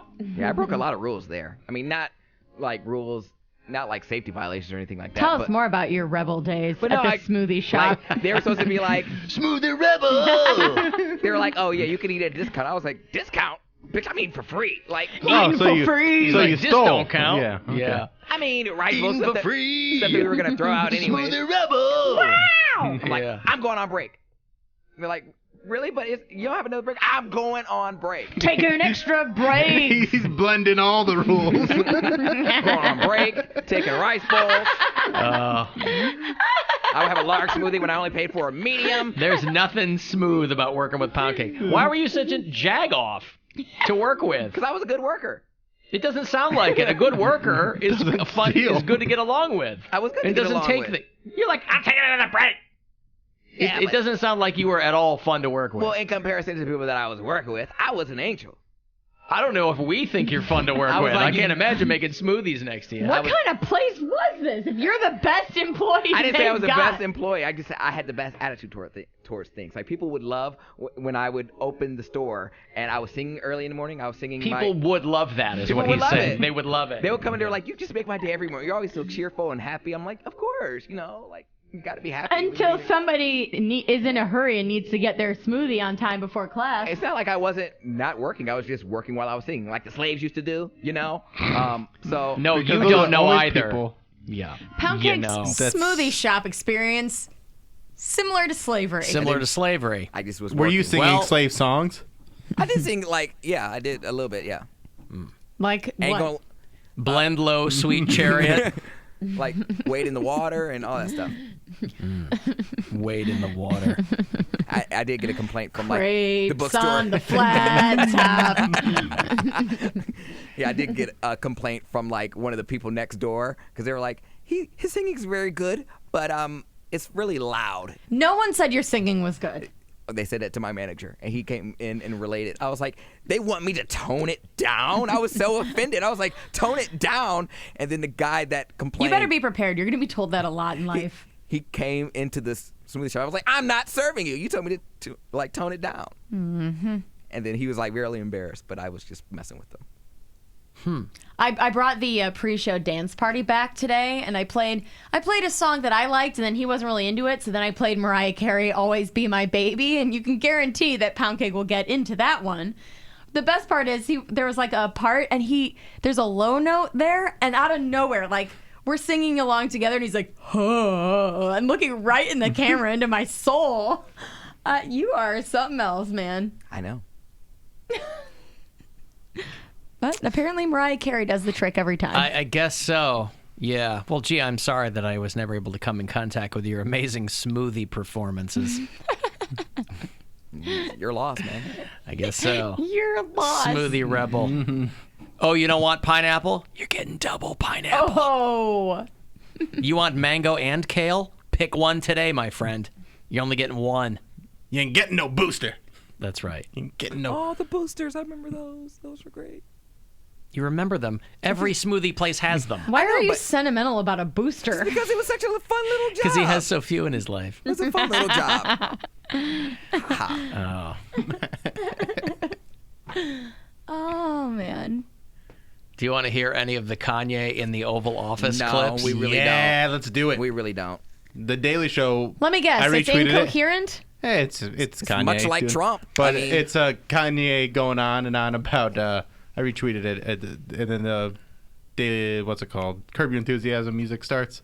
They zoom in on Trump. It's perfect. Well, he was there this morning with Kid Rock. For something kind of good, they signed that Music Modernization Act, which changes how artists get paid with streaming and everything, and it updates a lot of modes of royalty payment that were outdated and blah, blah, blah. Yeah, now, it's not like Trump gives a fat frog's ass about that. No. He just wanted to have Kanye It's just something that Kid needed to be Rock done, yeah. Right. I think that's not as much for the artists, but it's more for the producers and people behind the scenes that weren't getting, songwriters that weren't getting really any royalties for everything that's on streaming. Kanye and Trump hug it out. Something about when I put this hat on, it made me feel like Superman. My dad and my mom separated, so I didn't have a lot of male energy. If he don't look good, we don't look good. This is our president. He has to be the freshest, the flyest planes. He might not have expected to have a crazy like Kanye West run up and support. Jesus. I don't answer questions in simple sound bites. You are tasting a fine wine. Okay. Anyway, once again, incoherent. Yeah, I exactly. think I kind of had my fill. I didn't think this through going into this. It was 20 minutes long. He called Jared Kushner Jerry, so he's really clear on what's going on. But yeah, okay. Well, anyway, Kanye in the White House this morning. I do not see the Kim Kardashian Kanye pairing. I do. She honestly seems like a nice, like genuine person. But she's full of herself. She thinks she's the most beautiful woman in the world. But she kind of is. I don't know that she thinks that. She has made a very good living out of knowing her angles. But I don't think she would ever tell anyone I'm the most beautiful woman in the world. She wouldn't say that. But what does she see, even if she's full of herself, what does she see in Kanye West? Because she feels like he is the greatest artist in the world. No, but she hooked up with old Kanye. Yeah. New Kanye, these two ain't going to make it if he's going down this road. I mean, I really don't understand how he goes off on these tangents and is acting all crazy, and then they go home and they're like, well, what do you want for dinner? No, she's numb to it. I don't see it. And I watch Keeping Up with the Kardashians, and I know a lot of that's scripted and whatnot, but I also see her in interviews and whatever. She seems to be like, out of all the Kardashians, she seems to be probably the most like level-headed person out of all of them. Well, maybe that's George Bush doesn't care about black people. Maybe your husband's a lunatic. Like, he's off his rocker. But there are also these stories where she has told him in the past, he's like, look, your shenanigans are going to cut into my brand. And I think that's what's starting to happen, honestly. Yeah. I mean, because listen, at the end of the day, it's business. And you can only go, oh, that's just Kanye being silly. That's Kanye. For so long. Listen, my take is just make good music, bro. Just stick to what you're good at. Listen, I'm never. I disagree. I'm never going to say artists can't have opinions, but I'm like, but once your music starts to suck because you're so focused on all this other nonsense, that's when I have a problem. Like, opinions are great if you're cranking out amazing music.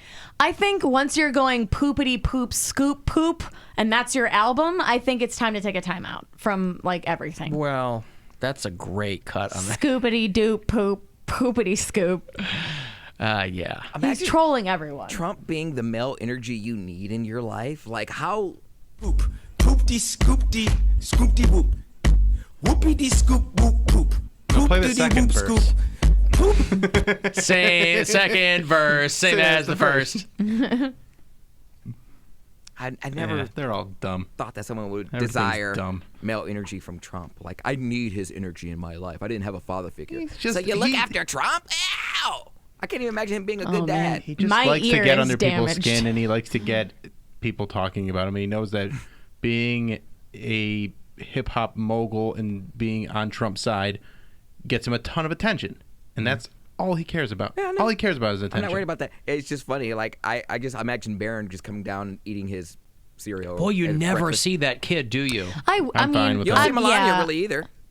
Wow. But like, he's eating breakfast and Trump's just there. Like, yep, he's there. I will say that's the one thing that I probably admire a little bit is that they are kind of trying to shield their son from the spotlight.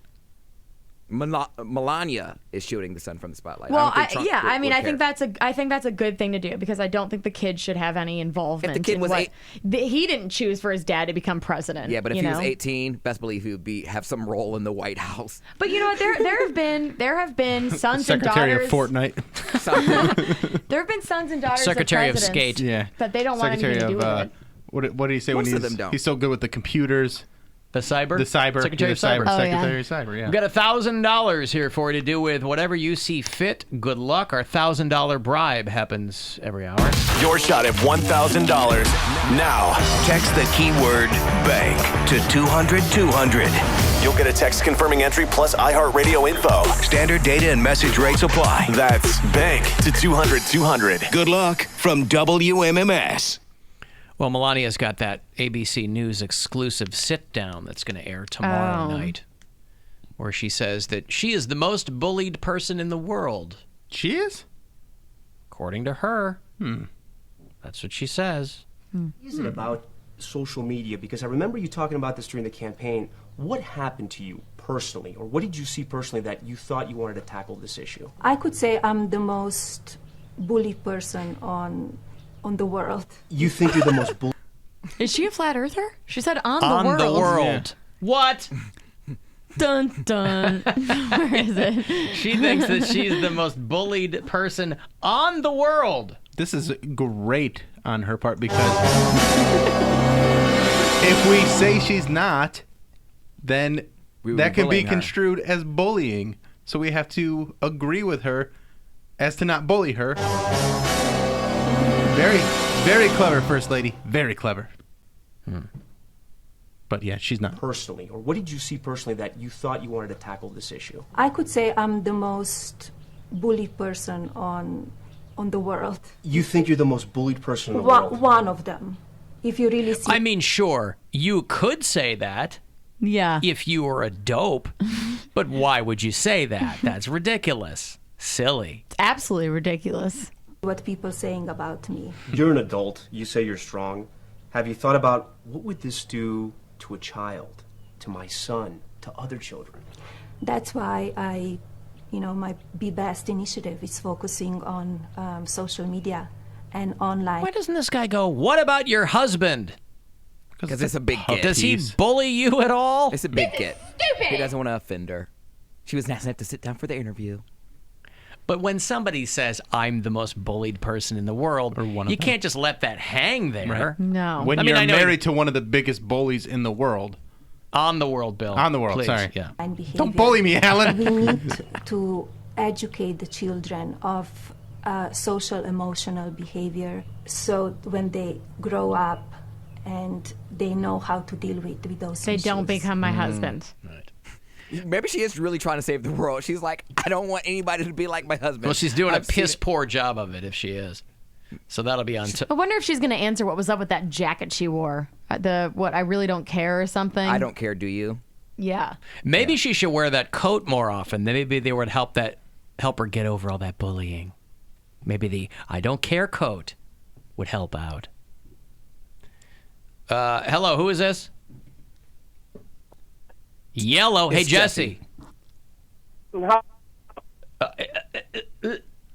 Change your track phone, bro. Track phone. He's gone. Jesse? Oh. Hey, no, he's still there. He's trying. Where are you, bud? Chime in on that.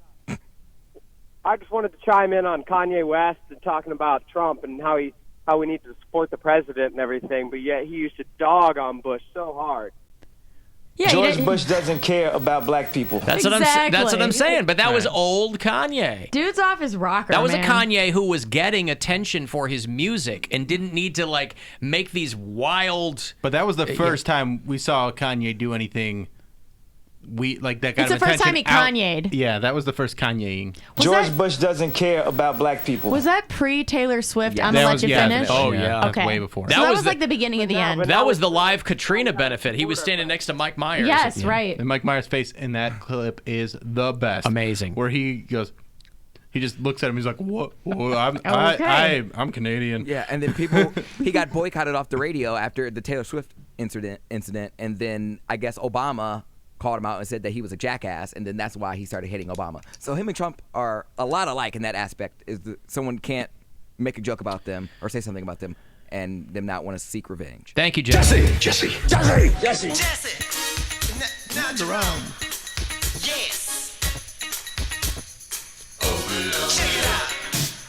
They're on tour. The Time. My ex-wife just went to go see him.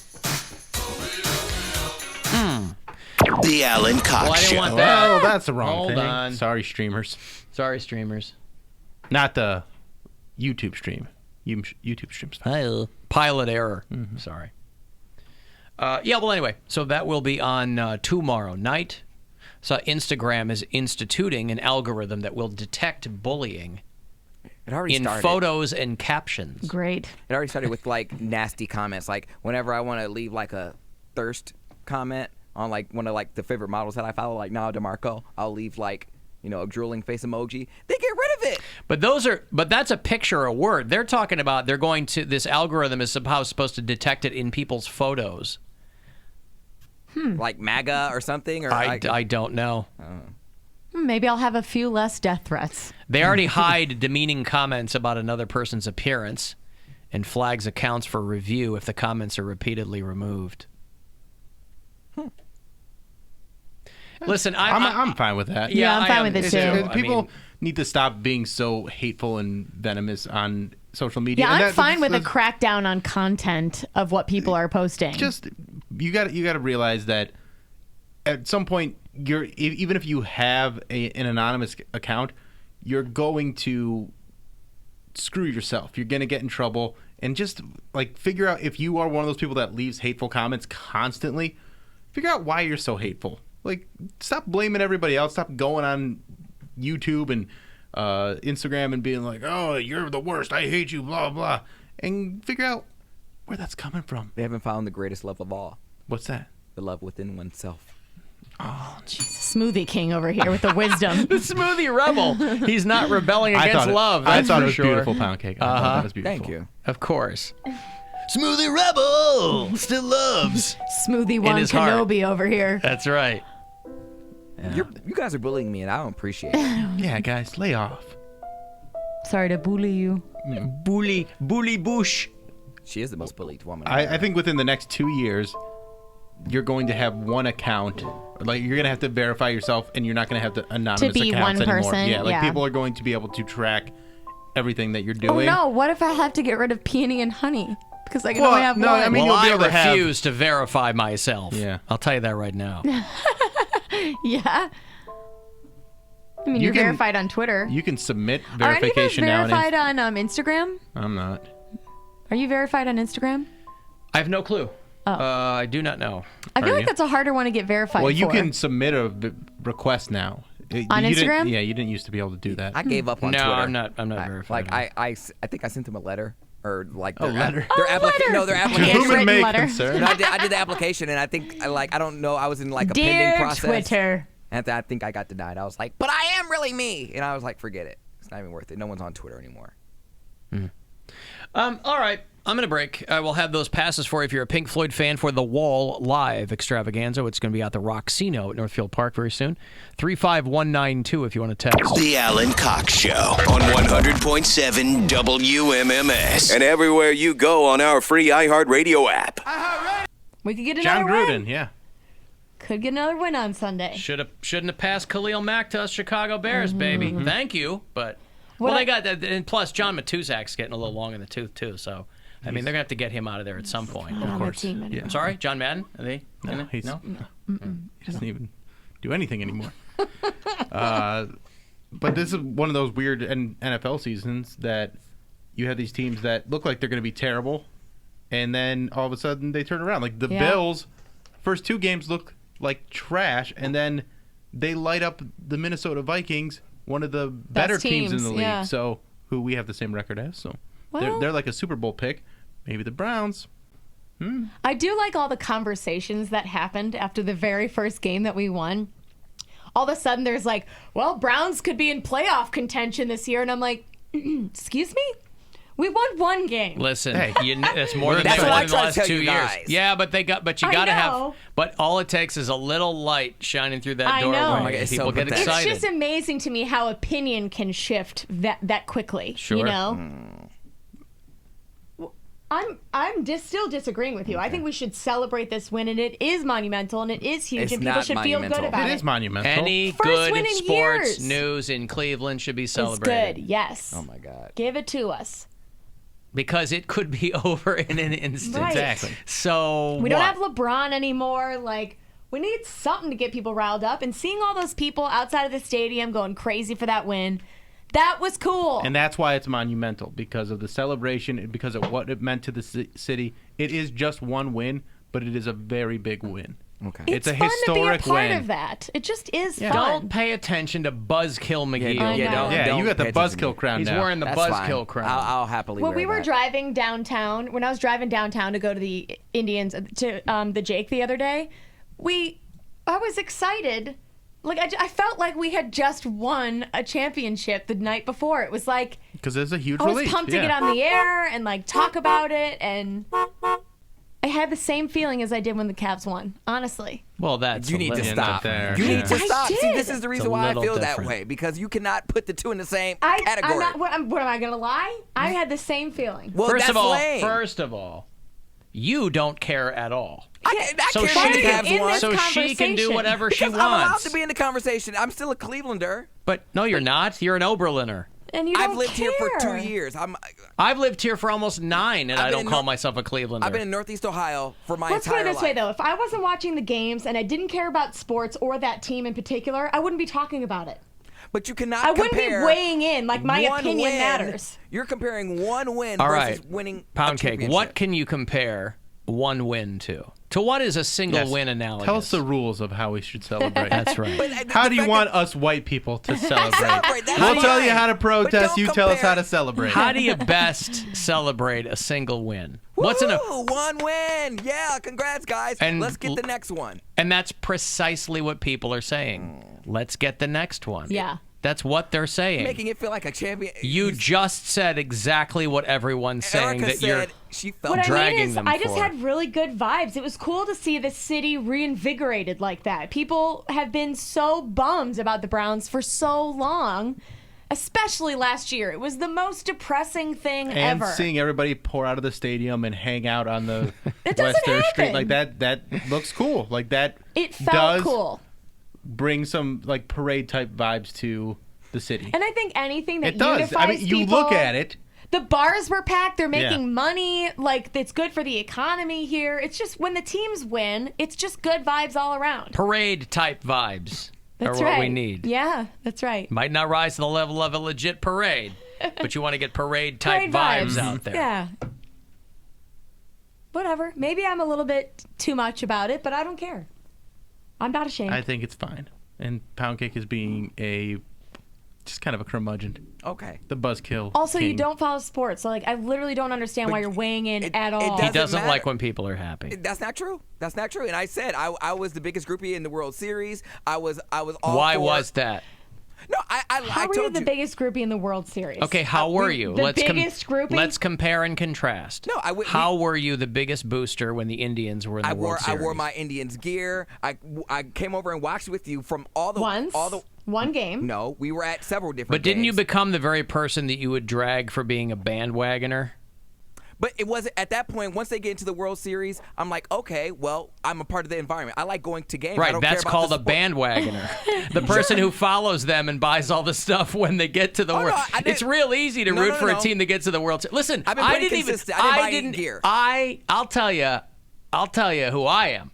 I rooted for the Cleveland Indians against a Chicago team. Same. Because that team was not my team. The Indians are more of my team than the Cubs are. Same. Because I am a White Sox fan. So when we play the White Sox, I root for the White Sox. When the Indians play the Cubs of Chicago, Illinois, Root for the I root Indians. for the Indians. You're missing my point. I'm Because talking if about. you're a true White Sox fan, you don't root for the Cubs ever, Well, even if they're in the World Series. You can do whatever you want to do. I became a White Sox fan as an infant purely out of spite. Because my entire family were Spiteful infant. That's right. My family's a bunch of flip-floppers. We've been rooting for the White Sox since I was a kid, and then they all of a sudden were rooting for the Cubs. We're all about the Cubs. I'm like, who are you people? I think you should root for whoever your hometown team is. That said, for me personally, I rooted for the Indians. But thankfully, the White both- Sox and the Indians will never be in a World and Series both- together. Right. We'll never both- have that Sophie's Choice. Both teams, maybe not the best analogy.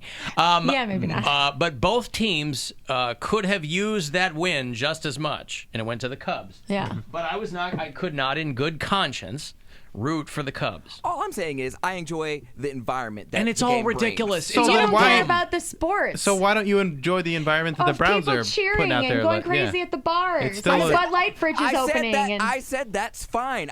You are comparing winning the world. no, when that win happened, you came in the next day like, congratulations. No, you did your job. It's one game. Meh. Didn't do that. You're supposed to win. I'm not going to applaud you for doing your job. That's what Meh. you're supposed to You do. literally That's made exactly- it sound. Meh. And you're comparing that one win to winning the championship. Right, and for because the you're best not a ability. sports fan and you don't understand the suffering that's been going on for 2 years, that win meant a lot to the fans. Okay? And that's why people are so excited about But it. don't So say- when you say that it's, oh, that's your job, you're supposed to win, yeah, we know that. They've been trying to. They finally did it. so we're going to be pumped about it. You get more emotional when Bill tells you that Lady Gaga sucks. Which she does. Yeah. That's fine. You're entitled to your own wrong opinion. But like I said, see? If they go to the Super Bowl, best believe I'll be in my Browns gear going because I don't want you there. I don't want you in it. I don't want you in it. We're not going to allow you to share in the merriment. You can't tell me what I can and cannot do because I still don't care about sports. But no I go one, for the environment and the food. no one will take you seriously. I don't need anyone to take me seriously as a fan, but I don't want you to. You're not invited to any. Nobody. It looks greasy. Block pound cake from all Super Bowl parties. When the Browns, I mean, this is obviously gonna happen.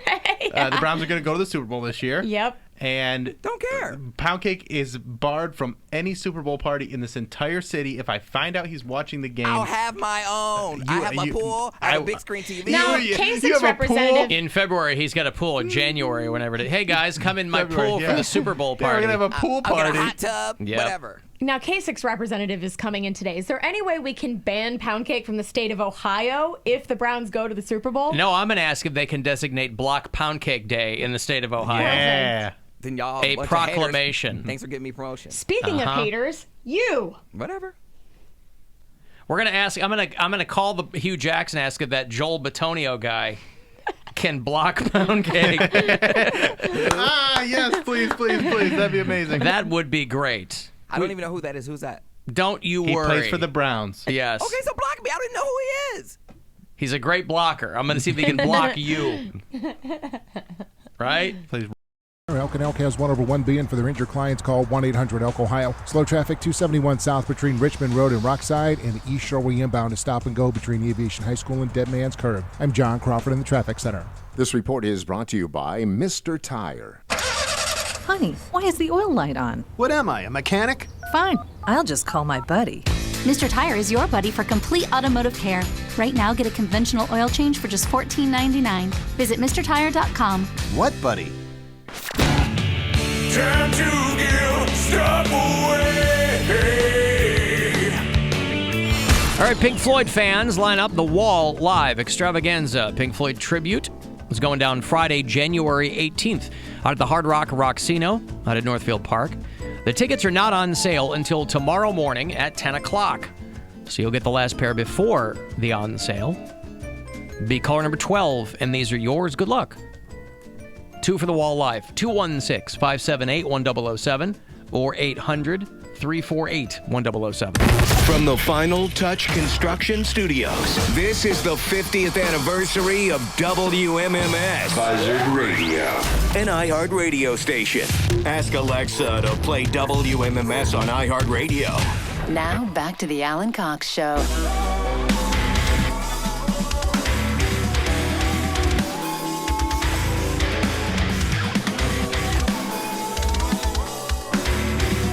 $35192. Want to text me? Give me one more shot this afternoon for you to get $1,000. That'll happen around 6:30 between the last 10 and the Corey Roddick Experience. But that's a shot for you to get $1,000. Each one of those keywords that we give you has $1,000. So usually between 8A and 8P on any given weekday, you can win $1,000 an hour. Jim Florentine back in here tomorrow. He'll join us in the 4 o'clock hour. He is going to be at the Funny Stop in Cuyahoga Falls all this weekend. I think he starts tonight. Tonight? Yeah. Even better. We're going to play Mr. Metal King tomorrow. Yep, I'm ready to go. Very excited about that. I was thinking about it last night, and I had completely forgotten how that the riff-off was the audio. Mr. Metal King is the questions. It's trivia, yeah. Got it. See, I was trying to be the kicker and the long snapper in that whole scenario. There's only one kid that can do that. It's that caller's kid. It's that caller's kid. If you listen to the show on iHeartRadio, if you do it from out of state, let me know where you do that. I'm always curious where people are on the map. Make you one of our bureau chiefs. Dan is in Emily, Minnesota. Nick is in Louisville, Texas, outside Dallas. Dave is new in Owensboro, Kentucky.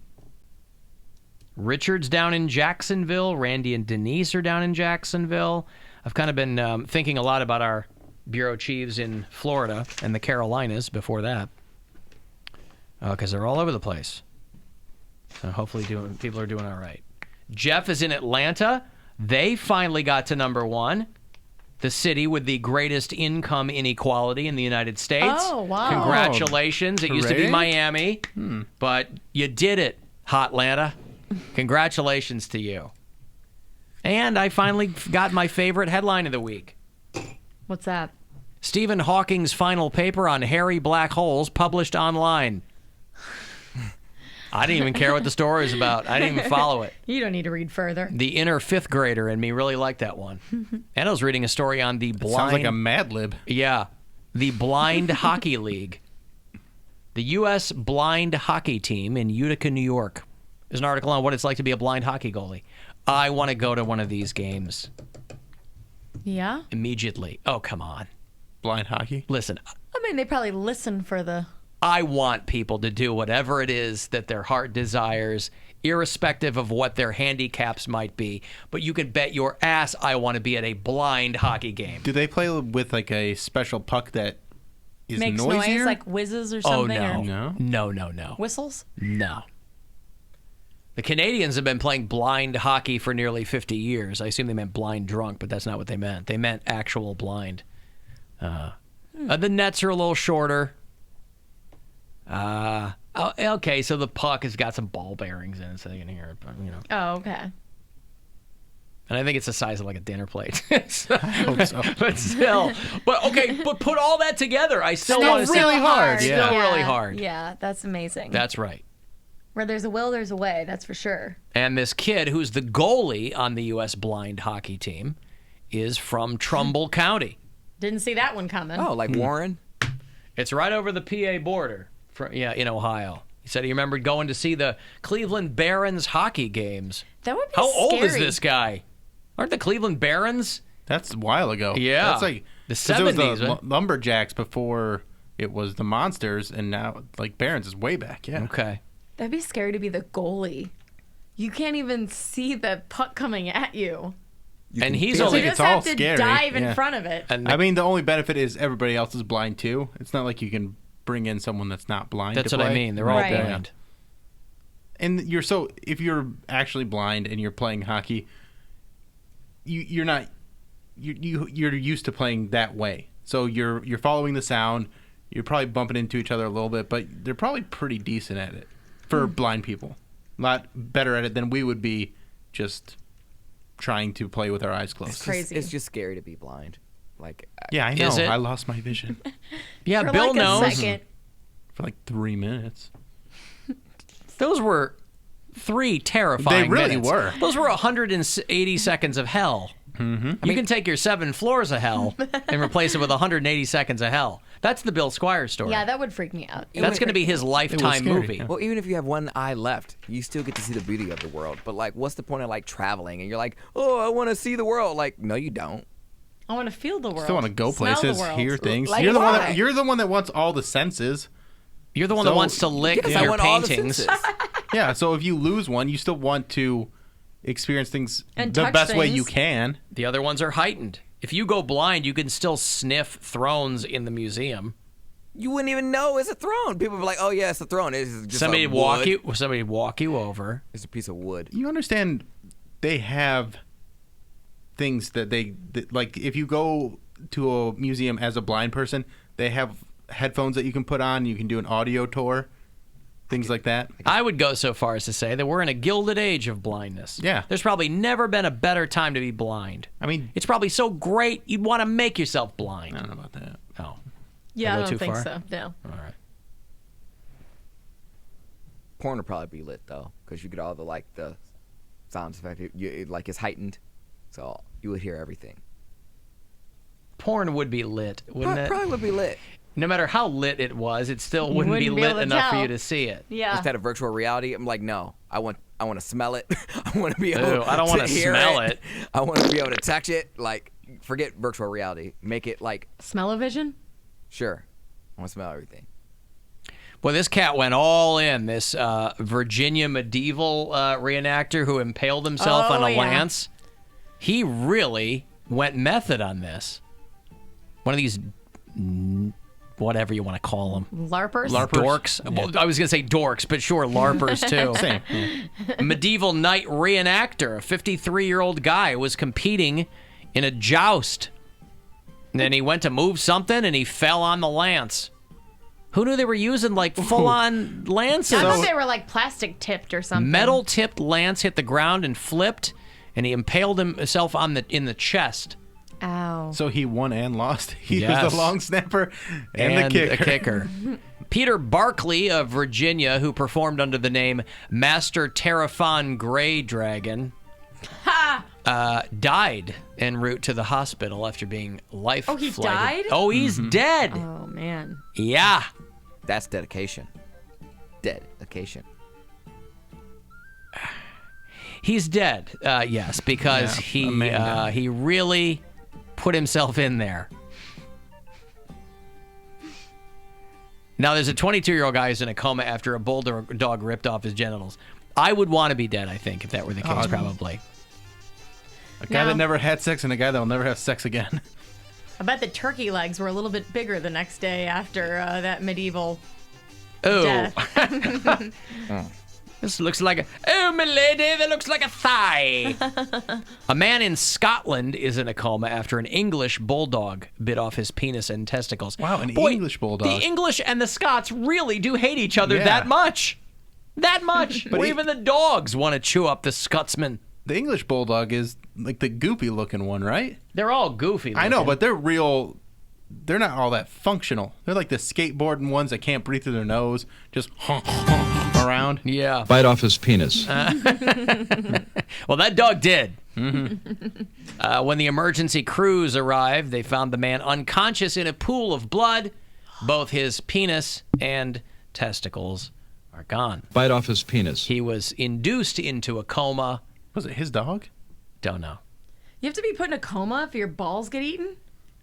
Well, I imagine for medical reasons they wanted, but that's just one don't you're not. Save me. You're Just not, let me die. Yeah, you're not going to want to come out let of me that die. one. Yeah, you don't want to wake up and be like, "Oh, I'm so happy to be alive." Be like, well, let me tell you this real quick. I've got good news and bad news. Can I have the bad news first? You're going to want the good news first. Well, what is the good news? You're alive. You're not dead. You can still. Well, I knew that because I'm talking to you. You can still. That's not really news. You can still have your fill of the smells of life. Mm-hmm. Can't really And the have bad your news? fill anymore. You'll just never. Your penis and testicles are gone. Say what? What would you do? Say what? Would you like to sniff my testicles? I'd like to, but they are no longer there. Would you be like, I want to die? Well, no, because I would still like to be you have alive. kids. Well, I would like to be alive. Yeah. You're dead forever. That's right? true. I'd like to be alive as long as I can be alive. Yeah, that's fair. I would certainly. But like, if I'm induced into a coma, and I don't know, just don't bring me back. I would like say, you'd want just someone to pull the plug. Let me slide into the abyss. That's I have two main lusts. Sports? And without that, I would only be left with my lust for sports. And TVs at bars. That's right. I have a lust for an inordinate number of televisions at sports bars, and a lust for life. Where And I is would be there left an with- inordinate? Where's there a bunch of TVs? Brew Garden in Middleburg Heights. I mean, Gave up on the word. yeah. Anonymous. I'm going to be out Anonymous. there on Sunday for the Cox Out watch party. It starts at 1? 1 o'clock. And will there be specials? Oh my God, so many Bud Light specials. We're Will gonna there be prizes? Oh, tickets for upcoming games. Wow. Which this year is actually something people Yeah. want. The stands have been full this year. Have they? Real Yeah. full, yep. Really? Oh, good. yeah. I hadn't really paid attention to what the attendance had been. It's been good. Yeah. All right. Well, that sounds like a blast. It's gonna be. Free parking? It's okay, Erica. Just drink your water. Will you avail people of your sports knowledge while you're there? Oh, I don't know. I mean, I will. I'll certainly try to. What number is Baker Mayfield? 6. Hey. All right. Good job. Who was the other first-round pick by the Browns this year? Jonathan Manziel. Miles Garrett. Also number 6. No, this year. Miles Garrett is a was long last year. dead jazz Oh, was musician. last year? That was last year. Who was our other pick? Denzel Ward. Oh, right. He's having yeah, a yeah, kick-ass rookie year. He is Well, I having get a all my information from her. If she didn't know, how am I supposed to know? Don't get all your information from me. Your other first round pick this season. This season, yeah. I already said it. He just said it. Denzel Ward? Yeah. Oh, I was going to say Barkevius Mingo. No, Is he still around? No, he still plays, but he's playing for the Seahawks. Joshua Cribbs. Never a first round but pick. he's a team assistant or whatever. Yeah. All right. An advisor. Undrafted free agent, I believe. Mingo is with the Seahawks now? Yeah. Oh, okay. Barkevius Mingo. The Seattle Seahawks. It is kind of a shame that he's not on our team just to say that name. I love the name. I only like him for the names. The Daily Mail, which is a British paper, did a big, long, their travel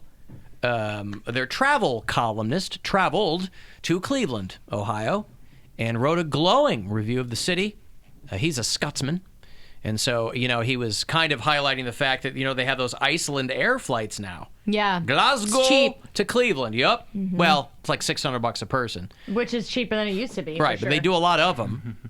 But the one thing that jumped out is he said, everyone in Cleveland wears a Cleveland t-shirt. Yep. Everyone there has a t-shirt with... Who does that? Yeah, right. With Cleveland on it. You guys both have Cleveland t-shirts Cleveland on? t-shirts, and I'm wearing a Cleveland hat. Cleveland hat. I'm wearing a CLE clothing I am t-shirt. also wearing CLE clothing. Use the code word SPOOKY in October, you get 20% off. Nice. It's a good idea. The guy said, in most parts of the world, if you were to wear a t-shirt bearing the name of a city, it would mark you out as a tourist. But in Cleveland, if you're not wearing a t-shirt with the name of the city, you look like a tourist. That's kind of true. But he found the city to be downright charming. Look at that. A kind of unaffected, genuine enthusiasm and warmth that's infectious, more than you know, sir, and impossible to manufacture. That's how I feel. Right. Our manufacturing days are over. We can't manufacture anything. It is We true. learned that. We are very infectious, and we're not making anything anymore. From the outside looking in, Cleveland looks like a very majestic city. I just remember I couldn't wait to move here once I was like an adult. Majestic how? It just, I don't know, just the skyscraper. Majestic might be overselling it. But you were coming skyscrapers we You had. were coming from Akron, though, so I was coming from Oberlin. Oh, yeah, okay. Even smaller. Oberlin. But yeah, I just wanted to be close to the big city, and Cleveland was my nearest biggest city, and I was like, wow, there's so much stuff to do. You can actually drive for a half hour and still be in the city. Oh my gosh! Sure. I thought it was the most awesome thing ever. And then I got to the potholes, and I was like, all right, over it. Well, this guy had a high old time. Good for him. Yep, Where'd he had a go? Did great it say? time. Yep, went to the usual. Went to Rock the Rock Hall. Hall. Yeah, went to a Tribe game. Went to the Free Stamp. I remember the first time I drove. Cleveland Museum of Art, which he says I can honestly say is one of my favorite with a U, galleries in the world. It is incredible. It's an amazing museum. It is, yeah. Monet, Manet, Tippy Tippy Day Day. We got them all in there. I can't believe we got a Monet. All the smells. Banksy. All the smells. All the smells and flavors of the painting. Unshredded Banksies. I did smell the Monet, though. Flavors of the paintings. He went to the Grog Shop. Nice. He went to Hingetown. That's a good spot. I like how they just keep cutting for- Ohio yeah. City smaller and smaller and naming those square blocks something else. Yeah. Yeah. Why do they do that? in the heart of Hingetown. Because it makes it sound cool and, Stupid. Well, because if you say, I'm in Ohio City, but then you're all the way over in Hingetown, people are like, well, that's different, Ohio City. Because people only think of Ohio City as West 25th. Yeah, people are Ohio. getting inordinately proprietary about where they live. As soon as I think Ohio City, I'm like, potholes. I don't go there. Bad. Other than There up are West potholes 25th. everywhere, in Yeah. every But city. you know the spots, where they are ridiculously So you bad. avoid going to certain areas of the city because of potholes? Yeah, because he doesn't know how to avoid them because that's why his car's always in the shop. No. But I remember the first time me driving around Cleveland, I didn't have to navigate myself with a GPS. So I'm like, wow, I know how to get places now. I'm a real Clevelander. And then I'm a real... Yeah, okay. Yeah. When you knew how to get places. Yes, I know what highways connect where and what back roads would take me where. I was like, wow, I'm a part of something. I do remember the first time I gave someone directions. Yeah? That was fun. You're like, hey, I know this. Did you tell him go to hell? Then again, I also did that when we were in Dublin. Yeah. I made up directions and told a guy in the middle of the night where to find an ATM. I said, okay, you got to go. I don't know where the hell he ended up, This but is it probably was about fun. a month ago, but I dead. gave a blind person directions, which was not the easiest thing to do because they were using Google Maps and it was telling them where to go. Yeah. But they were off course, and it was like not updating because there was a lot of people around. It's like right after an Indians game, and so it wasn't updating correctly. And I was just like, okay. I almost just escorted them to the hotel they were trying to get to, but I gave them an easier way to get there. Yeah. And hopefully they made it. I have no idea. All right, we're done. What do you want to throw in? Done. I know you're done. What do you want to throw in? This Saturday, I'm doing a show at a place called the Diamond Bistro out in Fairport Harbor. There are maybe 15 tickets left. So if you want to get those, go to BillSquire.com, which I completely redesigned.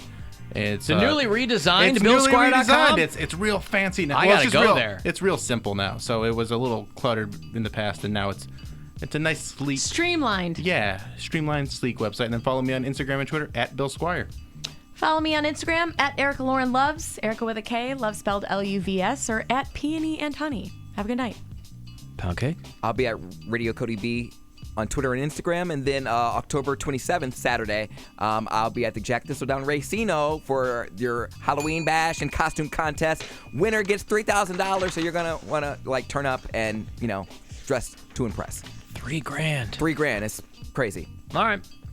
I will be out in Middleburg Heights on Sunday. The next Cox Out watch party for the game starts at 1 o'clock with Bud Light. We'll have prizes and tickets and all kinds of fun at the Brew Garden on Sunday. What about frivolity? Frivolity as well. Yes, there'll be fun and frivolity and reverie. And a good time will be had by all. Yeah. All right. Thanks very much for hanging out. We'll talk to you again tomorrow at 2. Today's show available via podcast. You go to AlanCockShow.com. Look in the iHeartRadio app. Just look for the Alan Cox Show 24/7 channel. And if you're not able to join us at the top of the show, play a little something you missed. The last 10 is next. And then the Corey Roddick Experience around 6:30. And we'll talk to you again tomorrow. Jim Florentine going to stop by tomorrow. We'll play Mr. Metal King. And have a good night.